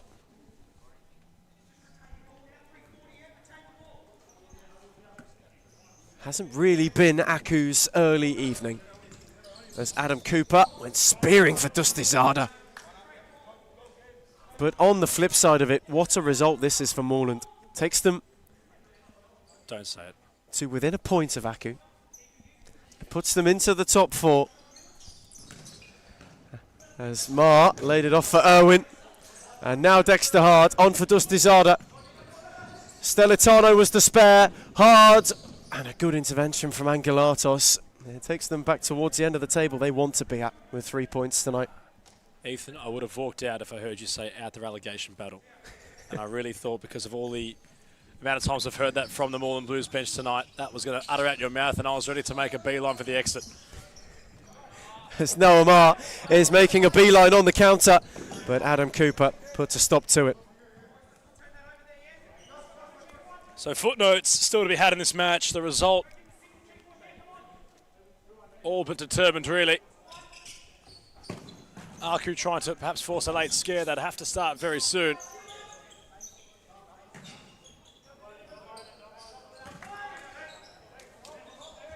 Not a poor performance from either side. A very impressive performance from the Blues, who might have been slow starters to the campaign in 2026, but as time progresses, you really will start to see mature and prosper in the competition. The Black Army, to speak of, they're not playing today, but it's quite the performance they put on back in round 4 against Fitzroy. Big victory for Alan Kolak's side. And speaking of Hume, Fernando de Moraes is in the building with his son, having a watch. No days off for the godfather of futsal. Cooper. Apostolakis crying out for the back post. Nobody home for the Blues. Fernando de Moraes, Ethan, in the building. What does that say about Hume in season 2026? It says they want to have a look at Fitzroy in the late kickoff to see where they might fall. You also get a good update of Aku in the early game as well. They had a chance to go above Hume with a win tonight. It didn't quite transpire that way for the time being. But the Tigers later against Thornbury, it will be a look to see how Fitzroy go about rebounding from that most recent league defeat, and he'll be looking to see just sort of what the tweaks to the system are.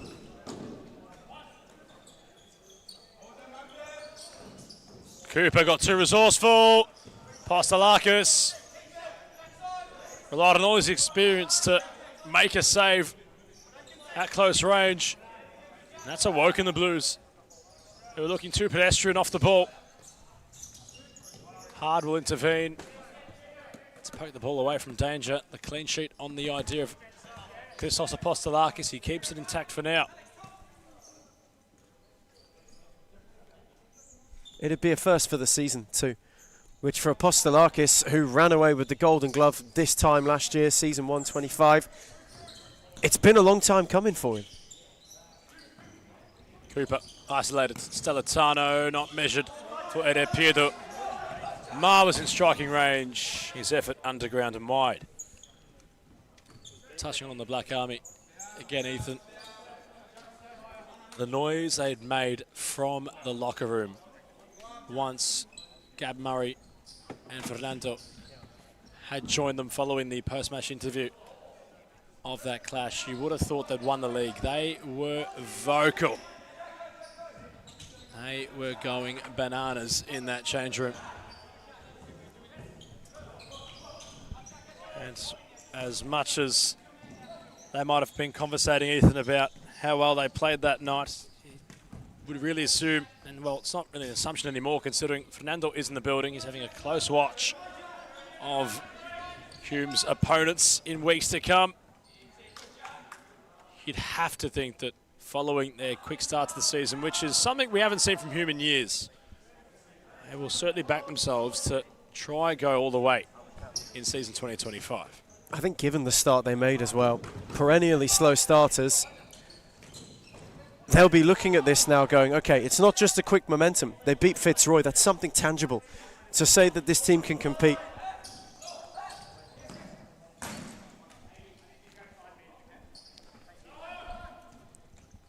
Very early days, of course. However, it's perhaps the early days of a Blues building blocks back to where they belong.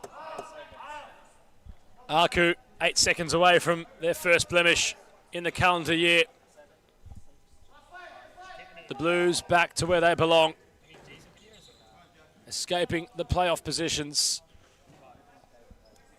4 of the best from Moreland. Scorers all really showcasing what they can do. As the full-time siren sounds on the opening clash of round 5 in the Series Futsal Men's Premiership. The Blues hand Melbourne Aku their first loss of the calendar year with the full-time score. Moreland Blues 4, Melbourne Aku 0.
The evening's second edition, and if you watched the Cup last Sunday, you will know the excitement that these two can throw up whenever it comes around, and the drama that they're capable of delivering. Pasco Vale won up on Hart already in the season, although Carlton, with 2 to go, had it won. They were 3-2 up, losing 4-3. Kevin Lamb, fifth man, was the main difference. Pasco Vale looking for a league rebound after a big defeat to Moreland. Carlton Hart still looking for their first win of 2026. Ethan Rigg and Adam Palombi. Adam, this game was quite the talking point as the Cup closer last week. We're hoping for something similar tonight, and it could throw that up. Andre Caro was the difference maker for the Mighty Lions. He earned himself a man of the match accolade. But the doctor is not in the building. Intriguing sign for how the Lions are to go tonight, considering the difference maker in this previous clash is not here. Pasco Vale will be missing Andre Caro's surgical-like expertise, but for the Lions, Noah Felice is the goalkeeper. It is Kevin Lamb, Michael New and Sakawal Jarin, the go-to trio, and Zach Shemazy also gets the nod to start. For Carlton Hart, Koan Kura makes his first start as part of the Hart fold. Shaban Rajab, Matt Cruz, Seb Wickett, and Moe Shafei restored to the position between the sticks. So, quite a good-looking 5 set of each. A similar set to how it all started in the Cup. Pasco Vale as well, adorning some new kits. Blacked out in Legea this time. Some new threads, hoping to bring new fortunes perhaps for Aidan Chartier's side. The on-court lineup for It's not been the Carlton Hart is looking rather okay today. And well, not on court yet, but making his return to the Premiership. Being that of Lucas Grigg, Ethan.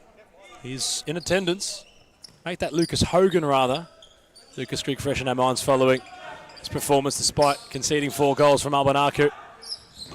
As Kevin Lamb goes charging. Matt Cruz had to stay with him the whole way. Lucas Hogan returning from injury. That's the Lucas we're after. Yep, Lucas Hogan, not Grigg, he's already played.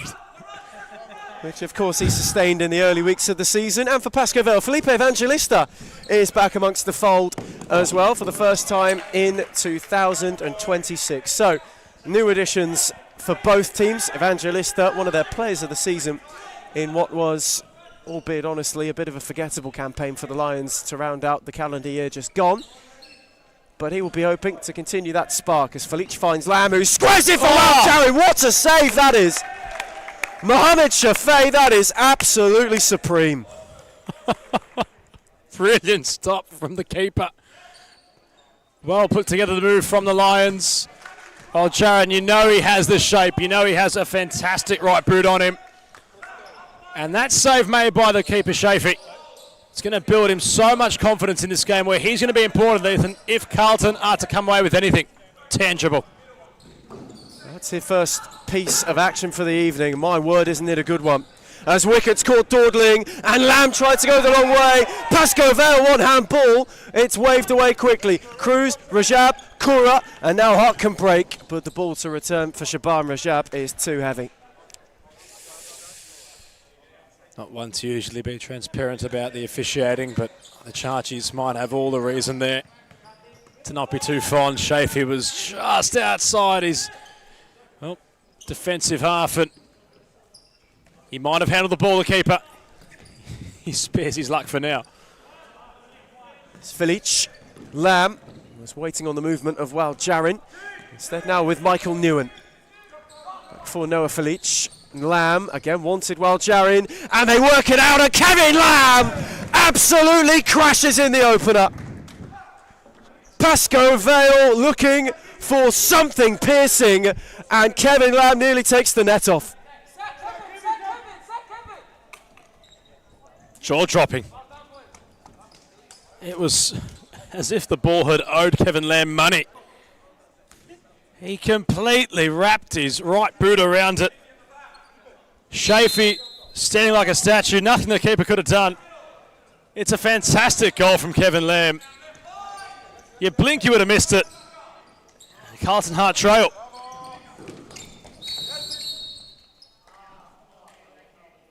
Well, Evangelista re-emerges on the court. He was getting well acquainted with Carlton Hart's Jaden Watson.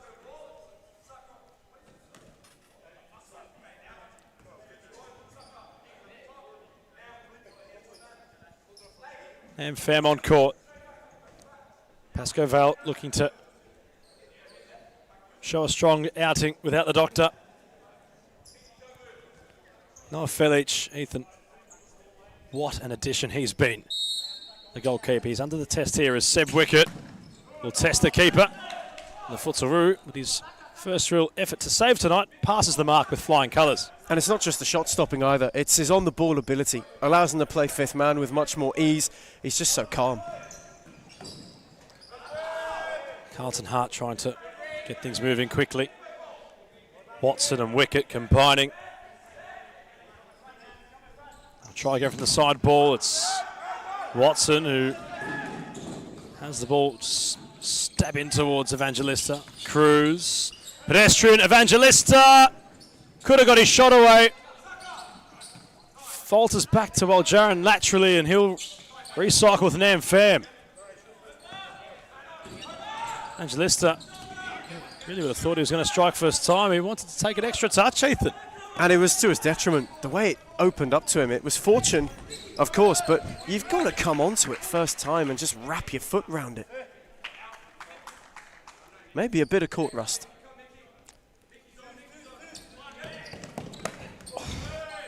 Jaron smashes the ball into Newen. And Carlton, a gift of possession from nothing. Pedestrian from Jaron defensively. And within a blink of your eyelids, Carlton are back on level terms. The play had completely stopped. And Kura was instinctive. His finish, side netting. Lucas Hogan on court. Carlton equalising, one apiece. Right back where they want to be. And they made Pasco Vale pay. They just switched off momentarily. Sakawal Jarin had his pocket picked. And the finish from Kura, where Hart have been lacking it at times this season, was just so composed. Felic was no chance. And it's something out of nothing for a Hart side who've been on the back foot a little bit in the early stages of this game.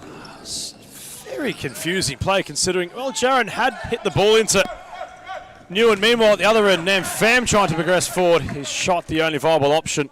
Just on that goal, Ethan, that Pasco Vale conceded. It was a comedy of errors. It was Newen who had the ball bounce off of him from Jaron defensively, and from the side ball taken.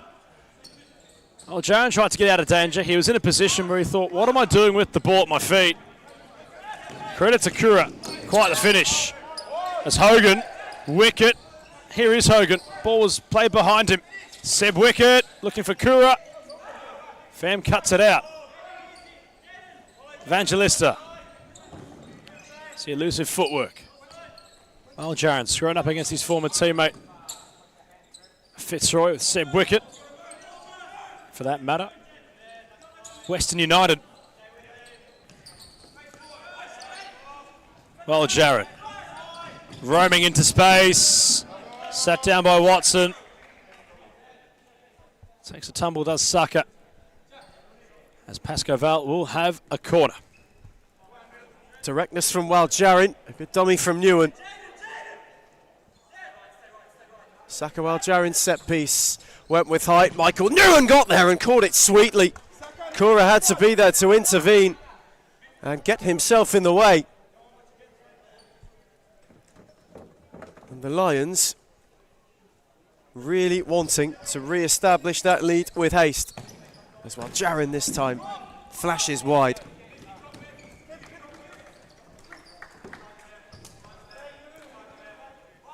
They've responded well to that equaliser, which was certainly a head scratcher for Aidan Charchi. Rajab, not beyond Evangelista.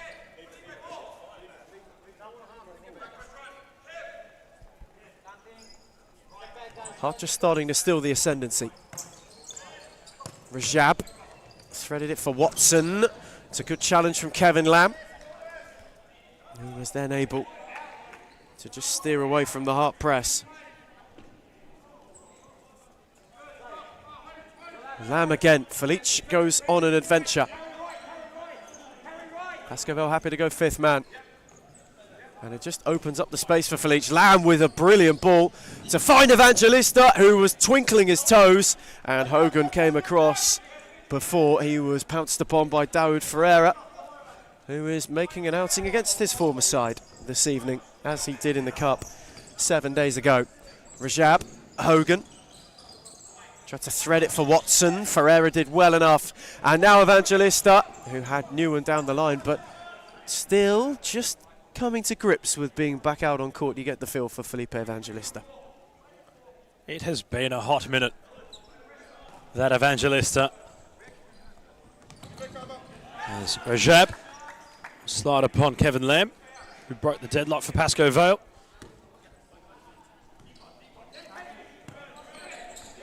Felice has made many journeys in the yellow goalkeeper kit. Evangelista in range to shoot! Welcome back, Felipe! Felice with the assists. Evangelista picks the bottom corner of Shafee, and Pasco Vale reinstate a lead. They lead by a goal. 2-1 the score. And it's a brilliant finish. The way that Evangelista has just afforded room on his left foot. You cannot give him that much space and time. It was an arrow into the bottom corner. Shafee no chance again for either goal. And Pasco Vale, who were architects of their own downfall for the equaliser, go and get the lead right back.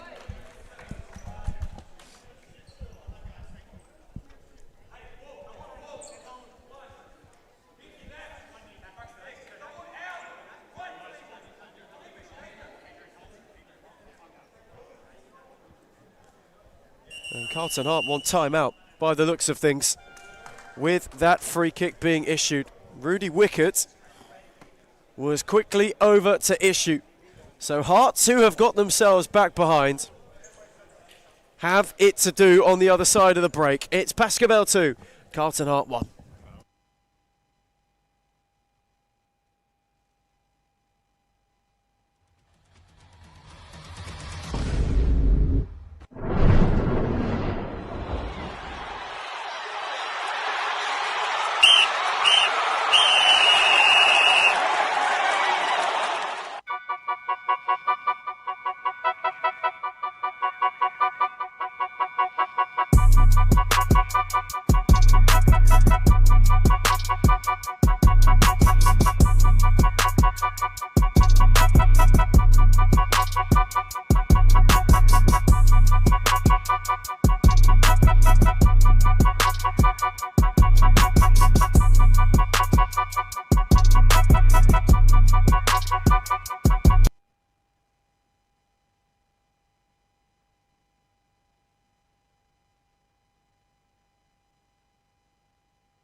Pasco Vale 2-1 up at timeout. Rudy Wickett with a free kick, quick to issue it. Hart looking for a response in a game which so far has been one of two lovely Lions goals either side of a moment of madness. Rajab was signalling towards Watson. He wanted to roll it with the diag ball to find the number 7. And upon being found, Watson not really testing anybody with that effort.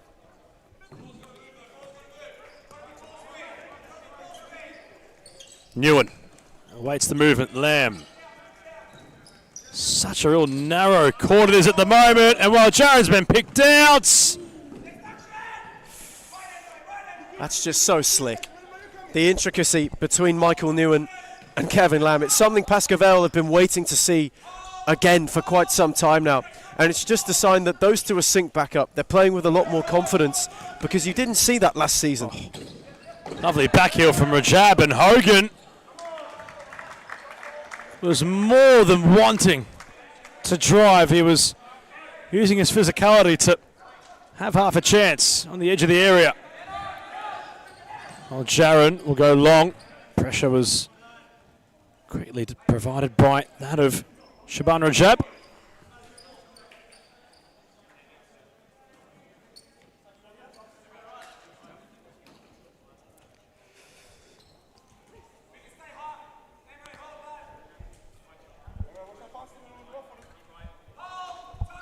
Hogan. A jab. Newen.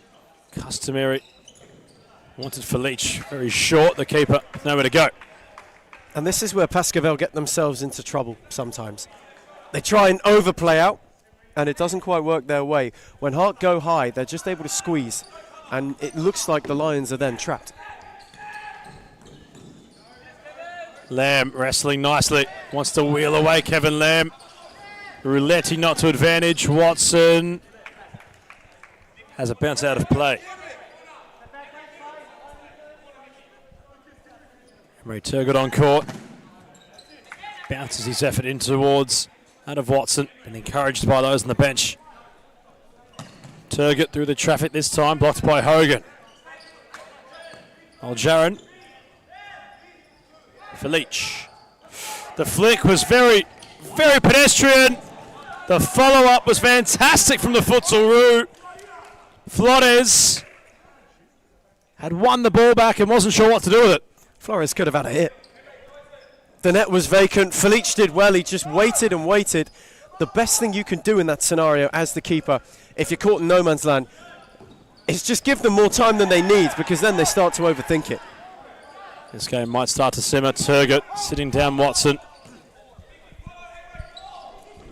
Rajab trying to make things work offensively. He's causing a few headaches off the ball for Newen.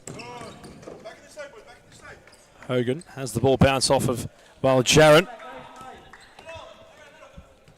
Carlton Hart make a change.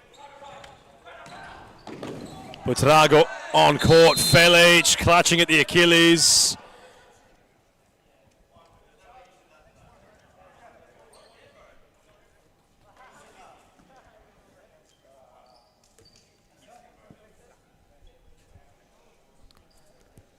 Newen having a chat to Michael Ciaris.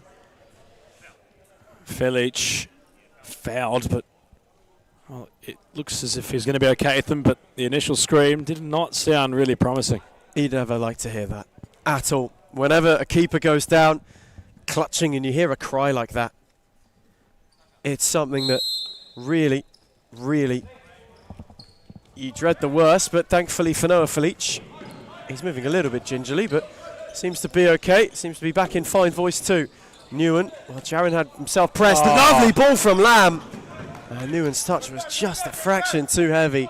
But that's how you evade the press. You just go direct, and they split Hart wide open. Even without the doctor tonight, that was surgical from Pasco Vale. There's Cruz. Hogan lost out to Lamb, who is now going on a charge. He's away from one, beyond two. Cruz then slowed it. Newen on the ricochet, flashed it into Flores. Carlton have blocked well, but Fitzroy have had many Pasco Vale have had many chances to fire. Fitzroy in our minds, considering they take on Thornbury in our closing clash of the round. Lamb couldn't get beyond Cruz. Pasco Vale hunting another goal. Lamb went direct, and it fell for Flores from Chaffee. Now Hogan, who couldn't get it all the way through. And while Jaron got a shout from Felic, who went direct for Turgot and wasn't able to find him.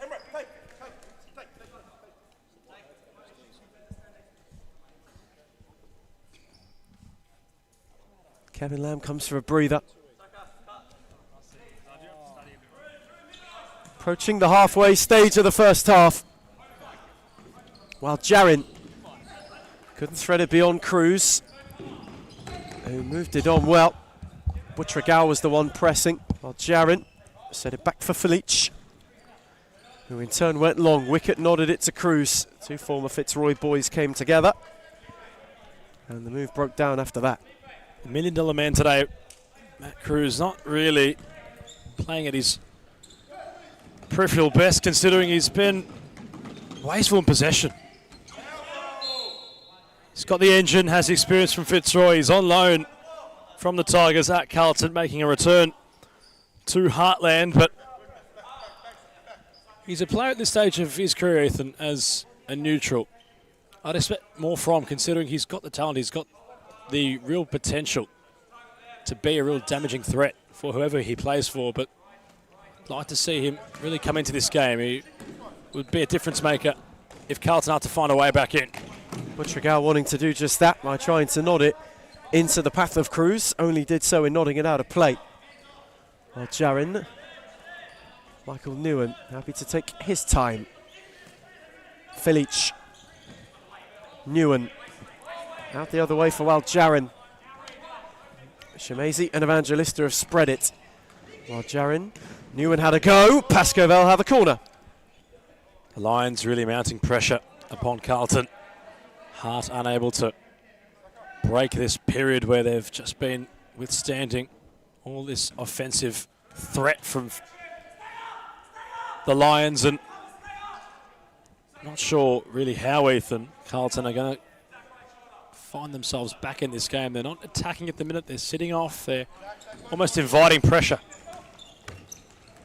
Kura got inventive, Filic played sweeper and was there to stifle out any danger, which Butcher was looking to place Pasco Vale under.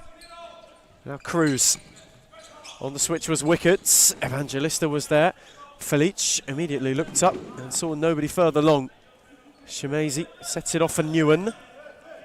While Jarin, tidy 1-2 on the return, while Jarin ran out of room while trying to go further forward. Buitrago for Kura. It's been nifty despite his limited opportunities with the ball. Evangelista 3v2. Shemazy. Well, Jones hit the post from point blank range.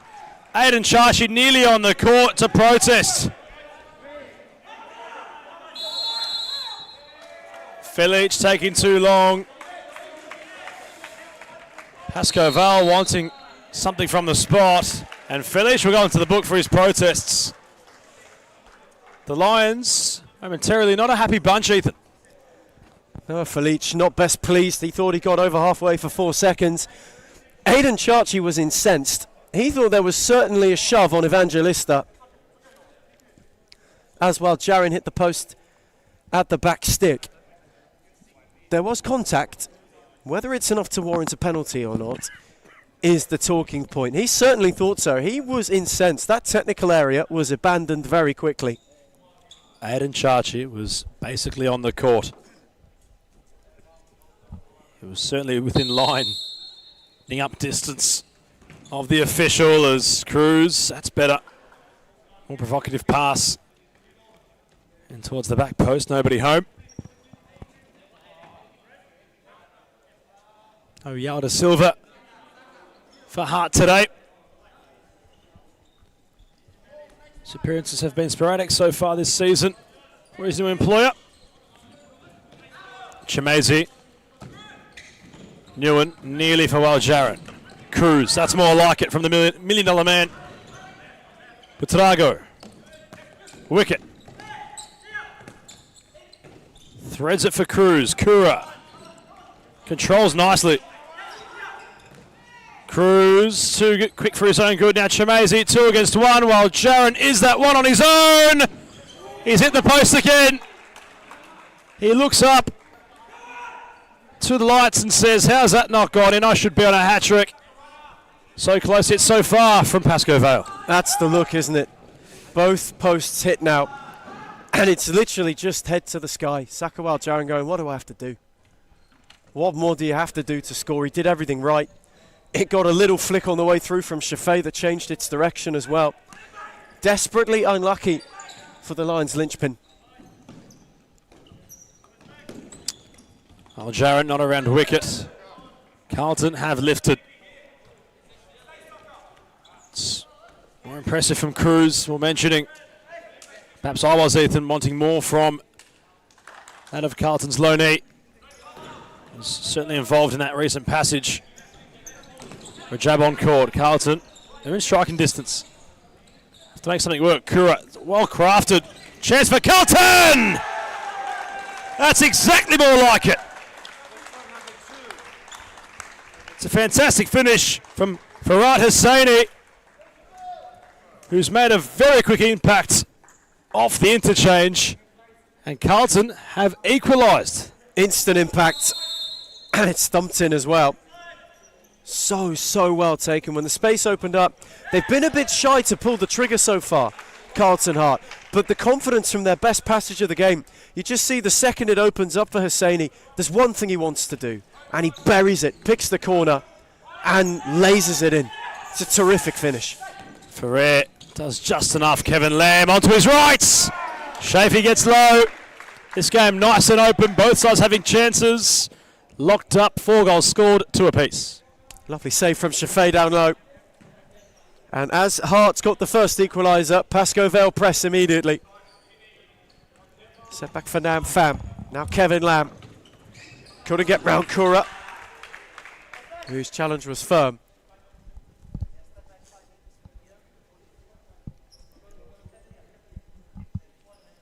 Approaching sunset settings in Darebin. These two, as they were in the cup a little while ago, locked level. Noah Felice with a call to the bench. Lamb got it back from Ferreira. Moved it on for Pham. That was a risky switch, and Lamb lost out, and now Wicket could go wandering. Lamb was quick in retreat, and now can kick a counter. Evangelista's picked him out, and Ferreira was going, and Shafee denied him. Super stop from Ahmed Shafee, and now Hart could go. Felice momentarily had Wicket to contend with. Flung it for Evangelista. This game has truly opened up. Opportunities at either end, and no one able to get a goal to put them ahead. There's Hosseini. The return from Kura was too heavy. There's a really nice understanding between those two. Kura and Hosseini linking up. They were together upon the Carlton Hart equaliser. Found identity. Have those in white. A matter of moments. Right when the match was starting to slip away from them. Lamb, Ferreira. Threaded for Evangelista.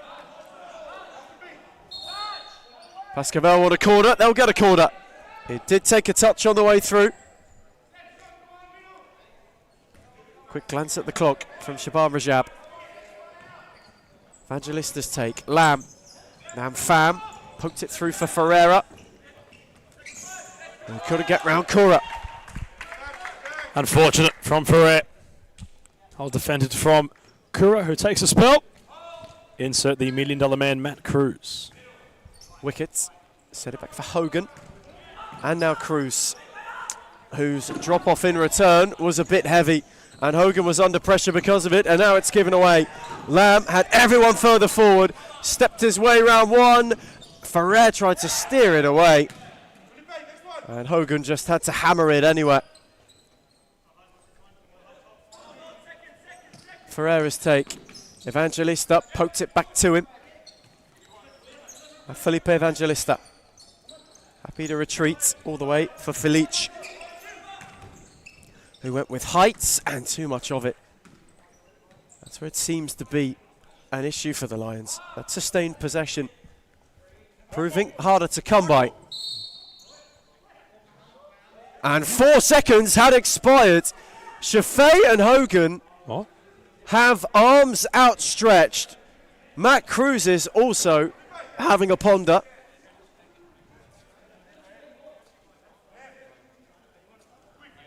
And Pasco Vale have been gifted a golden opportunity. Shafee took too long. Astonishing. And he's not happy about it. Is the Hart shot stopper. What an opportunity it presents itself for the Lions. It would be such a momentum blower, really, if they are to concede. Carlton have been getting back into this game, and what a bad time to make a mistake like that. Evangelista over it, while Jarian waiting. Felipe Evangelista, while Jarian! Oh my word, it's blocked on the line. He genuinely could have had a hat-trick by now. Bar both posts and then some of his own misfortune. He's already had the goal to speak of today, while Jaren. Pasco Vale somehow not further in front. Carlton Hart, no. They've spared their blemishes for the meantime. And it might just give them a spring in their step. FC Carlton Hart will resort to their benches. Pasco, Vale have issued a timeout. 2-2 in this contest between the Lions and Hart as we cross to a timeout break.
The return from the timeout break. Pasco Vale issued it.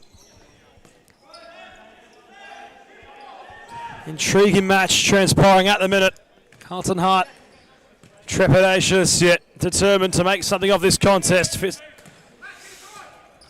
Lions have certainly made things harder for themselves than what they should be, considering, Ethan, they've had many chances, perhaps some misfortune coming into play, considering, well, Jaron should have 4 goals. In any other match he would have 2 posts and a goal line clearance. But he has a chance now, well, Jaron, and this time he'll score. Rudy Wickett frustrated, while Jaron relieved. Upon the 5th time of asking, he finds his second.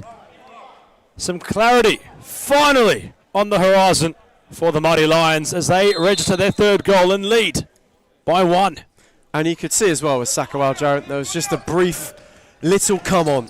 Finally, he's found a way to break through and give Pasco Vale the lead back. He knows he's been unlucky, and on this occasion, just made no mistake. You put him through one-on-one, and he was ever so cool. It was a very somewhat non-animated celebration from Wild Jaron. Shafie's keeping's been exceptional thus far. Ferrer. Watson sends Wild Jaron down to the tarmac. It was Shemazy over the top.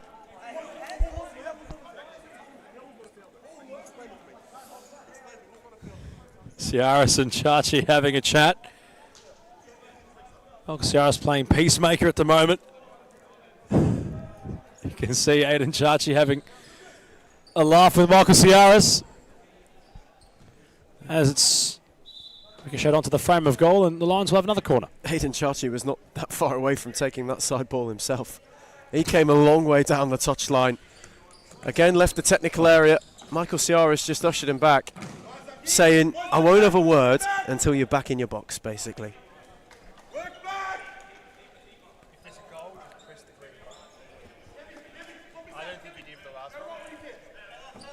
Drago, Cruz.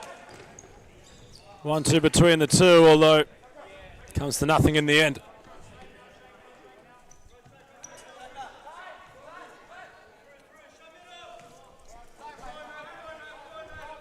Newen. And Hogan has a golden opportunity. Saved by Felich. Watson for Hogan. The 1-2 won't come off. Still alive though for Carlton. It's a complete scramble. Chemazi off the line. Hogan with a diving header. Cruz will play it out of bounds. Hogan not happy. What on earth happened there? A complete calamity for Carlton Hart. 4 opportunities to get themselves level. Hogan missed one, Watson missed one, Butragal's following. He had the net at his mercy and wasn't able to steer it in. Hogan wanted a penalty, and that had a talking to. And Hogan could be in!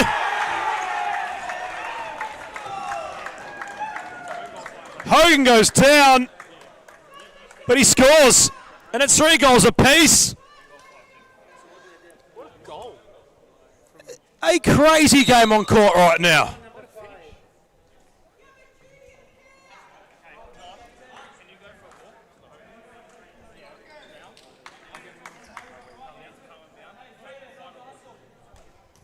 Hogan's going to be at his final warning. Ethan, it wasn't a Hogan finish.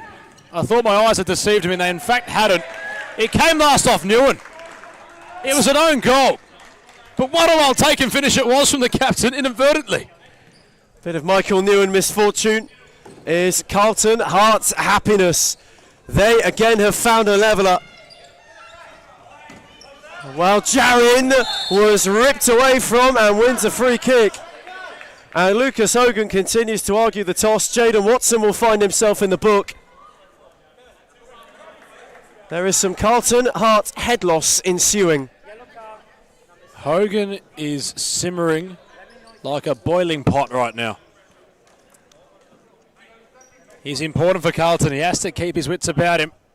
Surprised Rudy Wickett hasn't opted to just give the number 9 a spell currently. He needs a breather. He needs to calm down, basically. No way to sugarcoat it. He needs to relax. A really tense first half. We said it could simmer. It's getting close to a boil. The temperature getting turned up in Darebin. As Saka Jarin breaks away and Shafay denies him superbly. Ooh. And then quickly for Hogan, who got around Shemazy. And Felic had his palm stung and then was clattered into. Oh my goodness. This is getting rather ugly. And Albin Chachi is exactly right. And now Lucas Hogan will find himself with a yellow card. My goodness gracious me, that was not a good challenge. Noah Felic is reeling. Lucas Hogan has lost it. And Albion Chachi has every right to say, well, ref, he's not looking at the ball, and he wasn't. Hogan was determined to sit the keeper down. He finally goes into the book, but that was being seen from a mile away. That was not if, it was not when, it was how long would it take, and it took a lot longer than expected, in all honesty. Hogan just went to flatten Felic, really. Lamb was given a shove by Butragal. This is a fiery one for your Sunday. 4 seconds, it may not have been on the line anyway. Pasco Vale arguing the point for anything right now. Aiden and Albion Chachi getting rather vocal, while Jarin getting rather inventive, and Rajab had to clear. And we've still got 2 to the break. Newen. Ferreira couldn't get beyond wicket.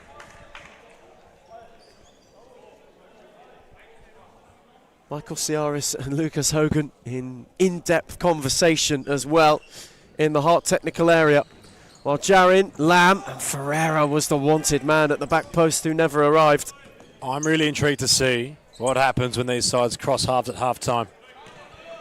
I've not seen animosity like this, perhaps since, and I always bring it up, but it's what was the fiery clash of 2024. Round 9, Season 2, Hume Pasco Vale.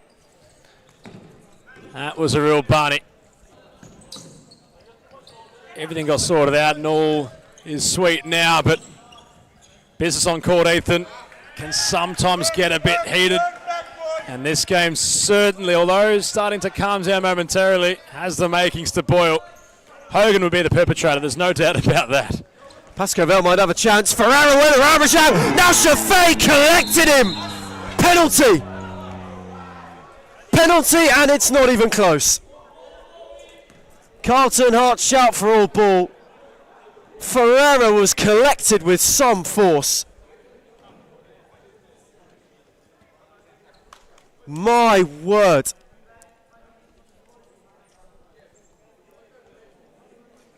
Shafei just completely flattened Ferreira as he went to go round him. Pasco Vale penalty. So while Jarin for the lead again. Minute 20 to the break. From the spot. Missed last time. He had an opportunity from this kind of range.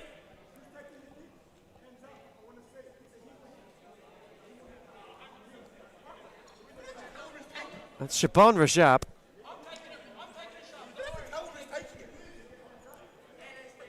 Antagonising Aidan Chachi. What is happening here? There's a lot going on at the moment, Ethan Rigg.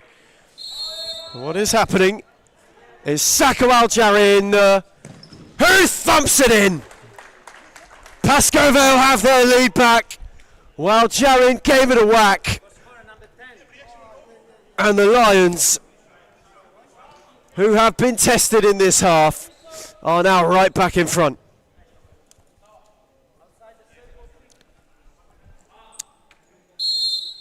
Both benches finding issue with almost anything right now. The Lions getting vocal. Carlton on the back foot again, trailing for the same scoreline in which they lost by in the previous round. We've seen it all in the first half. It's been quite the compelling view.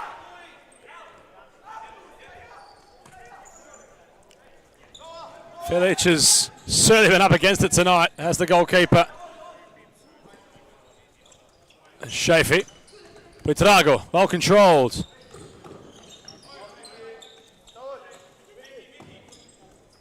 The Lions will try play the ball and see it out. Old Sharon backwards to go forwards. Buitrago was firm but fair according to the official, and Carlton have a corner.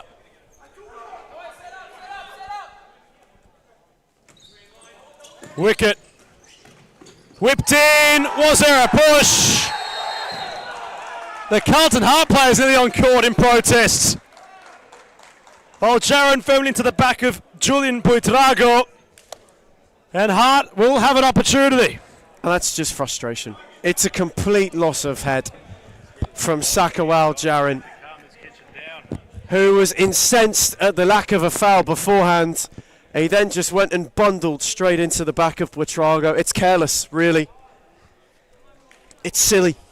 So late in the first half, there isn't any need for it either. Buitrago, Felice had the angle covered. Sheer frustration, and now the Lions might pay for it.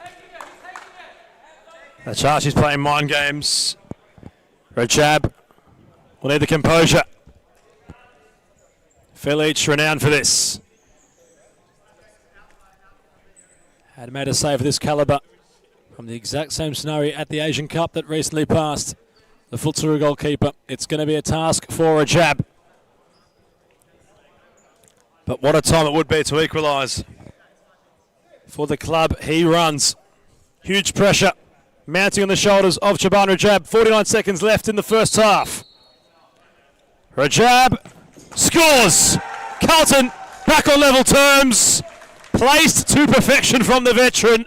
And we have a game on our hands. And Felice is unfortunate. He guesses right. Rajab just wraps it. It's an excellent penalty.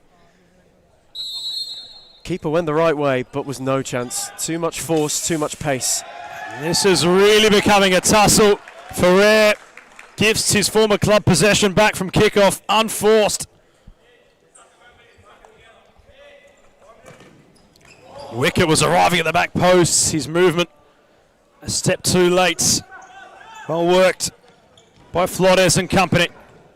Aljaran trying a spin kick, really, to keep the ball alive. Rudy Wicket found the funny side. Buitrago. Flores. Buitrago for Flores. The follow-ups there from Buitrago. The cutback, not so much. Evangelista. Wicket. Great hustle from the number 3. Can't keep it alive in time. The crazy thing about this half, it's been so fiery. We've had 5 fouls overall. Hart have 3, Pasco Vale have 2. It's astonishing. Really assumed there'd be many more than that being dished out, but well, the officials letting the game breathe. 21 seconds left. Chafee tested as the ball continued gliding wide of his goal.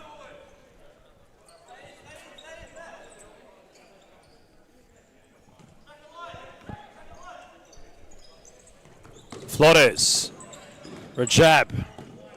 Will be a Carlton side ball. Ethan, still time. 10 seconds. What can transpire?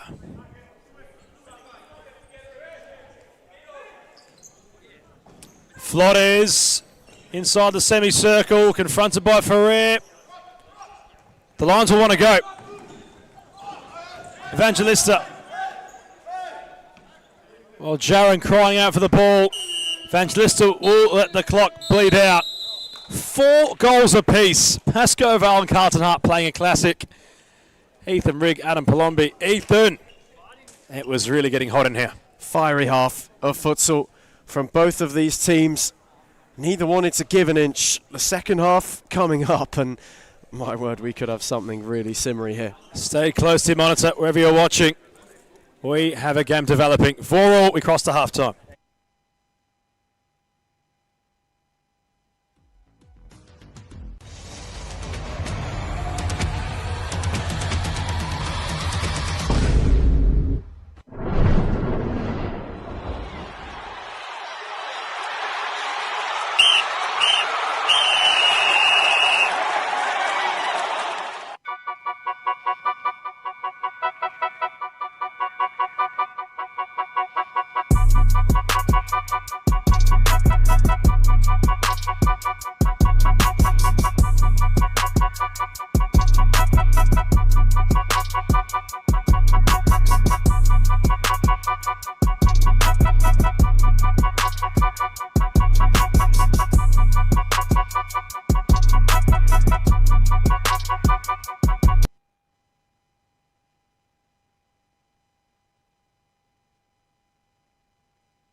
We return from half-time ahead of what could be quite a tense, quite a tumultuous second half. If the first half wasn't fraught of fire, you get the feeling that on a simmery mid-March Sunday, this one has the potential to boil over. It's already red hot on the scale. Some might call it a peri-peri contest. It might even outdo that.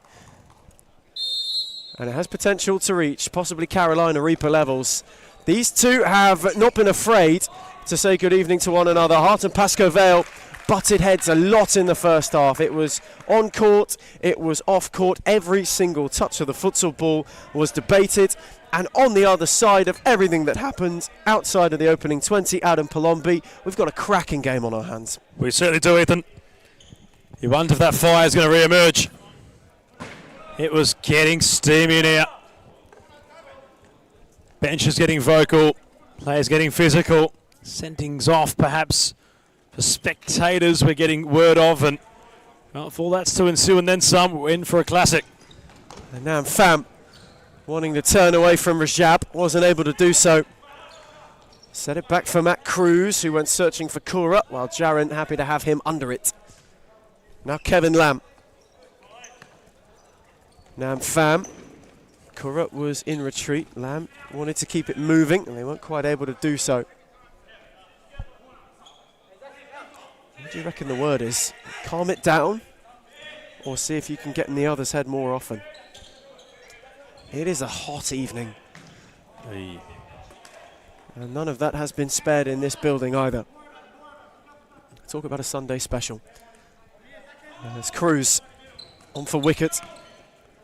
On the switch for Rajab, who threaded for Kura. Rajab was too far ahead of Cruz.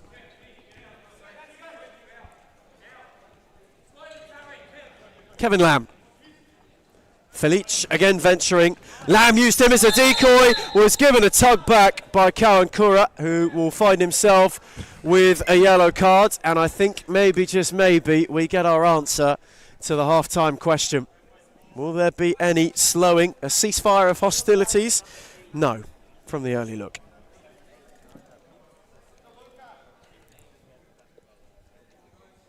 Free kick for Pasco Vale. Shemazy and Waljarin over it. Now Saka's within range.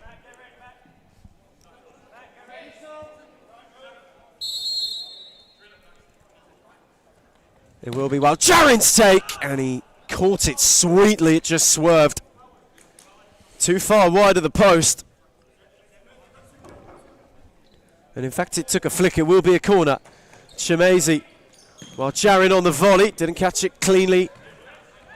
Nam Pham was there in retreat and was needing a helping hand. That's a delightful flick from Shemazy. Lamb then wanted to return the favour. Nam Pham slid in.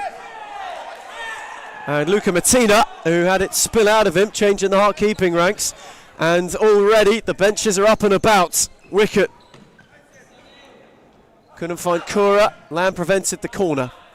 And even Cruz was having a complaint to the official. Never seen that before. $1 million man. Really, really having a word as well. Jarin is charging. That is a late lunge from Rajab, who will also get a yellow card. 2 quick Carlton Hart fouls. And that one was rather poorly disguised. Yeah, Rajab was apologetic almost straight away. Well, Jaron picked up the ball to say, well, if you're going to tackle me from behind, you might as well tackle me to my face. The veteran to the youngster, quick to apologise. It was tactical. It had to have happened considering while Jaron was breaking away with pace. Only way to slow him down would be to stop him. So while Jaron with the free kick opportunity, loves this kind of range to Saka. Martina punching away. It's a decent stop from Martina. I was travelling. Did well to close the angle early. And Shaban Rajab may be indicating he wants some rotation. Pasco Vale just starting to turn the screw at the start of the second half.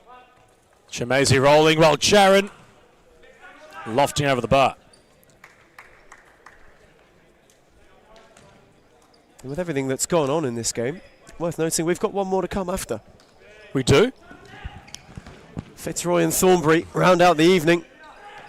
Yeah, if it's anything like the first two we've had, it is hopefully a great end to what's been a very entertaining Sunday. Watson tussling with Lamb. Away goes Kevin. No, he doesn't. In fact, he does. Chemazi in support. Chance for Pasco Vale. The cut back. The hat-trick finally for Old Jaron.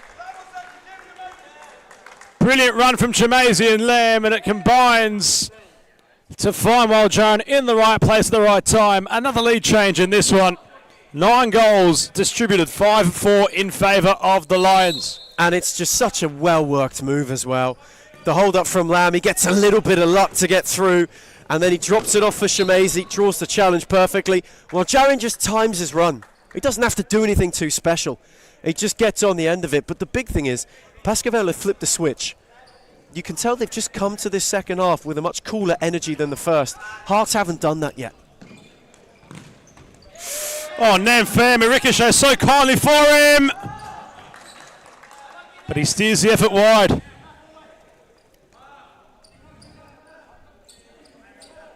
That would have been clarity for Pasco Vale there. Biggest margin to date in this game if they had scored from that scenario. Carlton committing men forward, leaving their back half open for the pace of Pasco Vale to run into.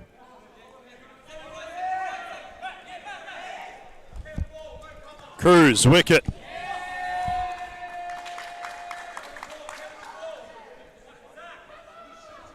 Kevin Lamb galvanising himself.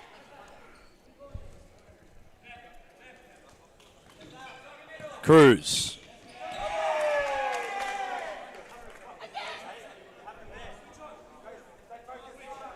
I think Carlton looking frustrated, Ethan.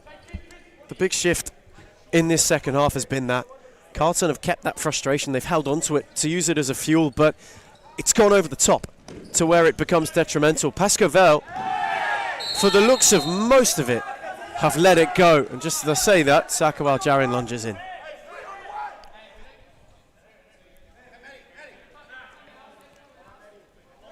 Matt Cruz will jog off.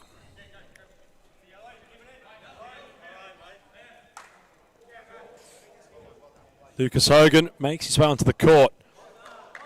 While Jaron into the book. Still protesting his innocence.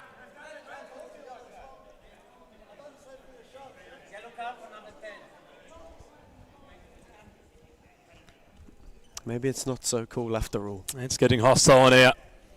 Hogan on court. He was a very unhappy man upon his last time on it. Although smiling with Evangelista right now, you think that smile's going to evaporate soon. Wicket. Watson. Lamb blocking. Whose ball? Carlton's. They are searching for a 5th equaliser in this game. Watson. Hogan gave it a hit. He caught it all right enough, but Felice was there to gather. Quickly flung for Lamb. That's a tidy take to try and find Newen. Wicket was good on that. Cora, Watson. Hart have got out of a tricky situation well. Michael Newen did supremely well. And then there is Pasco Vale wonder as to why they haven't got it back. Aidan Chachi in disbelief. Hand over mouth. Maybe a bit of Jose Mourinho. If he speaks, he could be in big trouble. There's wicket, and Kura can't find him. I don't mind Kura's intent to want the ball at his feet, but it's been to the detriment of Carlton in the last 2 passages. He's wanted the ball, he's cried out for the ball. When he's gotten it, he's turned it over. Perhaps for the number 8, we've seen his smarts in this game. He has to be a bit more calculated when wanting to call for the ball. As Newen finds Lamb, who gave it a lash, and Matina was firm. That threat down the flank still present. Chemazi for Lamb, who got away from Watson. Wicket dangled a leg, and oh my word, Kura nearly turned into his own goal. Nearly one own goal apiece. Instead, Pasco Vale have a corner.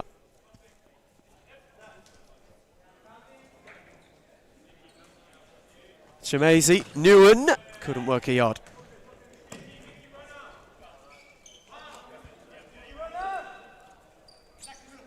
This half will be decided on who keeps their temper. as Hogan went early. And wasn't able to find anything tangible. It's been a real battle so far as Aidan Powers introduced to the first time tonight. Newen gave one for Evangelista. Rajab did very well there. Hogan and Shemazy battling. Set back for Michael Newen. Shemazy tried to steer it around the corner. Rajab had read it. And then got round Shemazy and Shabar Rajab. And Watson's follow-in was wide. Inspired run from Rajab. The Mad Dog going on a journey of his own. Had Hogan on for the pass. He opted to go a lot more direct than that. Tested Village. Watson not with the follow-up. Evangelista got round Rajab and was maybe given a tug back. Filic went searching. Power got a flick. Rajab wanted two touch. Everything is open to contest right now. There's Shemazy. Turgut kept it alive. Shemazy returned for Filic. Michael Newen. Turgut, lovely turn. Evangelista, the setback was cut out. Shemazy, Turgut. And this time read by Power. Who can go on the counter? Watson's up with him, but Newen read it best. Oh. And then nearly, ever so nearly, steered himself into trouble.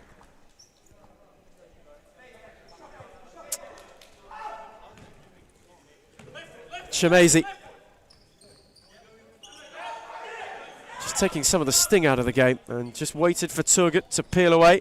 And then he lost out. Rajab had won it. Hogan got bundled into. Oh my word. Ooh.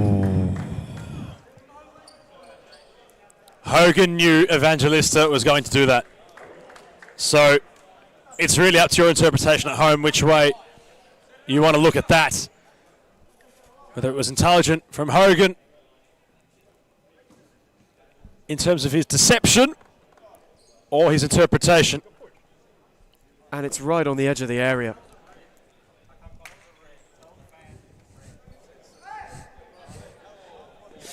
Not sure why, Ethan, the commentators like talking to us during the games. That Seb Wickett wants a red card handed out to Evangelista, all in vain, of course. But what an opportunity this might be for the side trailing. Would be a fifth equaliser. Rajab has come to life in this game so far. The second half especially, as Rajab rolls it, gets it back. The cutback wasn't too great from Power. Hogan. Hosseini might not get a better look than that. And he got a flick on it as well. Evangelista just stayed with him and stayed on his feet.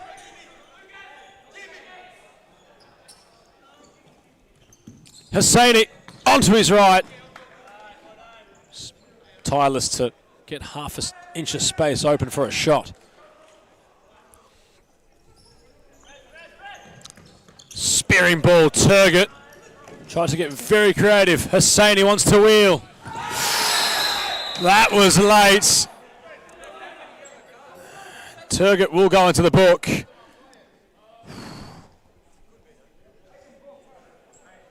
Frustration shown from the Pasco Vale number 8, Hosseini. Well, that was daylight.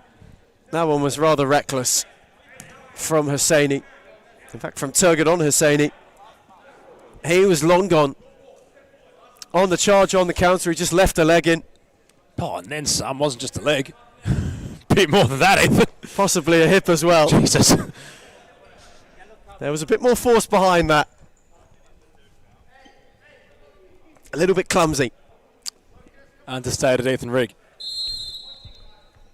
Rajab looked for bend. Top left corner was vacant. Filic unsighted, had the ball in his way. Lamb has had a shift. Newen.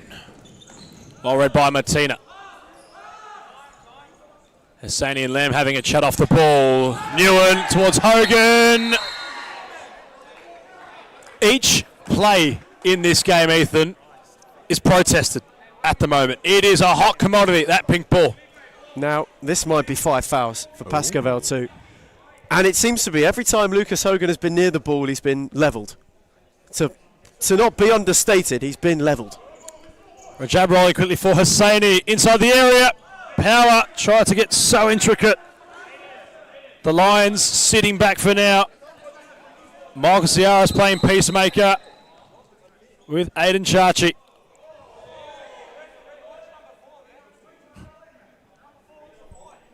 Kevin Lamb itching to keep the contest at its red line fever. Hosseini being dragged away.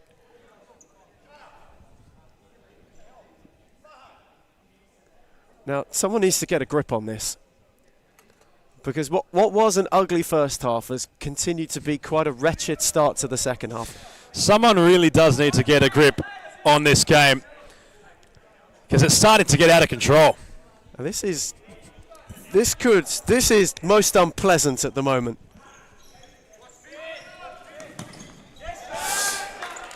Rajab, vintage at the minute.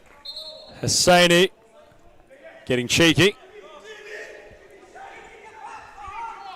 And just a quick correction. Pasco Vale won away after that foul. So that was number 4. But there is still 14 minutes of stop clock futsal. And Hosseini has been sent off. He was really walking a tightrope. He went into the book in a very unconventional way, considering he was, in all honesty, being a smart aleck. But once he clapped off the official who handed the original yellow card, his in-vain gesture meant that he was a recipient of a second yellow, and Carlton are down a player. You hate to say it's been coming. You never want to say something like that has been coming, but this game has been boiling to a point where we haven't had the red mist for some time. And it has just descended. It's just, from a Carlton perspective, it is so frustrating. Because Carlton have been in this predicament before. They've been back up in series. They've wanted to build, have an identity. They've had results not go their way despite valiance. And in a contest which could be season-defining, yes, it's a big word, but could really kickstart their campaign. A real head rush from Hosseini, who had scored in this clash, now puts Carlton on the back foot at a time where they were the team, not so much in terms of the scoreboard, but with the way it was leaning, they had the momentum. On the flip side of that, there's just quite a gentle conversation between Noah Felic and Felipe Evangelista. That is in certain contrast to what we have seen this evening. Sakawal Jarin has a point to make as well. He needs to be a bit cautious. He's already been booked. And Pasco Vale go once again with Michael Newen. Evangelista. Rajab. Hart down 1. On for Ferreira.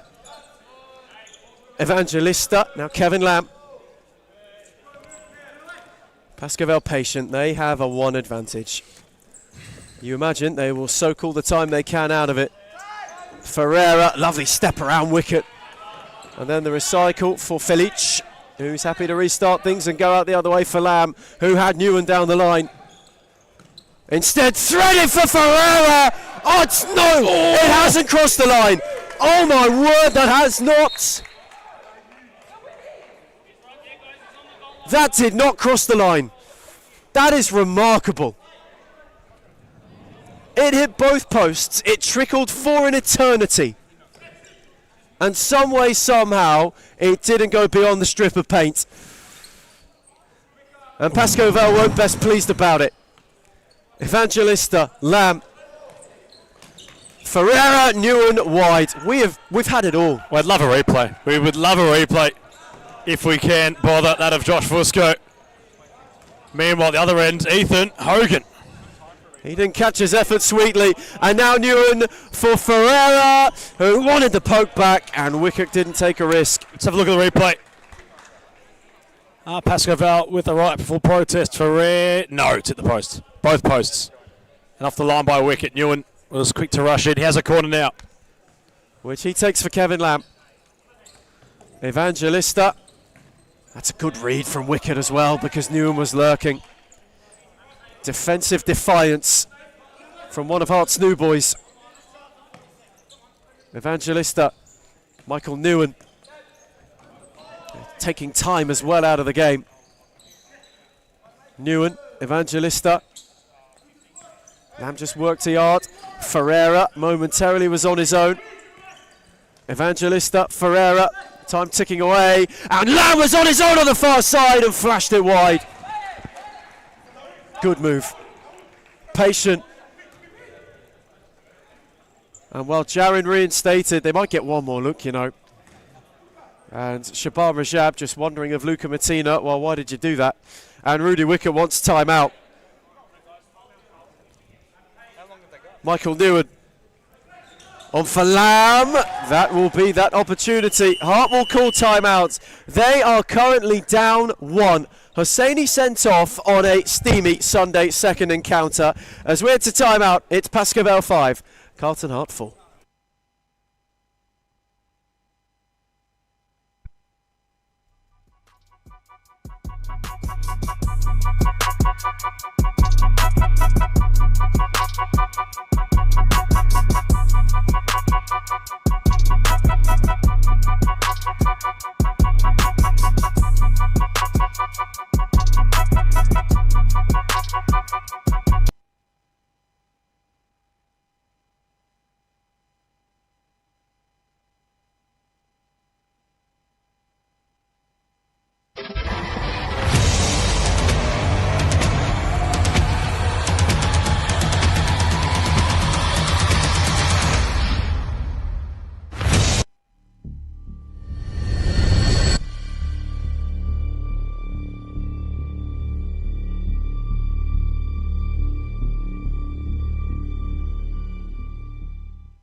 Returning from timeout in what has been just the most extraordinary second game on Sunday.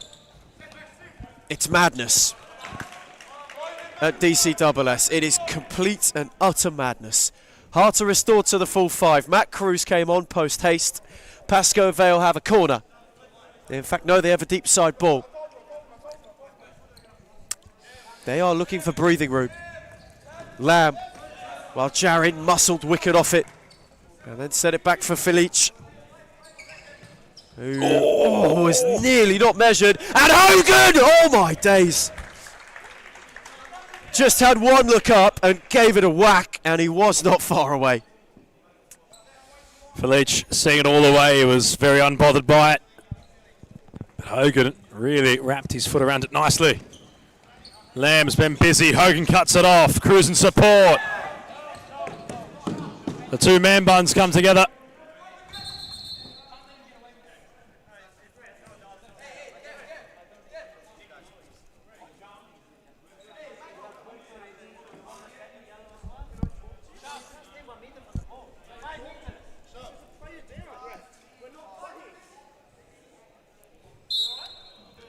Lucas Hogan just having a word. He's had a bee in his bonnet all evening. Kura cuts it off, has Cruz on for the pass. Hogan at the back post.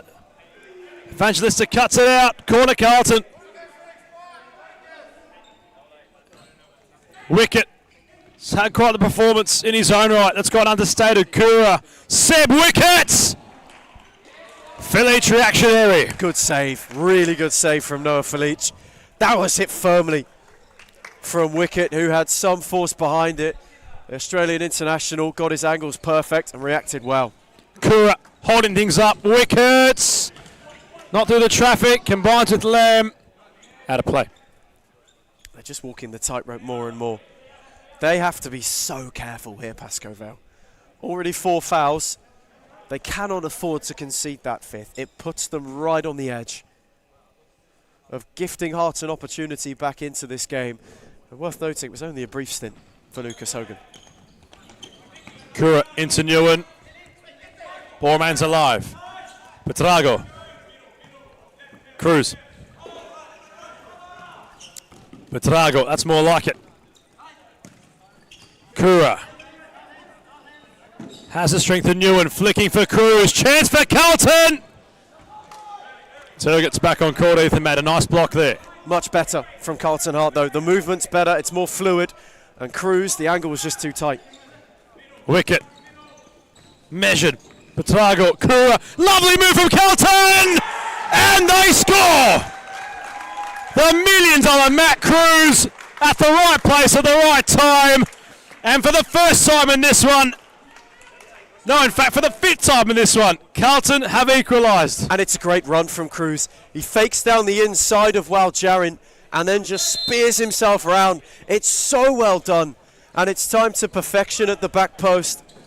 Hart have been searching and surging for that. The couple of moves before, they finally got some freedom on Pasco. Now they've got the finish to match it. And they've been playing with real tenacity. Of Carlton, they've really been putting some nice moves together, and they have effort rewarded in the end. And there's a bit of feeling in those moves as well. There's clearly a bit of frustration and a bit of a need to get at Pasco Vale. Well interpreted from Cruz with all the confidence. Stings the palms of Felic, who rolls for Turget. His touch will play it into his advantage. His shot will go wide of the goals.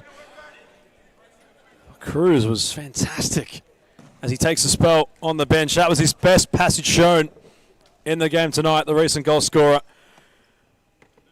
Ethan, if there was a man to lift, I put the onus on him, and he'd gone and done it for his side. And he'd been threatening to do it too. That's the big thing. He'd given himself a couple of opportunities. He'd finally got into the game. And just when he was starting to get that personal ascendancy, the chance comes. And it's just taken so well. And it gives Hart a real lifeline. For the 5th time tonight, they are level. As Felic on for Waljarin. Happy to take his time. Oh, and speared it superbly. Wonderful move. Brilliant save, Martina. Terrific futsal from Pasco Vale. That ball from Waljarin was speared. Lamb moved it, Turget denied. Newen again just peeled away. Great save by the keeper, Martina. He's a youngster, lots of futsal ahead of him, as the old saying goes, but that's a very important save to make at this stage of the match. It's Buttrick. Hearts are hunting. Hogan's return cut out, and Lamb could go launching. Lucas Hogan in retreat. Now has to prevent a corner, which he does while Charin went lurking. Buttrick on for Flores, who's held up well by Kevin Lamb. That is how quickly they can break free.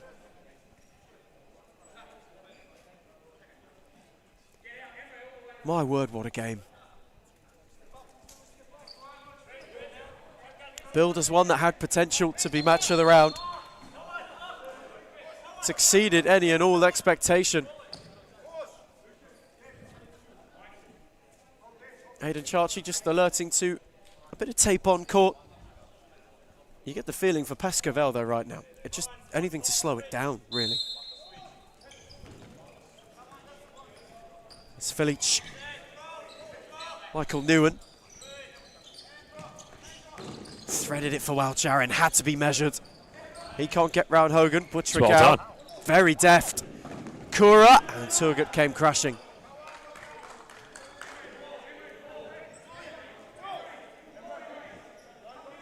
You feel a simmer now. You feel, hopefully, all the madness has removed itself from us. It's been exercised. As Hogan doesn't hit it beyond Shemazy. That being said, there's still plenty of time. Again Hogan, and again Shemazy blocks. Fitzroy and Thornbury up next. What must they be thinking?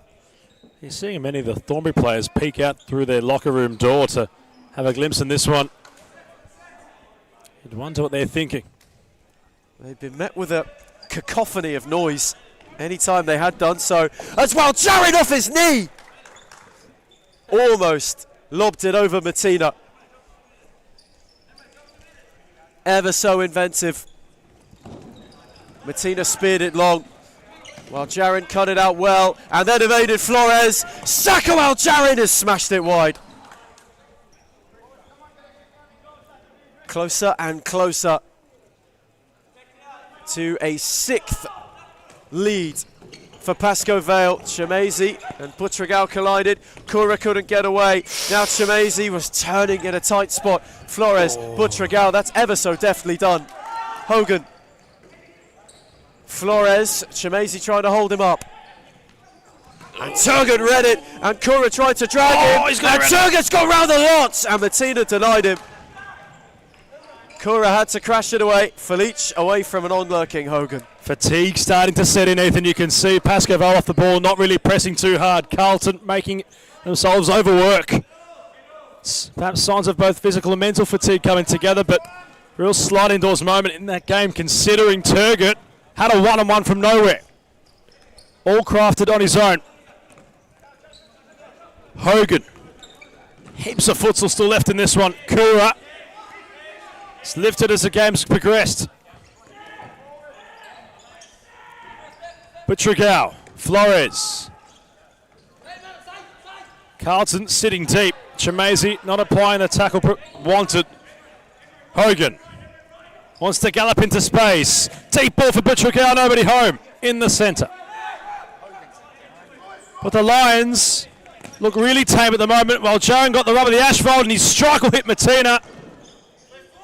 Chemezi blocked by Flores. There's been invitations for both sides, Ethan, considering they're starting to fatigue. It's all starting to set in. We're just at the rapid pace, the tempo and the temper that this game has been played at. Well, Jaron. Not around Flores, who stumbled. Well, Jaron readjusted. Fam. Well, Jaron pressed by Rajab.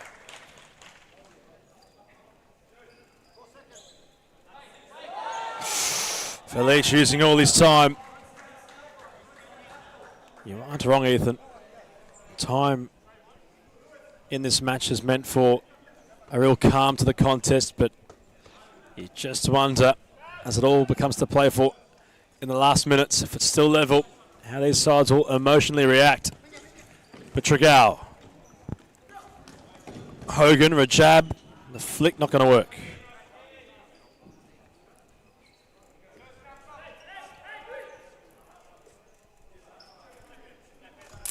Damn. Felice, pressed upon. Back to Martina. Flores. Carlton reserving the energy tank for now. Rajab flicks in vain. Chemezi.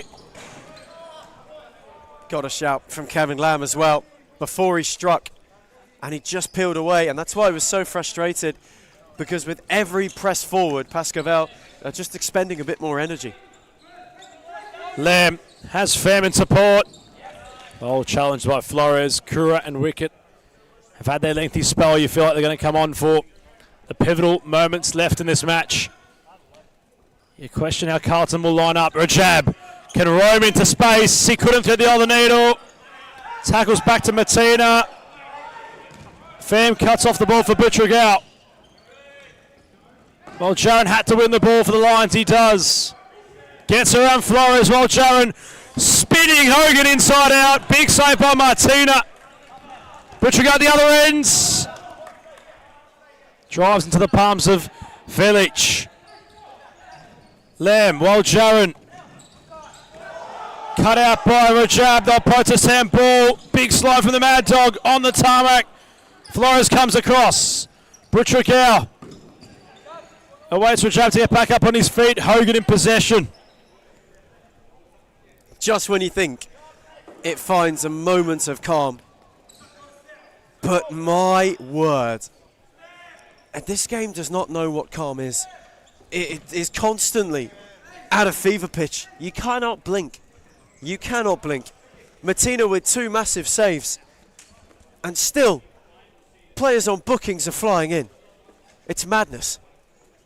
Big shifts from Butragal and Rajab. Cruz and Wicket on court. Hogan scores for Carlton.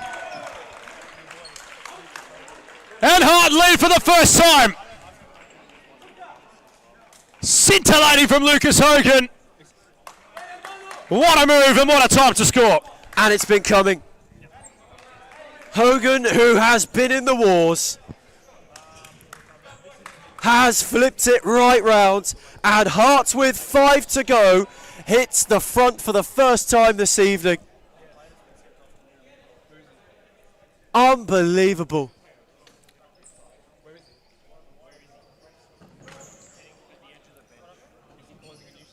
Ridiculous.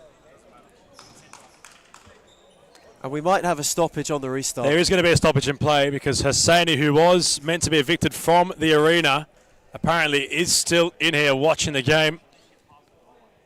And the officials have to ensure that he vacates the premise.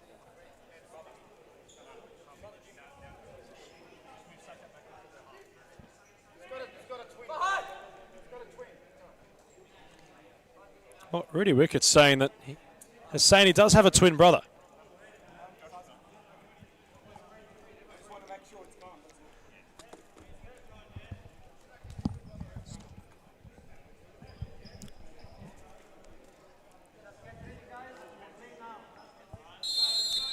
Amidst the confusion, Hosseini has been found in the arena. He's been evicted by Josh Fusco. Ethan Reid, Carlton in front for the first time. And they've got 5 minutes to hang on. The end of a night of chaos in this second game. Pasco Vale have got to throw it all at them. They've been in this situation before. And while Jarin, as Lamb was lurking, they just couldn't find a flick. But you can see now, any energy that might have been expended all of a sudden counts for now. Lamb, lovely with Evangelista. They want handball against Flores. It hits an arm. He protests his innocence, saying, well, what am I supposed to do? This is astonishing. I don't know about you, Adam. I have never seen a futsal game like this.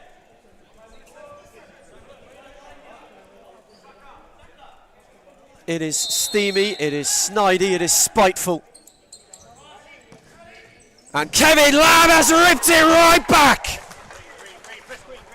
Pasco Vale have got themselves level again. The first time tonight they've needed to show some grit. And the Lions have roared right back. Yet again, Kevin Lamb with a real powerful finish. Martina in no man's land to make that stop. It was nervy futsal from Carlton, having gone in front.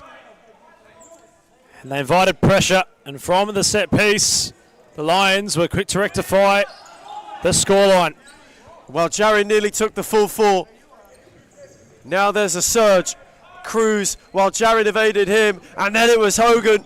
Cruz kept it rolling. Flores had an overlap and was forced to check back. Wicket. Knew and read it well. Hogan's in retreat while Jarin was galloping, and Wicket had to get a foot on it. Hogan thought about it. He thought about committing a foul. He knew he was on a card. You saw his mind play into his facial expressions, and he had to reserve himself. There's Ferreira, Evangelista. Ferreira once more. Hogan with a brilliant challenge. Diligent.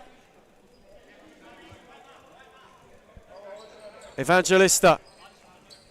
Can't get round Cruz. Tried to poke it for Newen.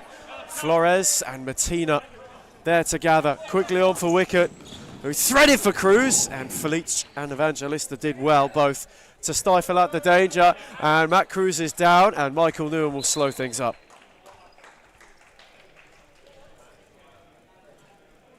Cramp. And you don't blame him. Pickle juice. Get out the pickle juice. Matt Cruz.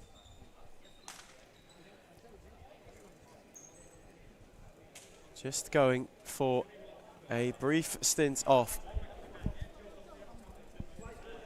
$1 Million Man. Got himself a Hart goal. One which, if they go on to win this game, will prove priceless. And Kura returns and play gets back underway. A rare ceasefire in hostilities tonight. A real rare holding of patience and of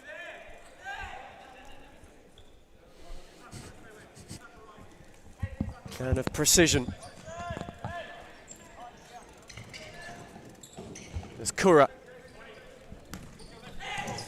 for Watson. Evangelista slid in as well. And he wasn't far away from Kura.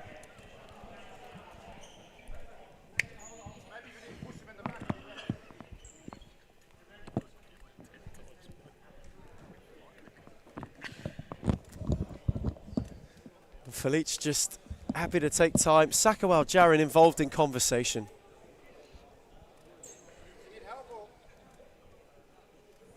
This is something, and in fact, Jaden Watson is down.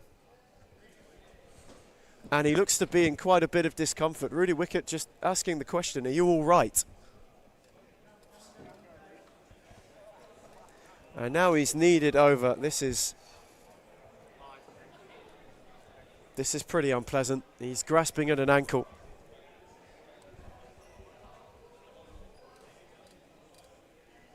Jaden Watson very gingerly back to his feet. Lucas Hogan quickly over.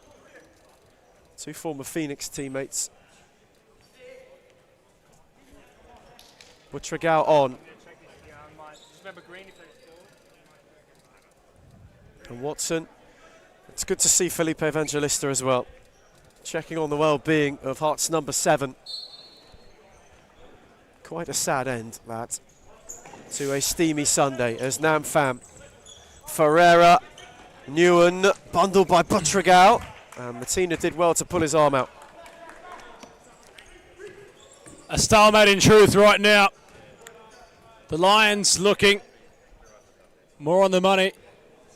Watson can't put pressure on his ankle despite saying it's all good. Hogan with a brief spell. Rajab back on court. Kura leads as the pivot. Pasco Vale have gone and issued timeout.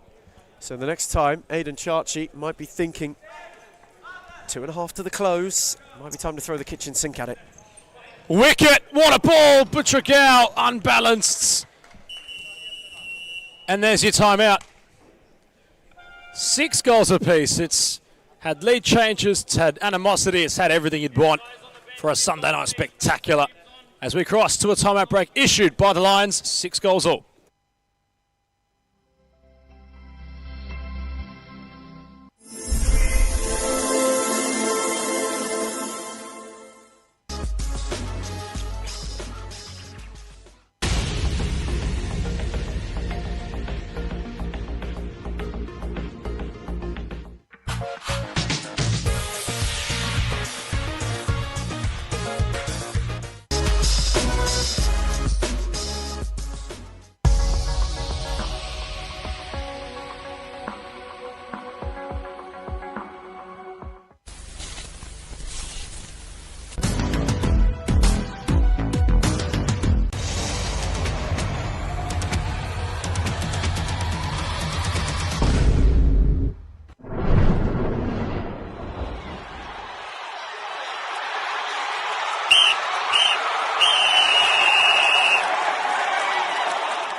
A quick timeout break, 2.5 minutes left.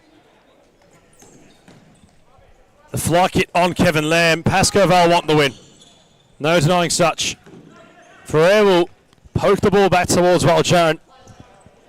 Felice will instruct from the touchline, telling Lamb to stay as high as he can. So Pasco Vale opening the door for Carlton to go over the top. And this is the exact same tactic they used last week in the Cup. It's a great effect. They got 2 goals in 2 minutes to win the game. Aidan Chachi hoping that lightning strikes twice here.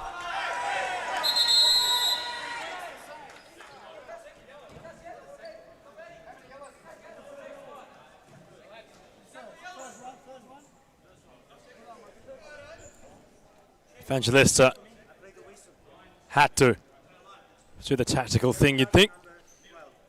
Goes to the book for his efforts.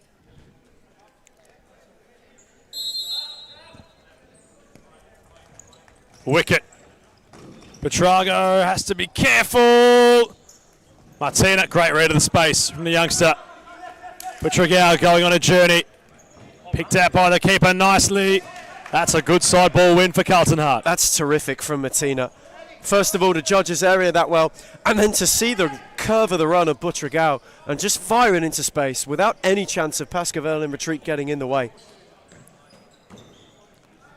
Doesn't work this time around for Carlton.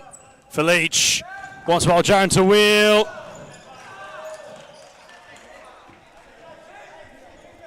Pasco Vale corner. Lem jostling towards the back post. Newen in possession. Last minute and 30 seconds on the cards. Which way can this match go? You feel like it's got a winner for one of these two sides. Or will the spoils be shared? The Lions will ask the questions. Ewan for Lamb. Can they make the fifth man work? Flick from Evangelista was depths. Ferrer gives the ball back in time. For Leach back in between the sticks. A jab for Butragao. He can't get there. 1 minute and 11 seconds. Who wants to go and win it? That is now the question. And both teams, 3 points from this will feel like 6. Late drama could be on the cards at TC. Double S. That's a fair challenge from Rajab.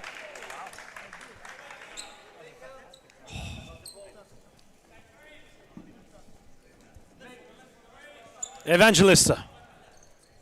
Ferrer peeling. Stepping inside onto his left. He's gone around the lots. Lem. Blocked by Martina. Corner the Lions. Taking no time. Newen thought about winding up. Butragao stole the ball from Jaron. Newen had to block. Tension in the building, Ethan Rigg. Time ticking away on a night of tenseness between these two as it is. A minute from a winner. Newen did well. Ferreira couldn't sort his feet out. Wicket was wrapped, and that'll be 5 fouls too. 38 seconds.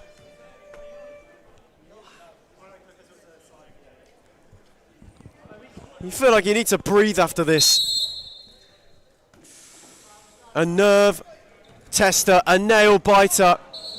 While Jaron and Rajab again entangled. Sakawal Jaron wanting anything. Hart half a minute from a point, or will Jaron change that? Cruz got a foot in, Saka spun him, went round wickets! Rajab blocked, South handball, nothing given, Pasco Vale pandemonium, and now Cruz! What a save that is, and the other way. Ferreira couldn't find Jaron. Oh! How close was Matt Cruz? A huge save from Felice. Incredible. It was there for both sides.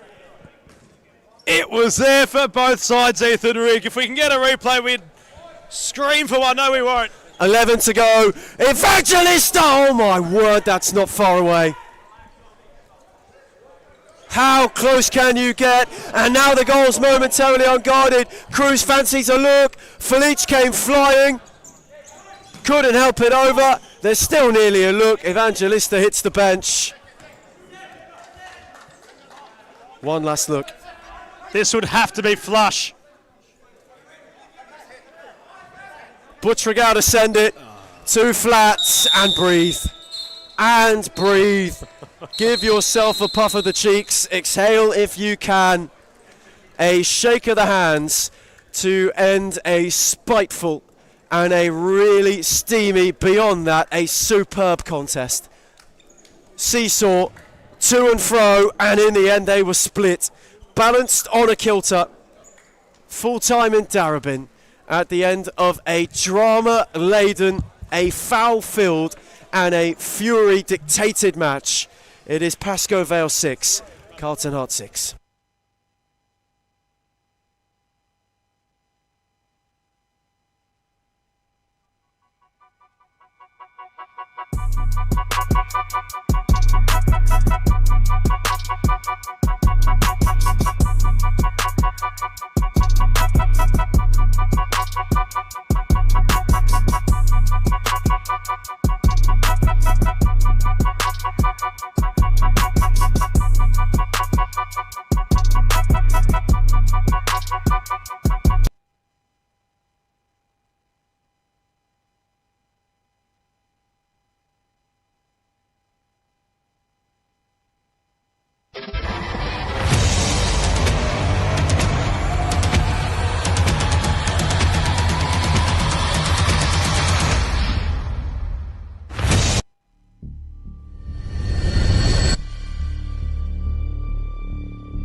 The evening's final edition, and it's had quite the build to live up to. The second game was one of utmost steaminess, was one of utmost fever and fervour.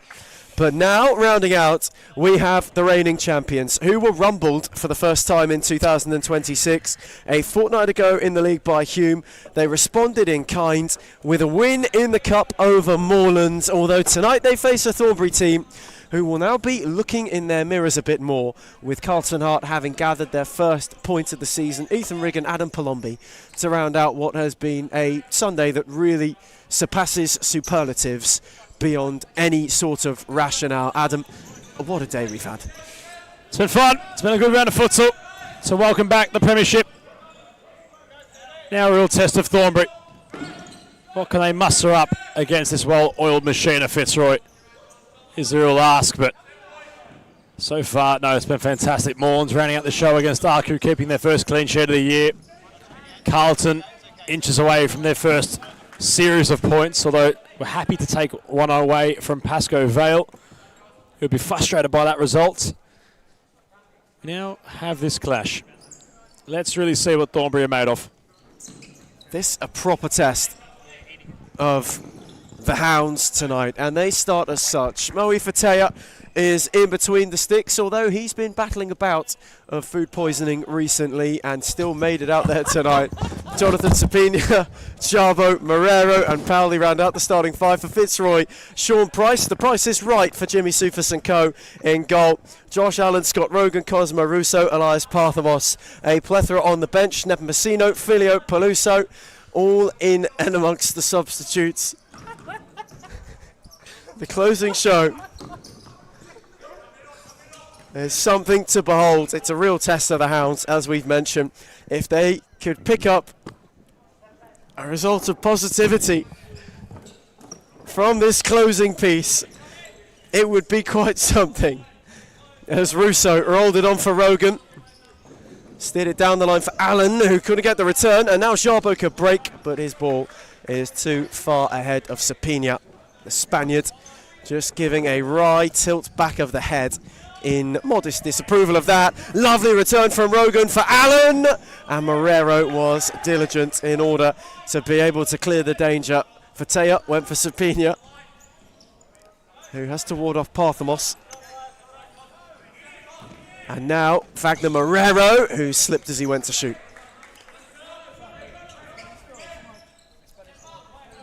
Never a dull moment in Darebin.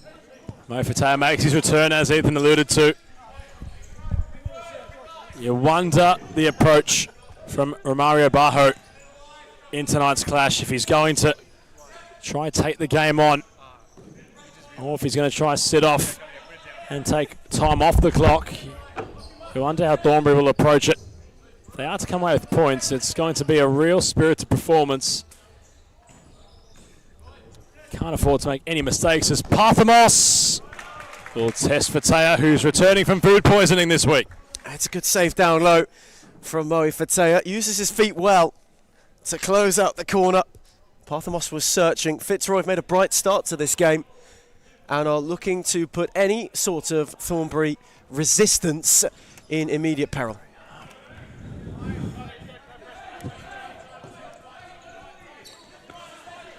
Back to Rogan as Russo. Jarbo was confronting that of the Tigers. Rogan across the face of everybody and out of play. You wonder what cuisine had given Fatea food poisoning, Ethan Frick. You're the one that broke the story to us only moments ago. Surely you might have an update on what set Moe out for a week. I can imagine it'd be Michelin star, whatever it was. His goalkeeper will have to be of a higher calibre tonight if he is to withstand that of the Tigers. Sapini nearly for Jarbo. Russo, they've worked it out through Allen. He's been really taking his game to a new level in this season. Here is the epitome of human excitement, as coined by Michael Chavallo. Parthamos. Allen conducting, Fitzroy finding rhythm. What can they try cook up here as Rogan rolls it, Russo, back to Rogan.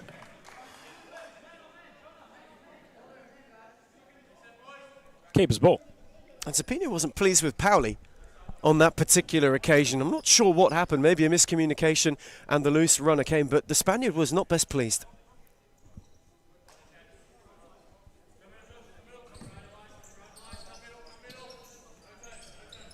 Sapina.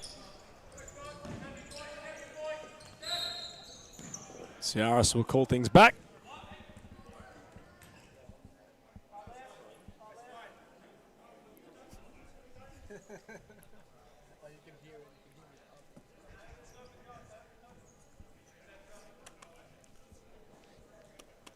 As Masavi, who have received his Golden Boot accolade prior to kick-off, is ready to get involved. Yeah, well equipped tonight at Thornbury. Andres Trasavilla is in the building. Oliver Slingsby in company. There is plenty of depth on the Hound bench as well. Bruce, Cordero, Montfroy also. So they've come in with a very, very strong side. Fitzroy have gone for a lot of depth too. Aaron Yu on the bench as well. Should Sean Price need to make way? Price palms away. Sapina in the area, not interpreting. Powley trying to withstand the Rogan press. Sapina wants the man to move forward of Marrero. Parthamos cuts it off, and away he goes! Rogan at the back post, couldn't steer the ball home. Lots of momentum on the incisive pass from Parthamos. A bit uncharacteristic of Scott Rogan. It was an amazing run from Elias Parthamos. Rogan, who made the back post run, unable to finish it. Thornbury survivor scare. Sapinia's given it away. And now Rogan set it off for Parthamos. Lovely to get away from Sapinia. And it was cleared only as far as Russo. Parthamos trying to tease Powley out of place. Rogan wanted to thread it, and Fateo went to gather quite well. Flung it for Marrero, who had Rogan to go round. Set it back for Powley. Sapina. It's a much more controlled start from Thornbury. There's Wagner Marrero again for Jarbo. Tried to ward off Parthamos, and his shot curled a little bit later and just forced Price to be a bit more diligent. And he went quickly. Nepomuceno just brought on, not around Masavi. Parthamos tried to place it, and now Powley could counter. Thornbury momentarily had it open up on the break loop. Powley continued. Parthamos the back post runner. Nepomuceno, Russo, and now it goes the other way. Face to face with Sapina. Cosimo Russo, that's a brilliant save from Fatea. Fabulous denial to keep scores level. Powley. Jarbo ran out of room.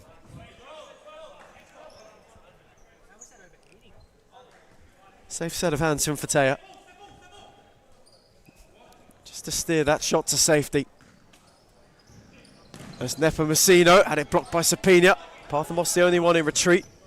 A reset for Sean Price, who picked Russo, whose header couldn't quite be steered for Nepomuceno.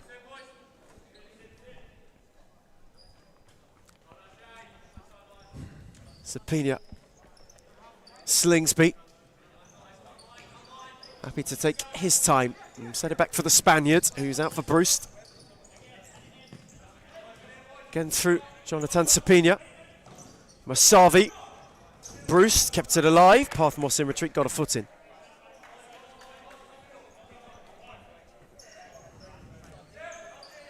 Thornbury just in a good patch. As Sapina. Slingsby. Return for Sapina. Pressed by Nepomuceno. Those two eyeball to eyeball as Slingsby couldn't steer it for Bruce. Parthamos, Masavi, lost out to Russo, and now they go. Nepomuceno for Josh Allen, and it's a fine stop from Fatea. Good positioning from Fatea. Denies Allen.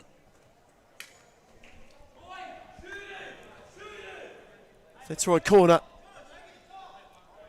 Russo's take. Nepomuceno got a yard, Slingsby intervened, and now Sapina. Oh, that's a glorious ball. And Parthamos in retreat, slowed it all up. Slingsby take two, Price palms for a corner. This is exciting from Thornbury. A really good start from the Hounds. As Sapina. Bruce. Sapina. Wants to back down Russo, who baited and dangled a leg. Still warding off is Thornbury's super Spaniard, and then the ball to Slingsby was a bit pedestrian.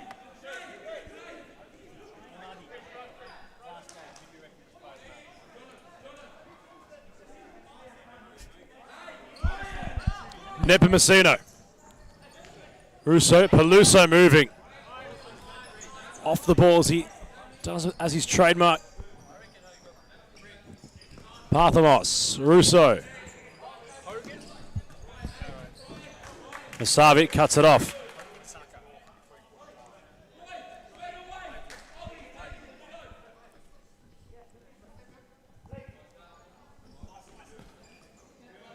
Parthamos. Slingsby gets the ball for Masavi. Nearly undone at the back with Fitzroy. Parthamos had to do that as well. They were just short a moment. Thornbury asking for the yellow card. That might be an over-exaggeration, though we've seen a lot tonight. That their first real look, and you can tell the Tigers are just a little bit slow to get out of the blocks. Slingsby. Petfilio. Hot in his press. Fataya. Measured. Masavi. Couldn't adjust his feet in time. It was a real invitation for the Championship Golden Boot winner of Season 2 last year to do something from that scenario. That's a marvellous ball as well from Mohamed Fataya to find him. Really well measured. It just invites Masavi to take it down. His touch is what lets him down. Otherwise, he could have been in. Bruce and Filio come together. Pep keeps the ball controlled. Nepomuceno, Russo, Peluso screaming for the ball. Finally receives at the number 9. Shifts inside, Peluso! Just wide of the post. Such a good shift, though, from Christian Peluso. That's the explosivity they want to see more of out of him. Just the way he's able to get it out of his feet and go immediately.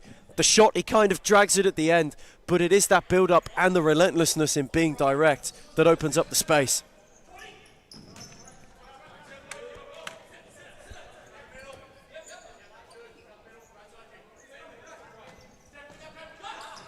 Filio flicking, Russo not going to get there in time. Slingsby. Cut off by Russo, 2 against 2 now for the Tigers. Oliver rectifies the previous mistake.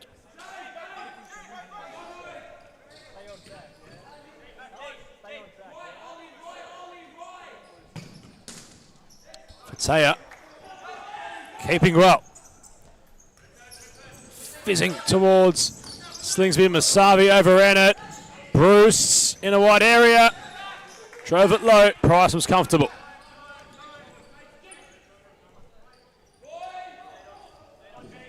Nepomuceno. Onto his left. Peluso. Gets the ball for Filio out wide. The cut back. Nepomuceno. Ricochet towards him. He goes around Fataya and Fitzroy have liftoff. And that's where Thornbury come undone. It's just that step out of the shape. The second they get bunched like that, Sapina then feels like he has to commit. Opens up a world of space for Russo to work into. He then finds Nepomuceno, who keeps his cool and finishes so calmly. Sapina trying to withstand the Petfilio press. Back heel for Slingsby will work. He's such a bit heavy. Bruce with the strength. Thornbury's ball. Search of an equaliser after a really, really cool piece of Nepomuceno magic. Peluso gives away a free kick. Halfway stage of a first half that's flown by.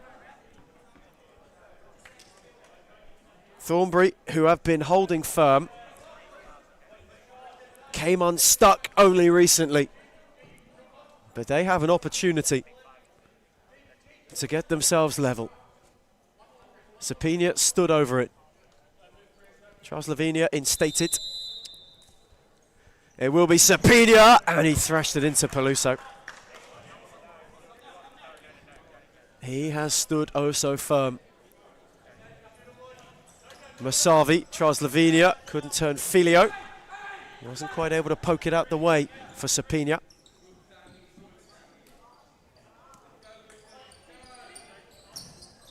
Rogan went searching for Nepomuceno, who got a yard on Masavi. Set it back for Peluso. Filio took a tumble. Nepomuceno, Peluso. That's a brilliant block from Cordero. Physical.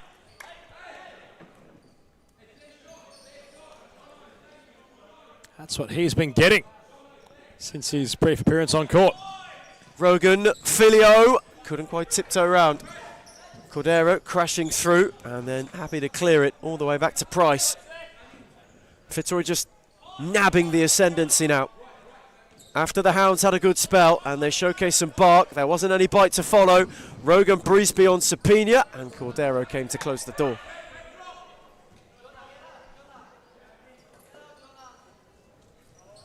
Thornbury searching, that's a great find from Fatea for Slovenia. Backed into by Peluso, not beyond Filio, and now Rogan, and now the counter could be on.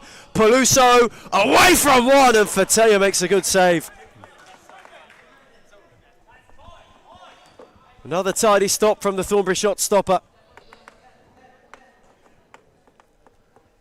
Fitzroy now surging.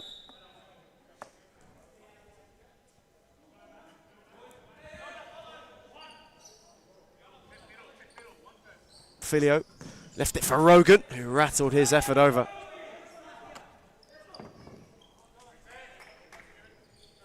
This is an important night tonight for Fitzroy.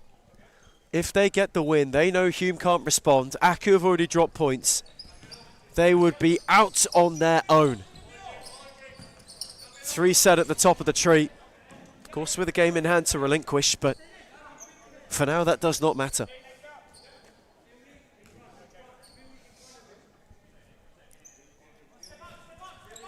Rogan went searching. Lovely take from Nepomuceno, who squared it for Peluso, and maybe he could have been selfish.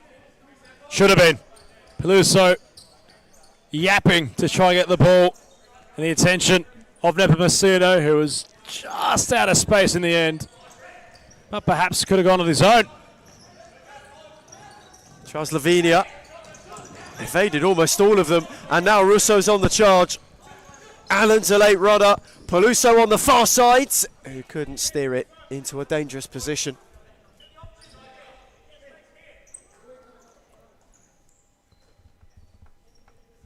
This half has almost been a tale in and of itself so far. And where Thornbury have fallen short this season, when they've been on top, haven't necessarily always been able to capitalise. And the unfortunate side of that is, when they've been on the bottom of the momentum, they've been hit hard. And Allen, Russo, it took a deflection, and Fatea will gather. And throw along.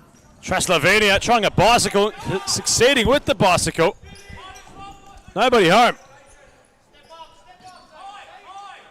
Allen, Rogan, confronted by Slovenia. Rogan draws the foul and will take time.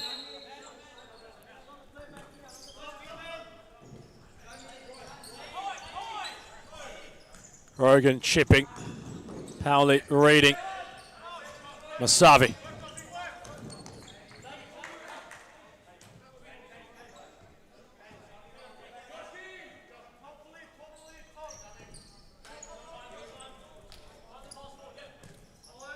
Allen. Flicking a chance at the debutants. Been told by Nick Parthamos about this kid. He's got all the futsal ahead of him, as we always say about our youngsters, but being touted to be the next big thing in Fitzroy colours. Colomire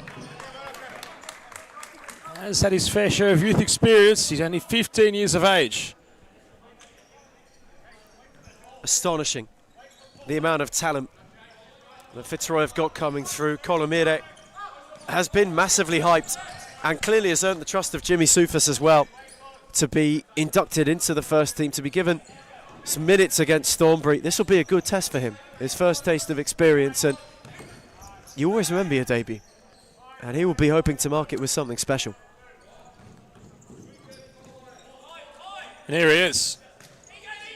Heavy the pass for Russo defensively, and now a chance. Powley sets a back chance. No.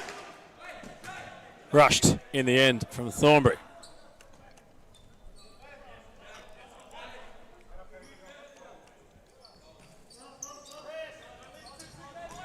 Rogan, the 1-2 works with Allen, who has options left and right. Colomito was at the back post. He couldn't steer it home, but he was in the right spot. It's a brilliant move as well to find him. He makes a good run. The ball from Russo's hit with good pace, and I think Colomito gets unlucky. Well, just trying to tap it beyond Fatea. He gets a flick under it, and that's what steers it over. But it's terrific movement from the youngster.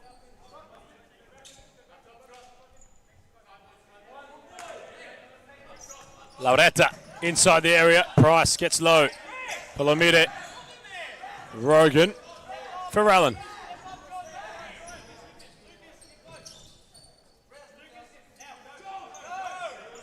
Trying to gain some meterage.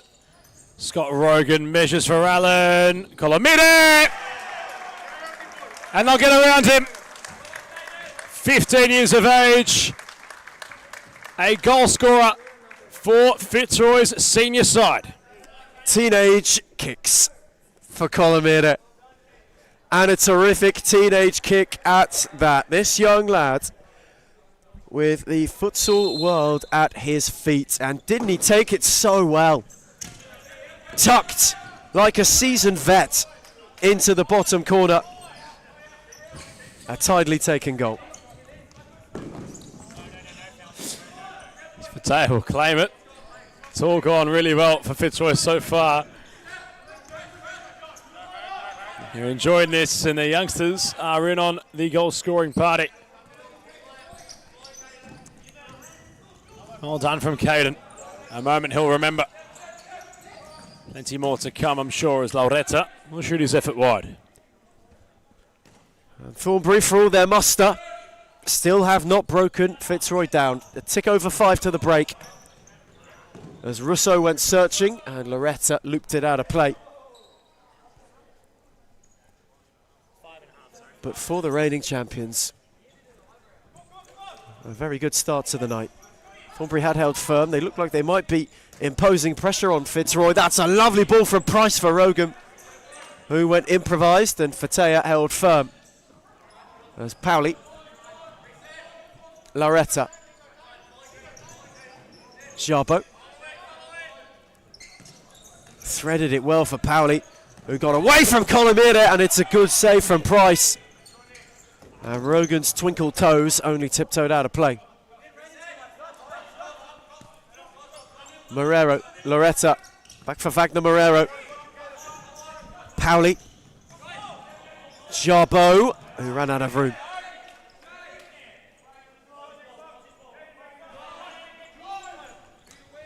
And Fitzroy have been so good at that so far tonight. They've just shut Thornbury out.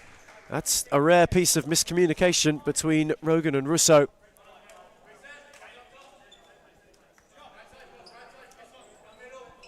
Two parts of the Fitzroy mantelpiece not seeing eye to eye. There's Marrero. Pauli gave it a good drive, but it was never troubling Price.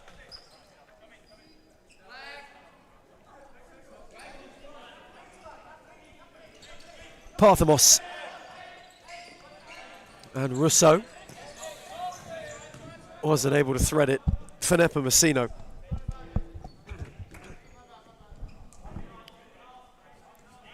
And the Hounds just have to hold firm. Maybe until half time, maybe until an opportunity presents itself. Marrero placed it again for Pauli. Jabo, who really wanted to thread it in return from Marrero and wasn't able to. Ball finding touch. Nepomuceno in a hurry, got it back from Parthamos. Now Allen. Elias Parthamos had Marrero to maraud round, couldn't quite do so. Rolled it back for Russo instead, whose lofty effort was not one which Nepomuceno could get on the end of. Fatea flinging Slingsby. Sapina. Marrero. Pauli. Marrero again wanted to go on the return. Nepomuceno was hunting him. Wagner Marrero did well to hold off the Curaçaoan. Return for Fatea, who had supposedly already touched it. There's a bit of Thornbury disgruntlement about that. Michael Ciaris on the far side answering the questions. Fatea couldn't quite believe it. Fitzroy have a free kick.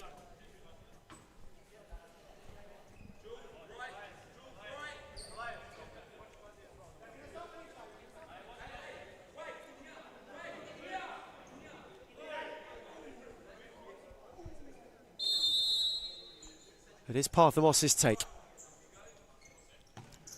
Allen back for Parthamos. It's a good block from Jarbo, who came quickly across. Josh Allen through Russo, happy to start the next wave. That's the setup they wanted. Thornbury defending off the ball.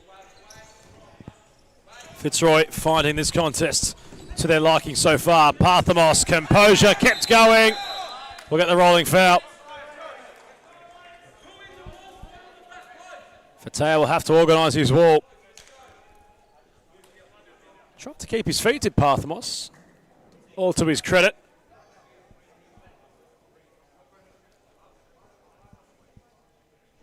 Lowe having the desire to continue his journey. Will have a free kick opportunity. He loves this, does Parthamos. He's built a career on this said opportunity. It will be Parthamos' to take. The follow-up will go wide. Marrero feels it on the crown jewels. Insert your bests. Vincent Del Bosque, was he the Spanish manager of 2010, Ethan? I can't remember. Vicente Del Bosque was. Vicente Del Bosque, his wince. Oof. He'll certainly feel Marrero. Feel for him, rather.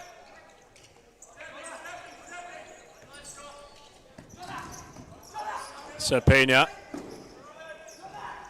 Flicking Marrero. Jarbo. It's a nice save from Price. It's a good paw, really, from Price. Not just the save, he prevents the corner too and is able to steer it into a better position for someone to go onto, although it doesn't come to anything. It's just an excellent piece of keeping. Paoli, Jarbo, can't combine.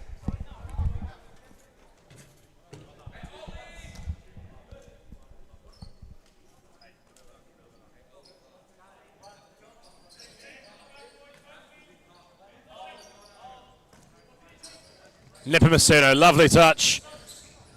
Slingsby has the physicality. Nepomuceno having the trickery.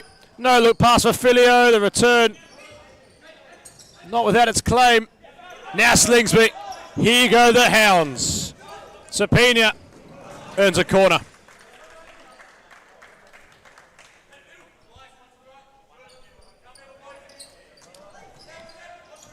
Jarbo. Slingsby. Paoli had a huge task ahead of him. Peluso. Wasteful, in truth. A little bit. It was rushed from Peluso. He didn't exactly have to do that. Thornbury are just, again, starting to get into a good spell, having withstood a bit of Fitzroy pressure. You don't need that in that scenario.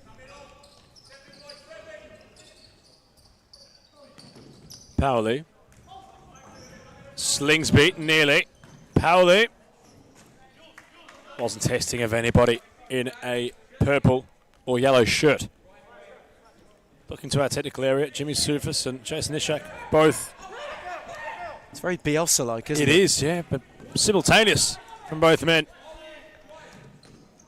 Crouched over, almost in like a bunny position. Ready to springboard up as the action continues. And perhaps seeing things at a lower level than what we are, considering they're so close to the ground. You've got to think that's how Fitzroy see things differently, Ethan. Perhaps that might be the key to their success, is their view of the game. Because we have seen Futsal from different angles, of course. At Thomastown, we're perched up on the scissor lift as commentators, and it gave a different layer to the perspective. Now we're well and truly on the touchline, so we see it more like a manager would. But You wonder if that plays a role into anything, as Sapina will have a look and sighting for goal following a free kick on the edge of the area. It might be a last look for Thornbury in this first half. Only 18 seconds remain. Sunday's final instalment. The Spaniards got a free kick. And you think about different ways of looking at things. Fitzroy want timeout, which is quite astonishing with 18 seconds to go, but they never waste one. It's part of the mantra, you'd imagine. But maybe Thornbury need an alternate way of looking at things at half-time. They've not been far out of this game. They just need to find some cutting edge. And Sapina. Does Sapina fancy a late night Sunday siesta?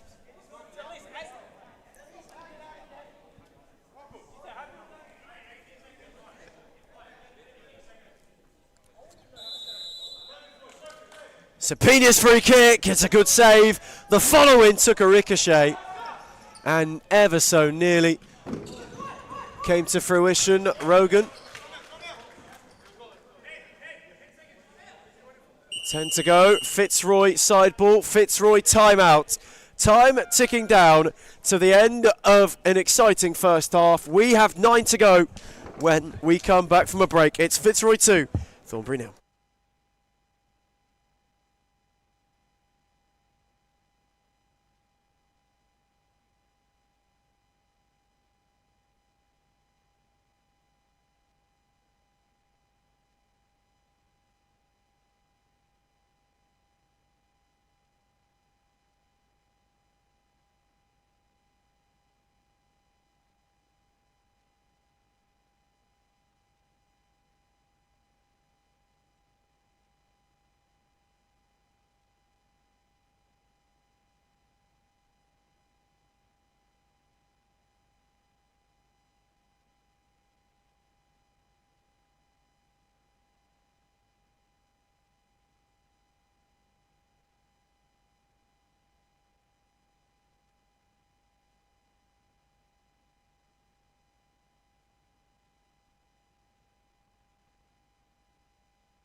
Return from timeout.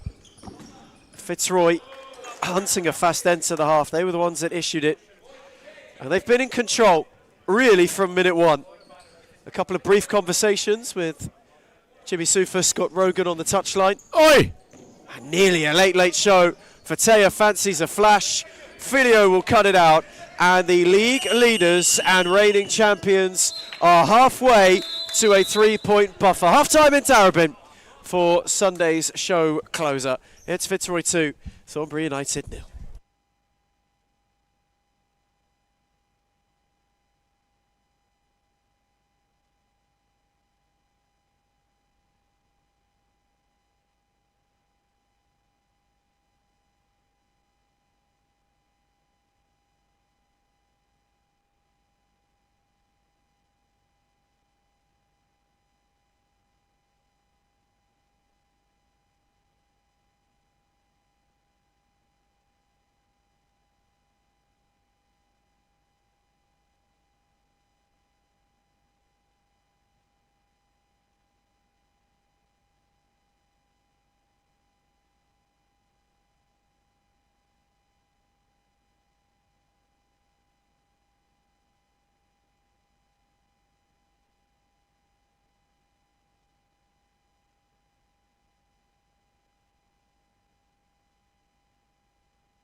And the final 20 is upon us for the evening, for the match day, for the round.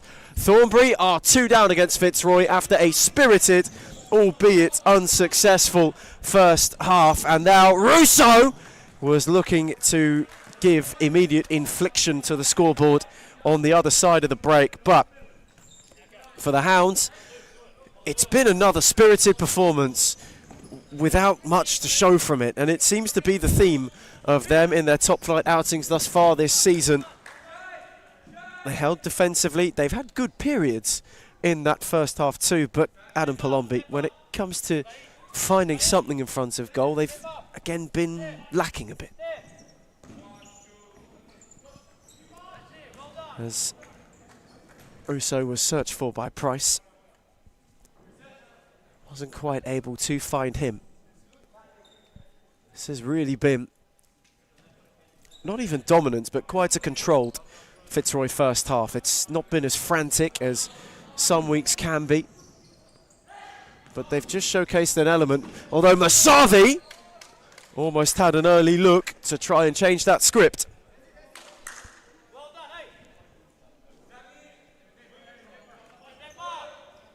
There's Rogan, Allen. Again, threaded it for Scott Rogan. It's a good surge from Fitzroy. Allen again.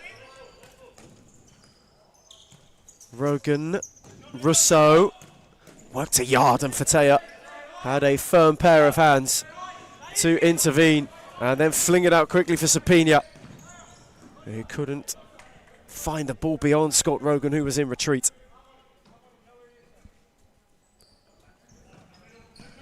There's Allen, Rogan, and now the counter's on. Allen will lead it, Rogan will charge, and he just won't quite get there.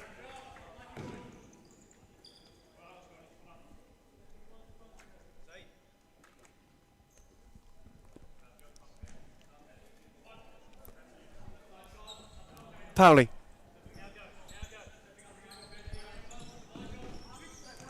Just waiting on options. One of the runners was Jarbo. Couldn't quite steer it. Price was momentarily given some discomfort by Masavi as Allen. Again, they couldn't quite find a way through. Colomiera did well. Sapina stabbed his effort wide.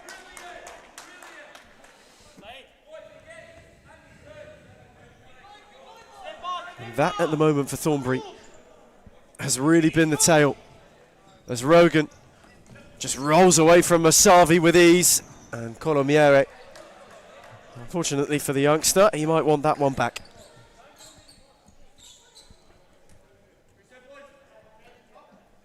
A lighter bench for Fitzroy this evening. No Corey Sewell to speak of. Giving the youngsters a go, which is good to see. Jarbo. Then dropped it back for Powley. Thornbury wanting to be as patient as they were in the first set. Sapina, Powley. It's a good foot in from Allen.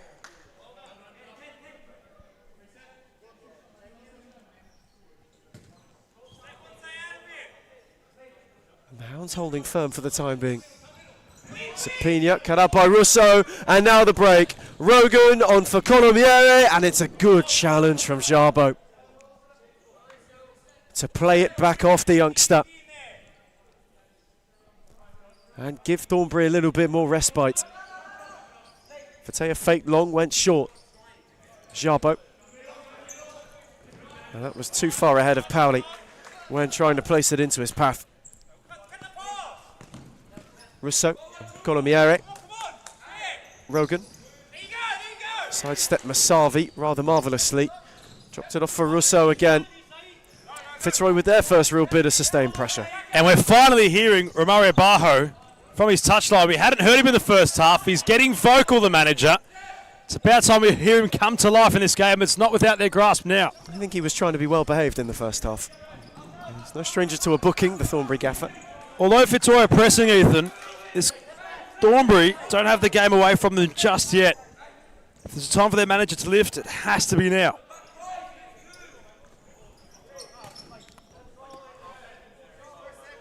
Colomiere. Allen works it out. Rogan Fitzroy always ominous with their movement. Russo, Colomieri, big save. Fatea adjusted. Colomieri went for placement. It'll roll back to Price.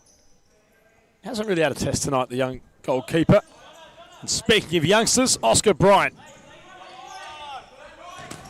hasn't featured. Inadvertent. Unfortunate. Wrong-footed Fatea. It's in by Sapina.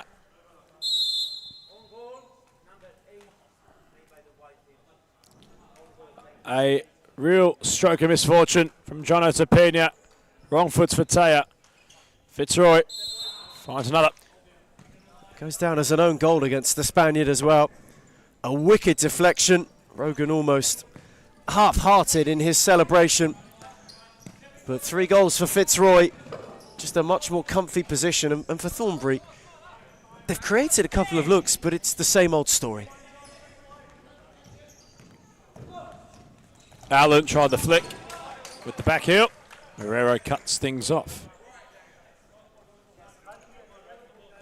Have a glimpse of what's on offer in round 6 across the board. Parthamos for Peluso.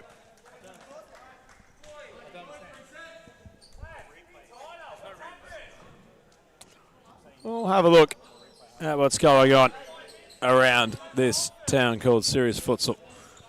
The Women's Premiership returned on Friday. Ethan Rigg, you were in the prime position to call all that action. It was a pretty lopsided night in favour of the Vic Lions, Fitzroy Tigers and FC Carlton Hart, who all got wins in their respective matches. First win of the season for Carlton Hart as well in that women's fixture. Fitzroy just keeping the pressure up on a Victoria Lions team who lead the league, but just had to get the job done. The pressure's on. Only 1 point separates those two at the top of the table at the moment. So there's a title race, a third of the way through the season, that's really hotting up. As for the championship, Ethan, you had the pleasure of having the early shift today.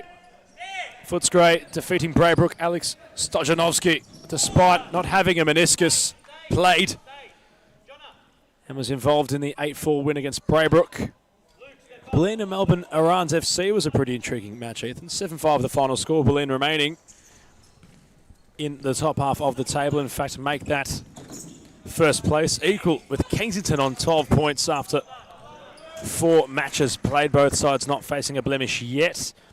The Arians falling in to 5th place, 4 points. Their only win coming against, I believe, that of Footscray in round 2.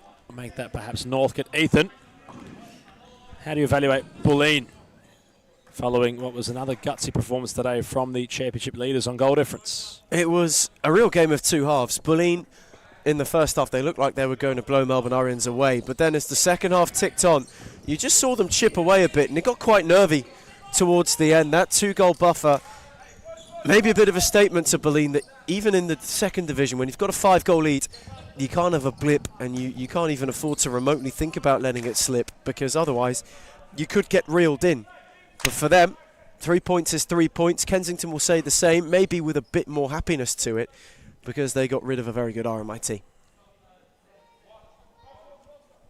We have a look at this extend shortly as Peluso has a corner for now. Rogan, Nepomuceno has space. Rogan has his shot blocked. That's for round 6 of the championship. Melbourne Arians take on Footscray, Bolin and Kensington. That's going to be a cracker next Sunday. First against second, both sides undefeated. They had played, if I'm not mistaken, in the Cup last week, with the Eagles getting the nod against Bolin. And that was a super game. Kensington were behind in that game for a lot of it. They trailed in the early stages of the first half. They were 3-0 down, and they went and flipped the game on its head into a gritty and a gutsy win. Ben Grillo had a terrific game. They just showed a lot of fight. And I think that's something that will be needed to showcase again. It was the first look for them too. Well, it's not the worst weekend for myself, Ethan, on a selfish note, to make my return to championship. It's been good having the likes of Oscar Bryant, Mason Fitzgerald, and yourself all share that love. But excited for round 6. You'll hear me from the start at 1 o'clock come next Sunday.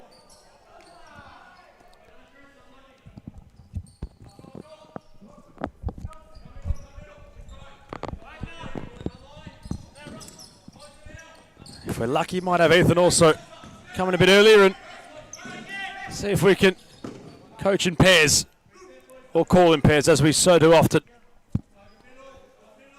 That's really it for Championship. We'll have a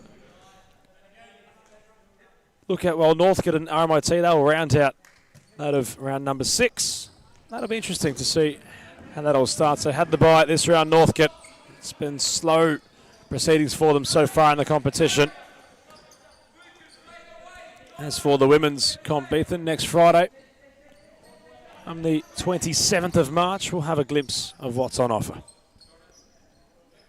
A really, really interesting set of 3 fixtures. Northcote face Hart. They got their first win against Hart, but you just never know what the difference of 3 points does. Victoria Lions face the reigning champions Melbourne Aku, who, despite being a little bit crestfallen, still possessed the opportunity to be a banana skin. And Fitzroy against 1-0 rounded out. A secondary Fos Cup final rematch. 1-0 always seemed to cause Fitzroy an issue, so that is a late kickoff. It is quite the tantalising one. Well done for Taya. Mem on this one, getting low, preventing what could have been another for the Tigers. As for the men's, we'll have a glimpse. Thornbury Carlton, it's going to be interesting. The first Turkish derby of season 26, not far away. Both sides in form. Fataya with another save. Denying Peluso. Sapina does well, the Spaniard. Bruce, deep ball, no block by Parthamos. Back to the round 6 fixtures in a moment. Snapper Messina's denied. Fataya's been lifting in this game, Ethan, and has remained confident despite conceding. It's terrific from Moe Fataya. He's had a very good night tonight. Thornbury, 3 down. You get the feeling it might have been a couple more without him. There's the corner quickly for Filio. And then Nepomuceno, and again Fataya. This time not needed. Thornbury Carlton to kickstart round 6 at 4:50 is going to be unmissable viewing. 2 sides even. Look at the ladder. Of course, Thornbury have perhaps had more fortune than Carlton are so far this year, but both on a point each. Could be telling as to what transpires. Feel like it's going to have everything and then some in that clash. The Turkish derby, that's another one to keep your eyes peeled upon. Malaku, Fitzroy round out of next week. No mighty Lions. They'll have a break and some time to perhaps lick their wounds and come back stronger. And a lot of frustration for the Pasco Vale camp in recent weeks, Ethan.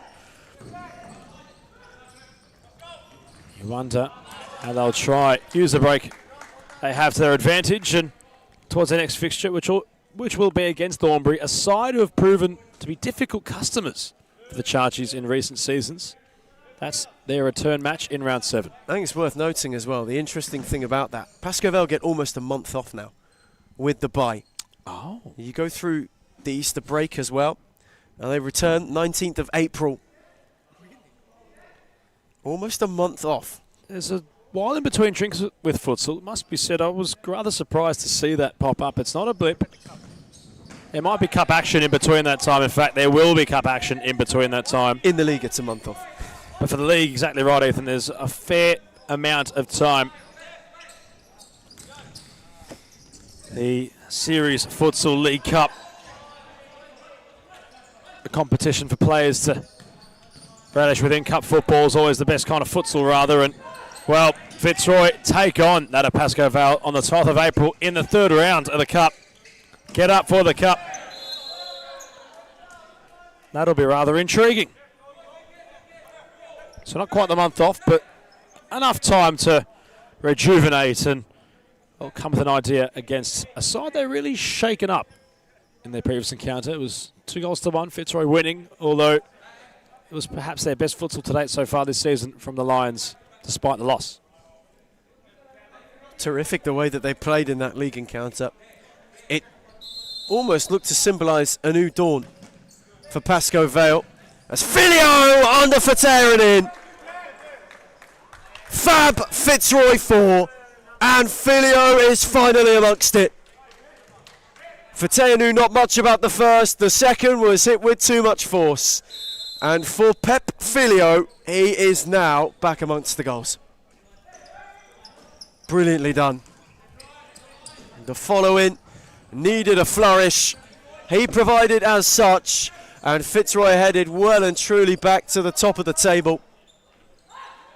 The reigning champions with a performance of control, and Parthamos is not quite done yet. Happy to stand up Cordero. A nice Parthamos looking to shift left then right. Filio and Parthamos. It's good from Fatea. Smashing. The move from Fitzroy not working this time around, although they don't want to take their foot off the pedal.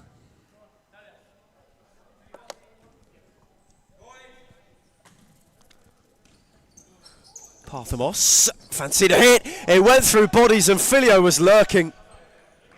Slingsby had to be adept and alert and was both, just to get a foot on it.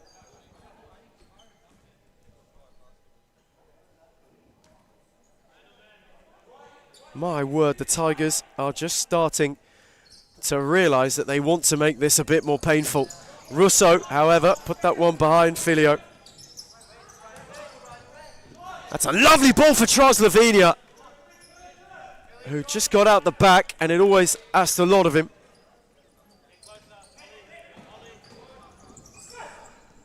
There's Filio, lost out again to Bruce. Slingsby. Forced back for Fatea. Loretta. Slingsby. Lavinia. Parthamos bullied him. Lavinia slid rather forcefully, and now it's 2-on-1. And all of a sudden, Lavinia on the break. Price went to ground early. Bruce, Slingsby, and Parthamos there to pick up the pieces. And Fatea's come a long way. Oh, well done. Lovely to find Slingsby. And Price can't prevent a corner.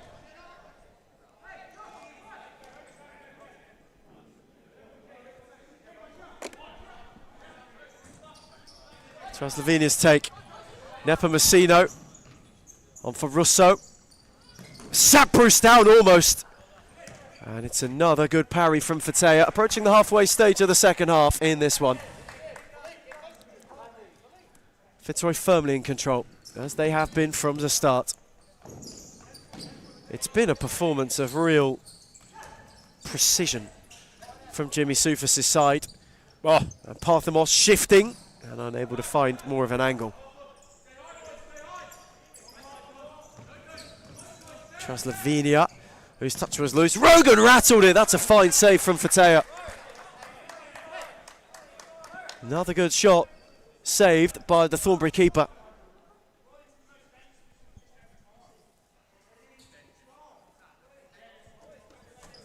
Nepomuceno, Rogan, and this time Slingsby's the one to get in the way.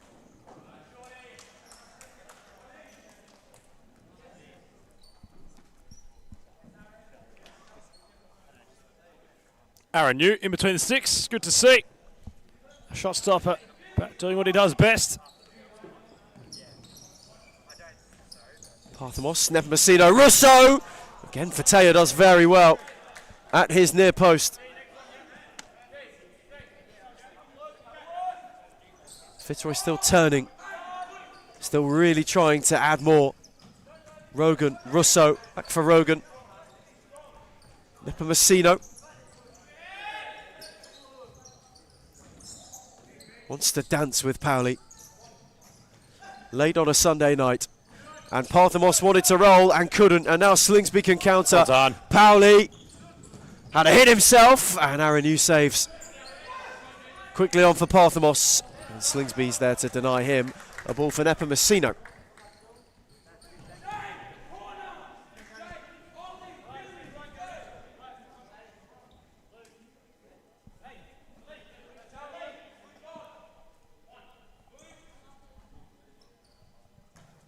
Rogan's take. Russo got out the back. Gave it a flash, and Scott Rogan flashed himself across the score. Fitzroy have 5. And that imperialism seems truly like it will be continuing.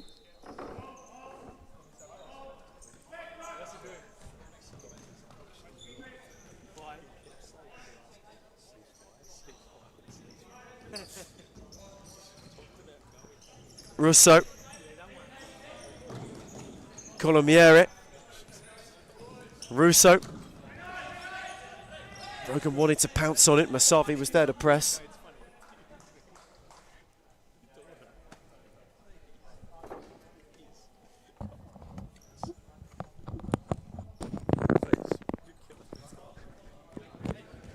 Rogan. Allen. Lovely return from Russo. On for Josh Allen. Fatea came a long way, and Powley was placed to make sure that he wasn't doing so fraughtly. And Allen this time. Oh, it's classy. That is as tidy as it gets. And Fitzroy are having a very nice Sunday swan song. They've got their Sundays all ready to go. An extra cherry on top added.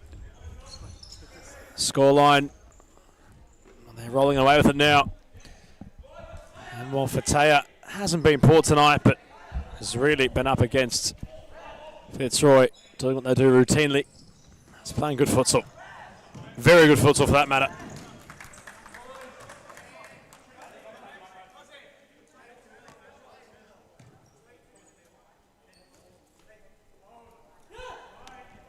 Powley. Slingsby. Masavi.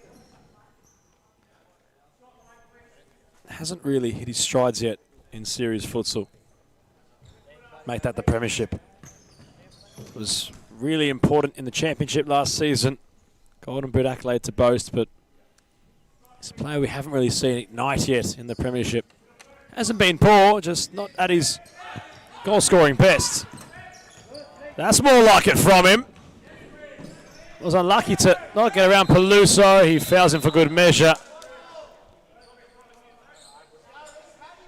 Peluso's saying that, well, you might have stood on me there, mate, by accident. As the number 9 clutches at his right knee.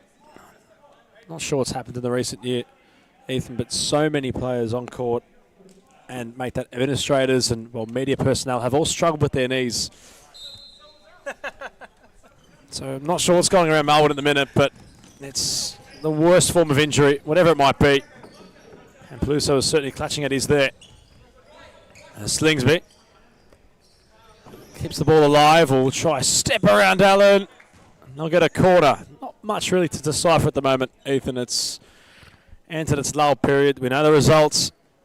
We know what will happen once the final siren sounds, but Thornbury would try not to concede too many goals, considering that will be a focal point in the automatic relegation position. The goal difference, it's hurt Carlton hard in recent years. It would certainly be a talking point come the final day of the season. That, of course, is in December, but that always would have to be at the back of your mind if you're Shaban Rajab and Mario Bajo at this rate. You'd have to think about, well, we might not have the class against the likes of Moreland or Fitzroy, but we just cannot drop our heads and concede too many. That would be at the forefront for both of them, because you understand that madness in March could be something that sees you go down in December. It could very much be the fine margins between these two teams.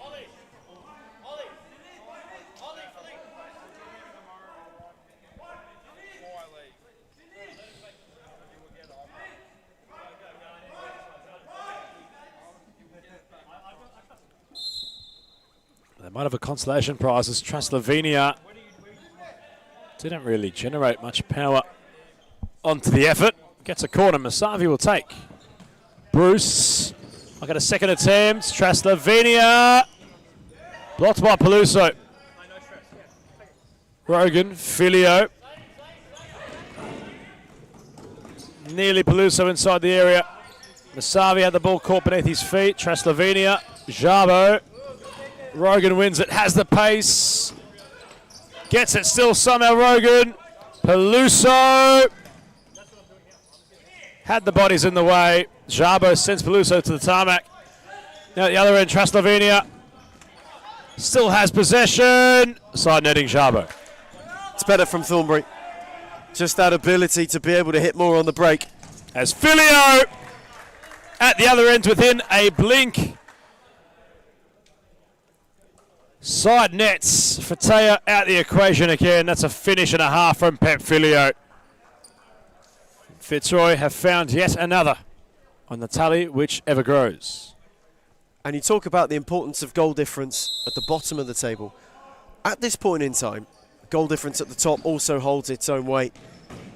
So there won't be too much letting up. 7 is probably a healthy amount for the night, but you know this side are that relentless.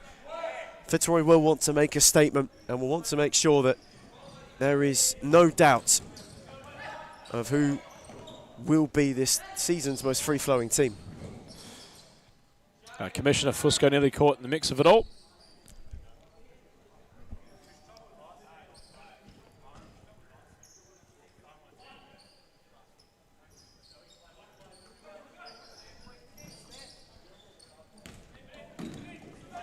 Filio when searching for Colomiere. Cordero got a foot in. It will be a corner.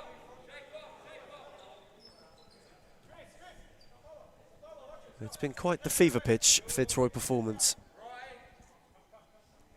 That's not a knock on Thornbury. Certainly in the first half they were competitive, but stamina is of the essence, and the Tigers have got just that in abundance. But Masavi can break. Rogan's in retreat. Masavi did brilliantly, and then just rushed the shot a little bit when it opened up. Everything but the finish. He was fantastic, Masavi. He had the ball on a string. He was twisting Rogan inside out, and then upon having the time to shoot, just lost his bearings, really. He'd want that back, I'm sure, the number 2. For Thornbury. It's unfortunately a microcosm of their night. The Hounds, who have been there or thereabouts, as Filio off the post. Cordero had to crash it away. Pep Filio went with some cheek and some finesse and only found the woodwork. Colomiere, Rogan. Again for Filio, lovely footwork. And his effort blocked.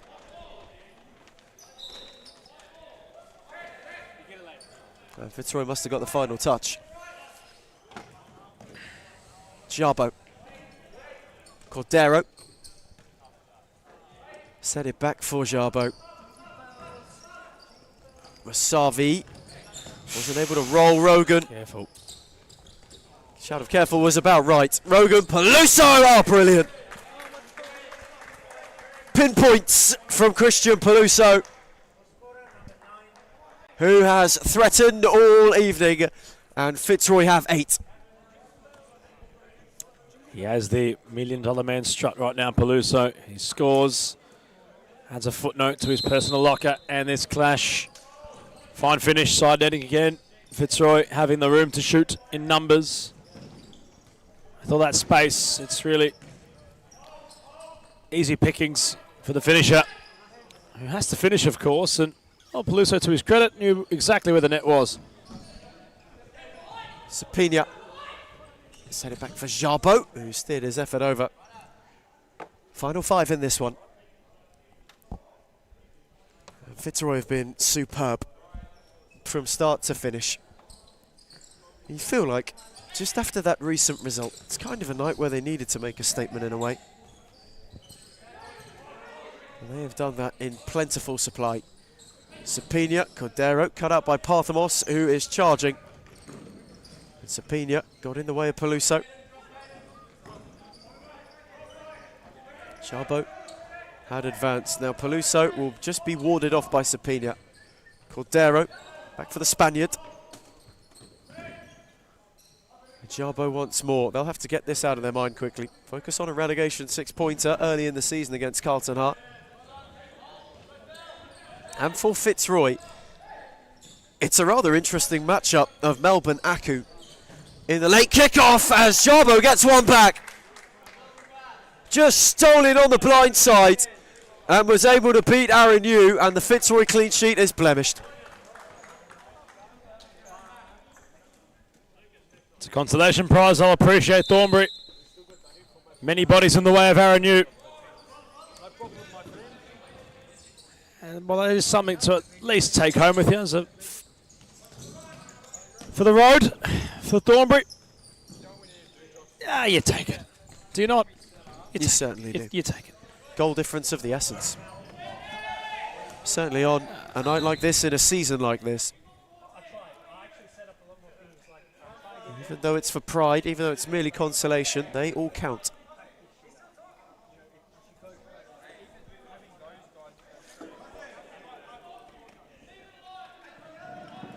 And Cosimo Russo is just pleading the case with Michael Ciaris continually. Allen, Russo, Sapina, away from Parthamos, on for Marrero, who's hit the post. Maybe a late Thornbury flurry. And Cosimo Russo. The facial expressions of Jono Sapina, week in, week out, kill me. Cosimo Russo in the book. Michael Ciaris failing to see the funny side. And we've finally heard Romario say something. It's taken us all night to hear him speak. And is that a smile as well? It's taken him all night to hear him say something. He's in the building, the man with the beard. He's here.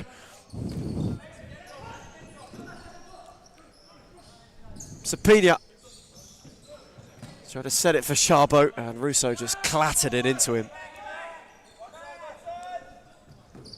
And now Allen, away from Sapina, on for Nepomuceno, sent for Russo, who's lashed wide. Via a brief little flick, it'll be a Fitzroy corner.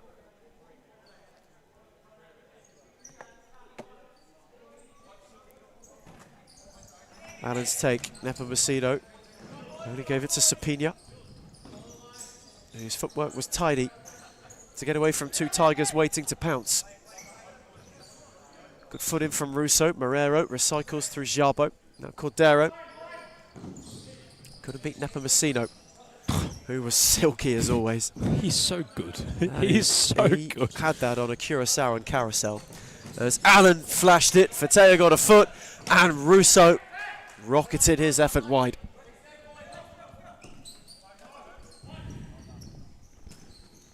Sapina rolling, chance, Thornbury, big save, Aaron New.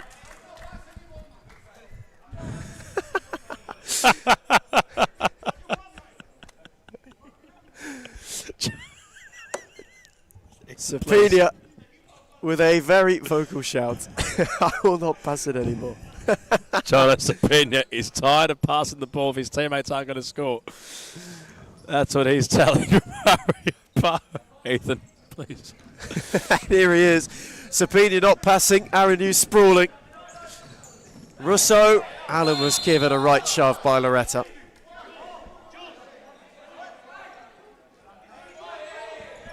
And Fitzroy are in a hurry. Parthamos, Nepomuceno. This time blocked by Marrero. Ever the character. And Spaniards are a passionate bunch. Our version of El Mago out of Jono Sapina. And well, it's magical for what he's saying right now, perhaps. He has provided Marrero a couple of times, and Wagner's not a poor finisher in his own right. As Aaron Hughes come a fair way. Parthamos, Marrero. Sapina notices the keeper off his line. He'll want to rampage the Spaniard. Got his shot away at last. Just wide of the posts. He is holding firm on that. Since he's got it 3 times. He's had 3 strikes. Sapina has not relinquished possession. To his credit, did put his hand up to Marrero to apologise, saying, I knew you were there. Didn't play it, I'm sorry. Sapina.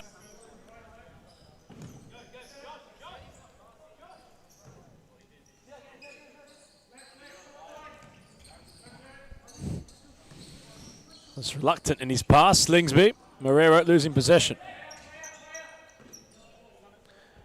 The question really lies, Ethan. It's got to be said. You wonder how much longer Jono Sapina might remain at Thornbury, considering he's not a surprise. We have seen this from him in the past. He's usually saying something which might not be too positive.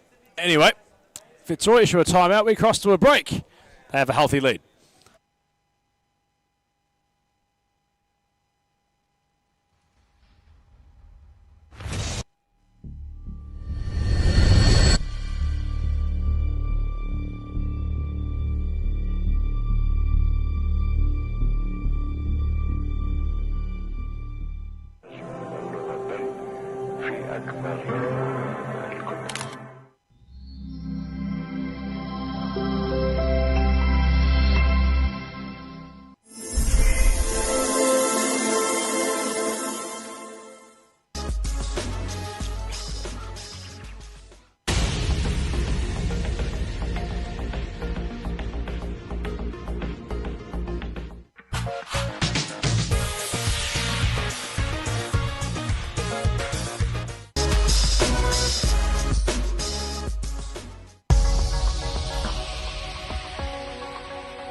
We return from timeout. Very late on in the piece. Fitzroy, this one a foregone conclusion. The reigning champions and league leaders are stretching their legs at the very top once again.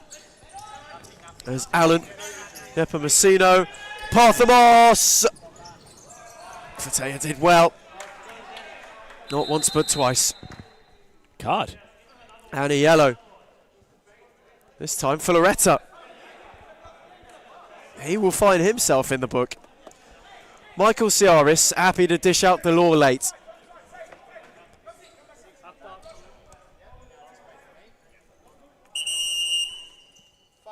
And 5 fouls. All for good measure. Thornbury on the tightrope. 64 seconds. Parthamos. Russo. Nepomuceno. Moreira got a foot in.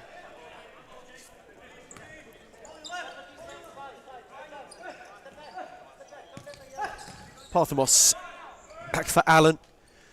This a true showcase in the kind of fire that Fitzroy have in them. And Allen is going. Is there one for the road for the Tigers? Parthamos thinks so! And he belts it in. Sign off on Sunday with an Elias Parthamos perler. Rattled. And Fitzroy now rolling away at the top of the table.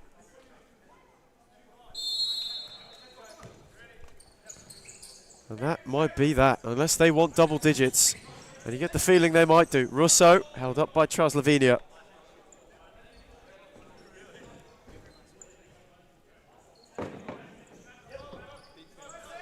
Fitzroy frenetic. There's Allen. Parthamos. Again for Josh Allen. Got round Loretta, and now Charles Lavinia set it behind Slingsby. Parthamos left it for Russo. It won't find its way to Allen. Loretta gets a foot in.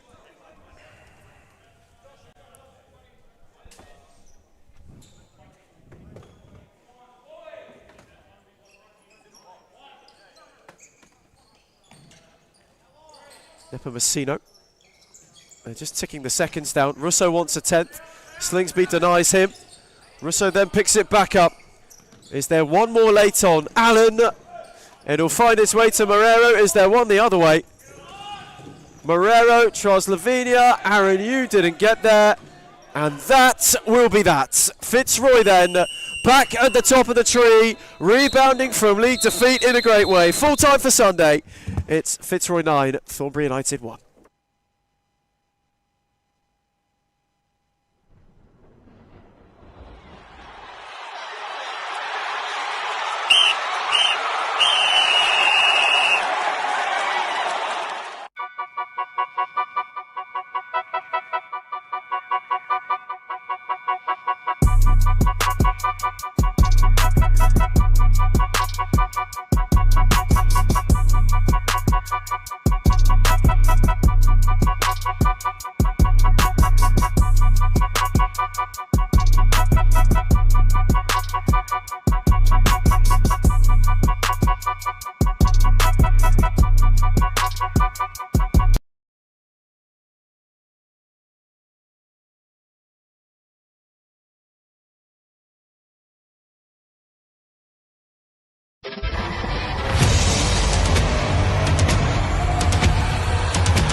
في أكبر